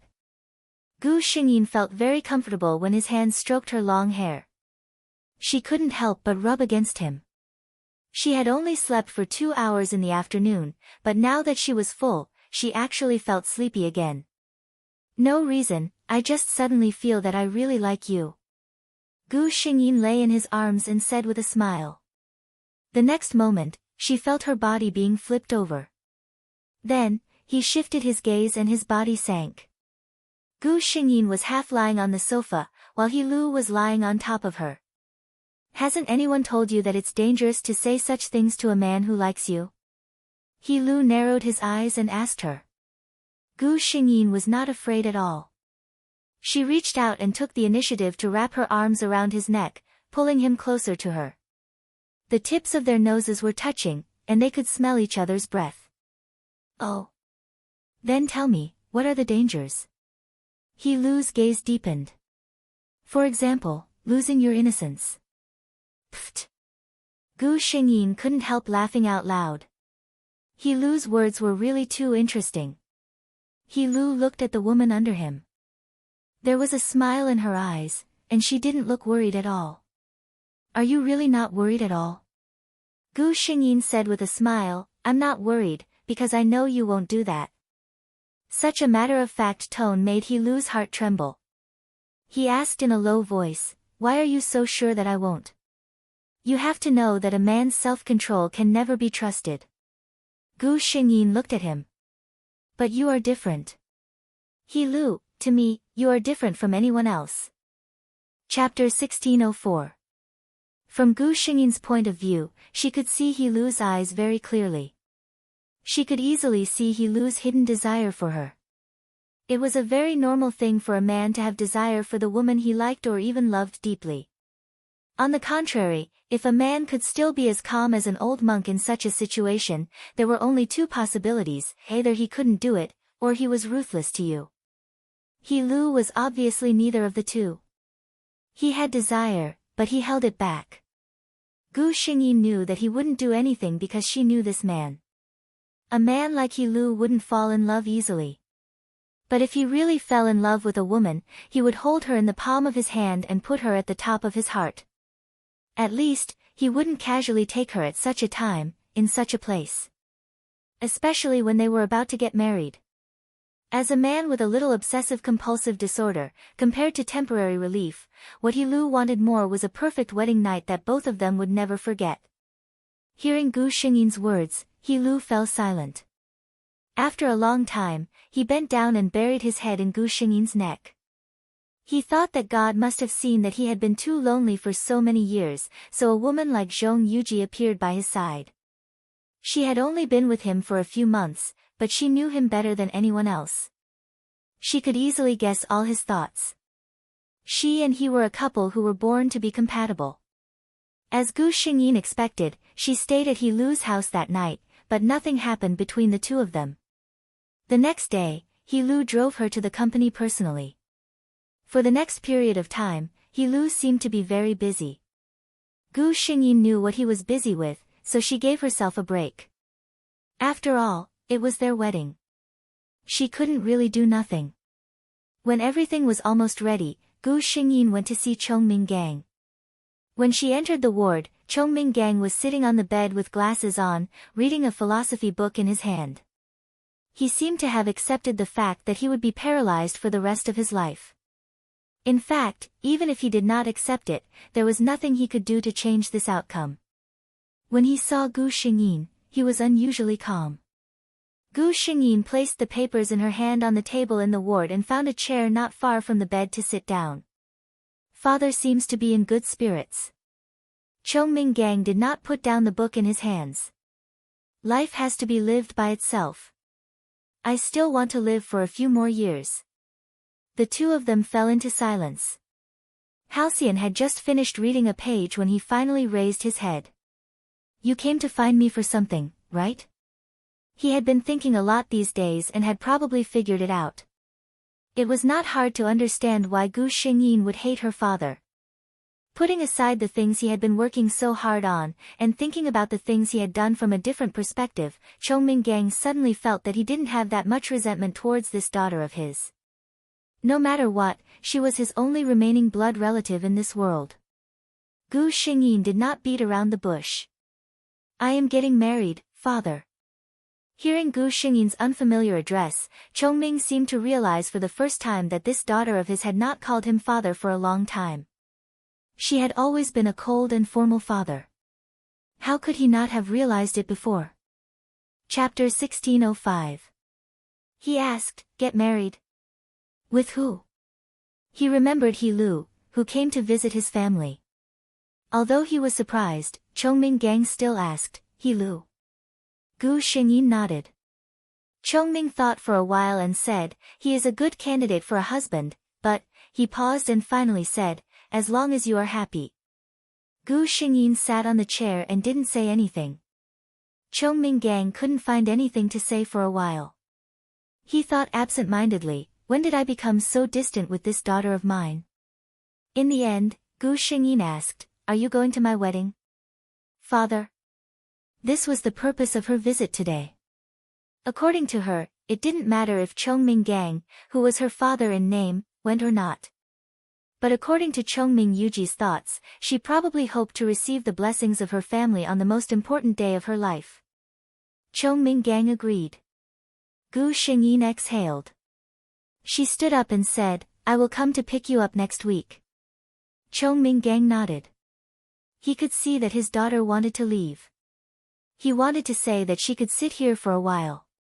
Even if she didn't say anything, just sitting here was good enough. But he didn't say this sentence in the end. Gu Xingyin turned and walked out of the ward. Chongming looked at the door of the ward in a daze. After a long time, he turned his head and looked at the fresh flowers in the vase next to him. He lowered his head silently. Because of the true identity of the He family, He Lu and Gu Xingyin's wedding wasn't widely publicized. But although it wasn't widely publicized, it wasn't any less ostentatious. If someone with sharp eyes was here, they would find that many people who came to attend the wedding were people who often spoke on the international news. As a company that cooperated with the Chong family, the Zhong family also came. Mr. Zhong didn't come because he was busy with work. Although Mrs. Zhong felt that her husband's behavior was stupid, she couldn't persuade him. She could only bring her daughter here. As for Zhong Cheng, he was still living happily with Wen in that small city.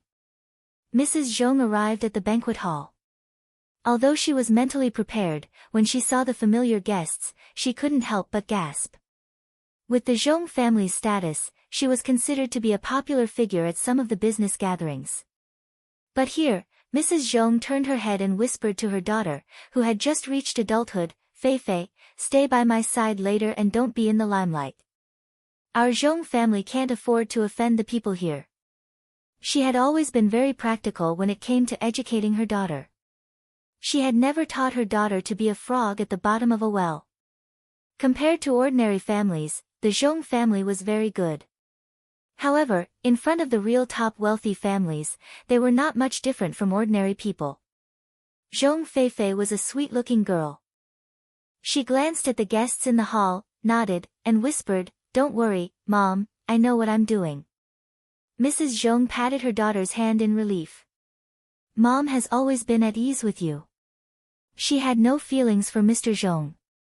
The proudest thing in her life was that she had given birth to such an obedient and sensible daughter. Chapter 1606. As the main character of this wedding, Gu Xingyin naturally received attention from all directions. Many guests were secretly puzzled. Logically speaking, this bride's family wasn't ranked high in the capital.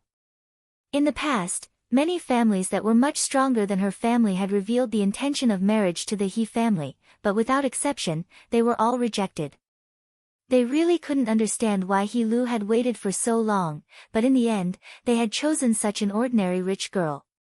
However, they would only think about this in their hearts. If they showed it on their faces, they would be fools. He Lu and Gu Xingyin didn't care about what other people thought. These people had nothing to do with their lives, so why should they care about them? The two exchanged rings and tokens. As the bride's father, Zhong Minggang sat in the front seat in a wheelchair. Next to him were Helu's parents. Old Master He was sitting in the main seat. He came personally to let everyone see how satisfied the He family was with Gu Xingyin as their daughter-in-law. Mrs. Zhong and Zhong Feifei chose a position that wasn't very conspicuous. Zhong Feifei looked at the dazzling newlyweds on the stage and her heart was filled with envy. "Mom, Sister Yuji looks so happy," she whispered. Because of Zhong Yuji's relationship with Zhong Cheng, she and Zhong Yuji were familiar with each other and had a good relationship. Mrs. Zhong looked at the woman who almost became her daughter-in-law on the stage and sighed in her heart. In the end, it was Zhong Cheng who didn't have good fortune. She was an experienced person. She could tell that the famous general He's every move was full of care and intimacy for Gu Xingyin. This showed that the two had a good relationship. The attitude of the He family also showed that they were very satisfied with Gu Xingyin. She smiled and said to her daughter, "Feifei, in the future, you will be as happy as your sister Yuji." Zhong Feifei blushed and didn't say anything. When the guests finally left, Gu Xingyin couldn't help but breathe a sigh of relief. Although it didn't hurt to stand for a day in special high heels, it was still very uncomfortable. He Lu, who had been paying attention to his wife, quickly asked, "Are you not feeling well?" As soon as he said that, he received several mocking looks. Although most of the guests had left, He Qi and his wife, as well as Gu Xingyin's cousins, these young people had not left yet. As for Old Master He, Father He, Mother He, Chong Minggang, and the other elders, they left after giving the gifts. They knew very well that with them around, the youngsters wouldn't be able to let go. Gu Xingyin said calmly, "My feet don't feel well." As soon as she finished speaking, He Lu frowned and said, "I knew it. Wearing such high shoes, you must feel uncomfortable standing for a day. I asked you to change to a lower pair, but you refused, saying that they don't look good." Gu Xingyin widened her eyes. Of course, she wouldn't change it. This was the most important day in a woman's life. So what if she felt a little uncomfortable? It had to be perfect. Cough cough. He Qi coughed dryly. "I say, He Lu, your brothers are still here. What do you plan to do with us?" He Lu glanced at him. He knew that He Qi said that on purpose. He glanced at the other people's faces. As expected, they all looked like they were waiting for a good show. He Lu pursed his lips and suddenly leaned over. Gu Xingyin felt her vision change. He Lu had lifted her up in his arms. Chapter 1607. However, although Gu Xingyin was complaining in her heart, her body was very comfortable. It had to be said that being able to eat porridge made by her lover in the morning could make her feel good all day. He Lu was a perfect husband. Gu Xingyin's aunts were a little worried at first, but after coming over to take a look once or twice, they all expressed that their niece's judgment of people was simply superb. It was one thing for a man like He Lu to have a high position and power, but what was rare was that he respected and loved his wife so much. Where could she find another husband like him? Considering He Lu's vacation, the two of them didn't go on a honeymoon. Instead, they lived a sweet life in their newly built small family. Occasionally, they would be called over by their respective elders for a meal. Their wedding wasn't spread around. By the time Zhong Cheng and Anwen found out about it, He Lu had already returned to the army. Anwen returned to her old days. Zhong Cheng would grant her almost every request. Want to buy clothes? Want a branded bag? No problem. Want to go on a trip? No way. Anwen didn't notice that something was wrong with Zhong Cheng. She thought that he didn't allow her to go on a trip because he liked her and didn't want her to be far away from him. She even felt pleased with herself for this. So what if she wasn't the daughter of a rich family? Looking at Zhong Cheng now, wasn't the possibility of her becoming Mrs. Zhong too high? She had tried to tell Zhong Cheng that she wanted to be with him forever. Forever? A dark light flashed across Zhong Cheng's eyes when he heard this. Anwen saw that he didn't have any intention of objecting. She was secretly happy and quickly nodded. Zhong Qing hugged her with one hand and played with her hair with the other. Okay. I'll call my father and tell him that I want to marry you. Zhong Qing didn't hesitate at all. He felt that Wen was his only salvation now. As long as she stayed by his side, he wouldn't go crazy and lose his mind. When he said this, Mr. Zhong was silent for a long time. During this period of time, he had a more specific understanding of Zhong Cheng's mental condition. When he heard Zhong Cheng's request, the first thing that came to his mind was the words of the attending physician. The patient cannot be stimulated in any way in the future. Otherwise, he might not be able to wake up again. How could a person who could not be stimulated by anything become the successor of such a large group like the Zhong group? All right. Zhong Qing smiled as he shared the news with the overjoyed Wen. Little did he know that his father had already decided his fate. Zhong Qing never thought that if his father continued to treat him as the successor, how could he allow him to marry Wen, a woman with a dubious background? When Wen heard Zhong Cheng's words, her first thought was not to share the news with her mother, but to Gu Xingyin. She thought that if she returned to the capital this time, she would definitely go and see Zhong Yuji. Hadn't she always looked down on him? But now she was going to marry Zhong Cheng. In the future, Wen's identity as the young madam of the Zhong family would not be much different from that of the eldest daughter of the Zhong family. She almost couldn't wait to see Zhong Yuji's expression when she saw her. Wen didn't expect that when she went to inquire about Zhong Yuji, she would get the news that she had become the wife of Major General He. Chapter 1608. It was the famous He family. She became the wife of the youngest general in the Republic. Wen felt as if a basin of cold water had been poured over her head. She realized that no matter how hard she tried, there seemed to be an insurmountable chasm between her and Changyuji. The joy of being able to marry into a wealthy family was instantly washed away. Wen called her mother, Yen, who had been looking for her, to report the good news. She thought that Yen would congratulate her immediately, but she didn't expect to be scolded. "You child, where have you been for so long? Don't you know how worried I was about you? You didn't even answer my calls. What are you trying to do?" Wen's joy was instantly extinguished by this scolding. She hung up the phone in annoyance.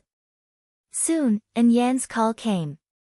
This time, her voice was full of caution. Wen, it was my fault just now. I was just too excited when I found out about your news. Don't blame me. Where are you now? Wen said, "It doesn't matter where I am now. I'll be back soon, Mom." She said in a boastful tone, "I'm going back to the capital soon with a new identity." She told Yen that Zhong Qing said that he wanted to marry her, and the Zhong family agreed. When she returned to the capital, she would marry Zhong Qing immediately. Yen was a little worried when she heard this. She wasn't like Wen. 20 years of being an underground lover was enough for her to see clearly how difficult it was to marry into a wealthy family. But when she wanted to say this to Wen interrupted her without hesitation. "Don't tell me about your experience. If it was really useful, you wouldn't be unable to handle Chongming Gang after 20 years. Yen was speechless.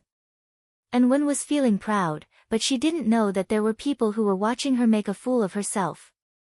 Gu Xingyin sighed aside. She knew about the hidden dangers in Zhong Cheng's body. If he suddenly had a relapse in the future, as his wife, Wen wouldn't have a good life. Another person watching the show was Mrs. Zhong. Her husband asked her to prepare for Zhong Cheng's wedding, but added that it didn't need to be too extravagant. She instantly understood her husband's choice. After Mr. Zhong left, Mrs. Zhong called her daughter. "Fei, you're probably going to have another brother soon." The Zhong family had an ancestral rule that the family business could only be passed down to males and not females. Her Fei was destined to only have a small share of the assets. It was impossible for the Zhong corporation to be left to her. Master Zhong was already so old, and it was impossible for him to have another son. It was likely that he would have to pick out one of his illegitimate children and train him as his successor. This was a good thing for Madame Zhong and her daughter.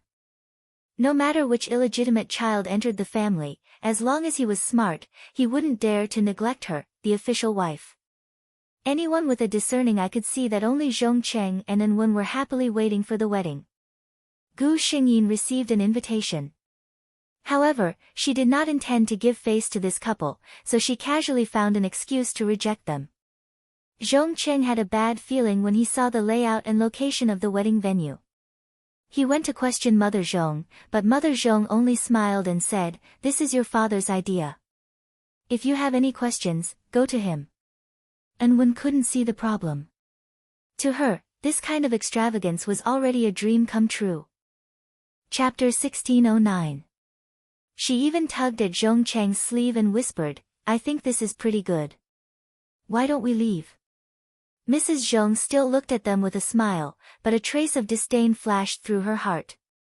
That was why most wealthy families paid attention to matching families of equal social status.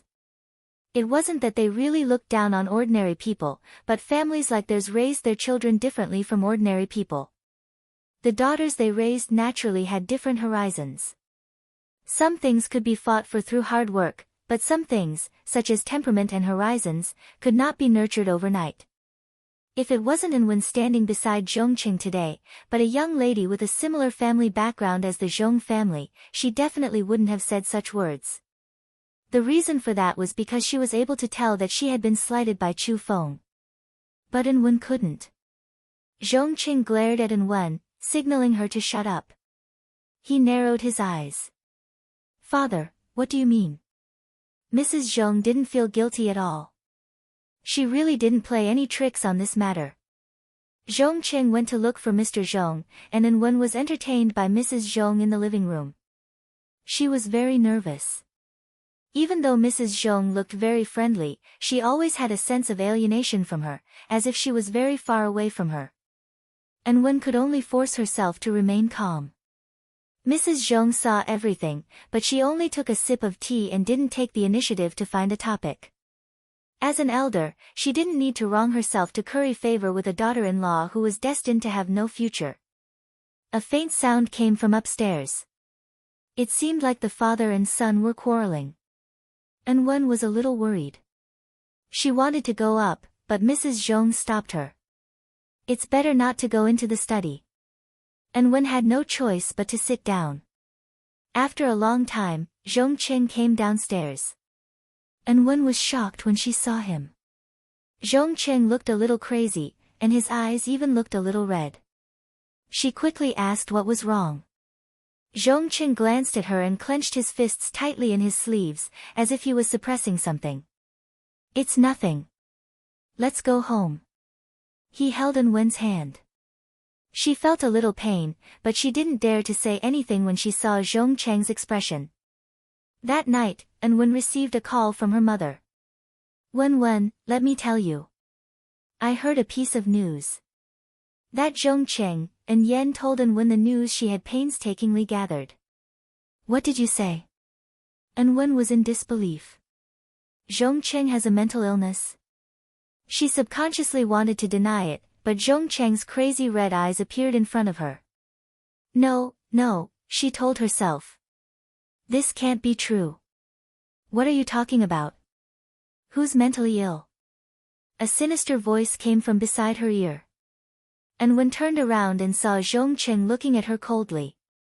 An Wen was so shocked that she dropped her phone on the floor. When Gu Xingyin heard the news, An Wen was already in the hospital. She was thrown to the ground by Zhong Cheng and her left forearm was fractured. This was nothing. What surprised Gu Xingyin was that An Wen was still willing to marry Zhong Cheng. What is she after? Gu Xingyin could not understand. And Yen couldn't understand it either. When she heard her daughter's words, she suspected that there was something wrong with her ears. "You still want to marry him?" An Wen's expression remained calm. "Why not?" Chapter 1610. And Yen pointed at the wound on her daughter's body. "Didn't you hear? Zhong Cheng is sick." She lowered her voice when she said this. And Yen looked at her daughter's wound and felt distressed. "You haven't gotten married yet and he hit you. What are you going to do in the future?" and Wen's uninjured hand was clenched tightly under the blanket. Her face was still a little pale, but her tone was very firm. So what? She raised her head and looked at Yen, her eyes flashing with a brilliance that Yen couldn't understand. If I marry him, I will be the young madam of the Zhong family. I will have an endless amount of money to spend, and I will be able to buy whatever I want. No one will ever laugh at me for being a wild chicken that wants to climb up the tree again. Her eyes were very bright, but her tone was getting more and more intense. This is my chance, mother. I know now that if Zhongqing didn't have this illness, I wouldn't have the chance to marry him. Most likely, all parents in the world would view their children as the most important thing. Therefore, Yen tried to persuade her daughter. What if he hits you in the future? Wen was silent. During the day, I will stay with the servants. At night, if he doesn't act up, he won't hurt me. This meant that she couldn't guarantee anything. Seeing that her mother still wanted to say something, Wen shook her head. I know. If I marry him, I might not have a good life. Wen smiled indifferently. But what does it matter? I'm not living a good life now. I've had enough of being calculated for half a day just to buy a dress. I won't regret it. Yen left in the end. On the day of Wen's wedding, she didn't appear. This was because although the Zhong family could accept a daughter-in-law who was born poor, they couldn't tolerate an in-law who was a mistress. They even hid Wen's birth and only said that she was a poor university student from a famous brand. Gu Xingyin didn't attend the wedding, but she saw the newspaper. Wen's face was covered with exquisite makeup and she was holding Zhong Chang's hand happily. The two of them looked very sweet. Gu Xingyin only took a glance and turned her face away. No one knew that the bride had suffered violence the night before. Even now, under her white wedding dress, there were shocking bruises. This was the path Wen had chosen herself. She chose to live a glamorous life in the eyes of others, so she had to swallow the bitter fruit that could not be seen by others. The system told Gu Xingyin that Zhong Chang's condition could no longer be suppressed. He would only become more easily irritable and violent. Under such circumstances, Wen, who was supposed to be his good medicine, had undoubtedly become his #1 target to vent his anger on. In front of outsiders, Zhong Chang and Wen were deeply in love with each other. However, Gu Xingyin received a message from the system every few days, and Wen was being abused again. At this time, Gu Xingyin no longer paid attention to Wen. She knew that Wen wouldn't have the energy to think about anything else. Sometimes, she would wonder if Wen would regret her decision. However, this thought only flashed through Gu Xingyin's mind. Whether Wen regretted it or not, what did it have to do with her? Gu Xingyin was pregnant. When the child in her stomach stabilized in the 3rd month, the Zhong family spread the news that Zhong Cheng and his wife were divorcing.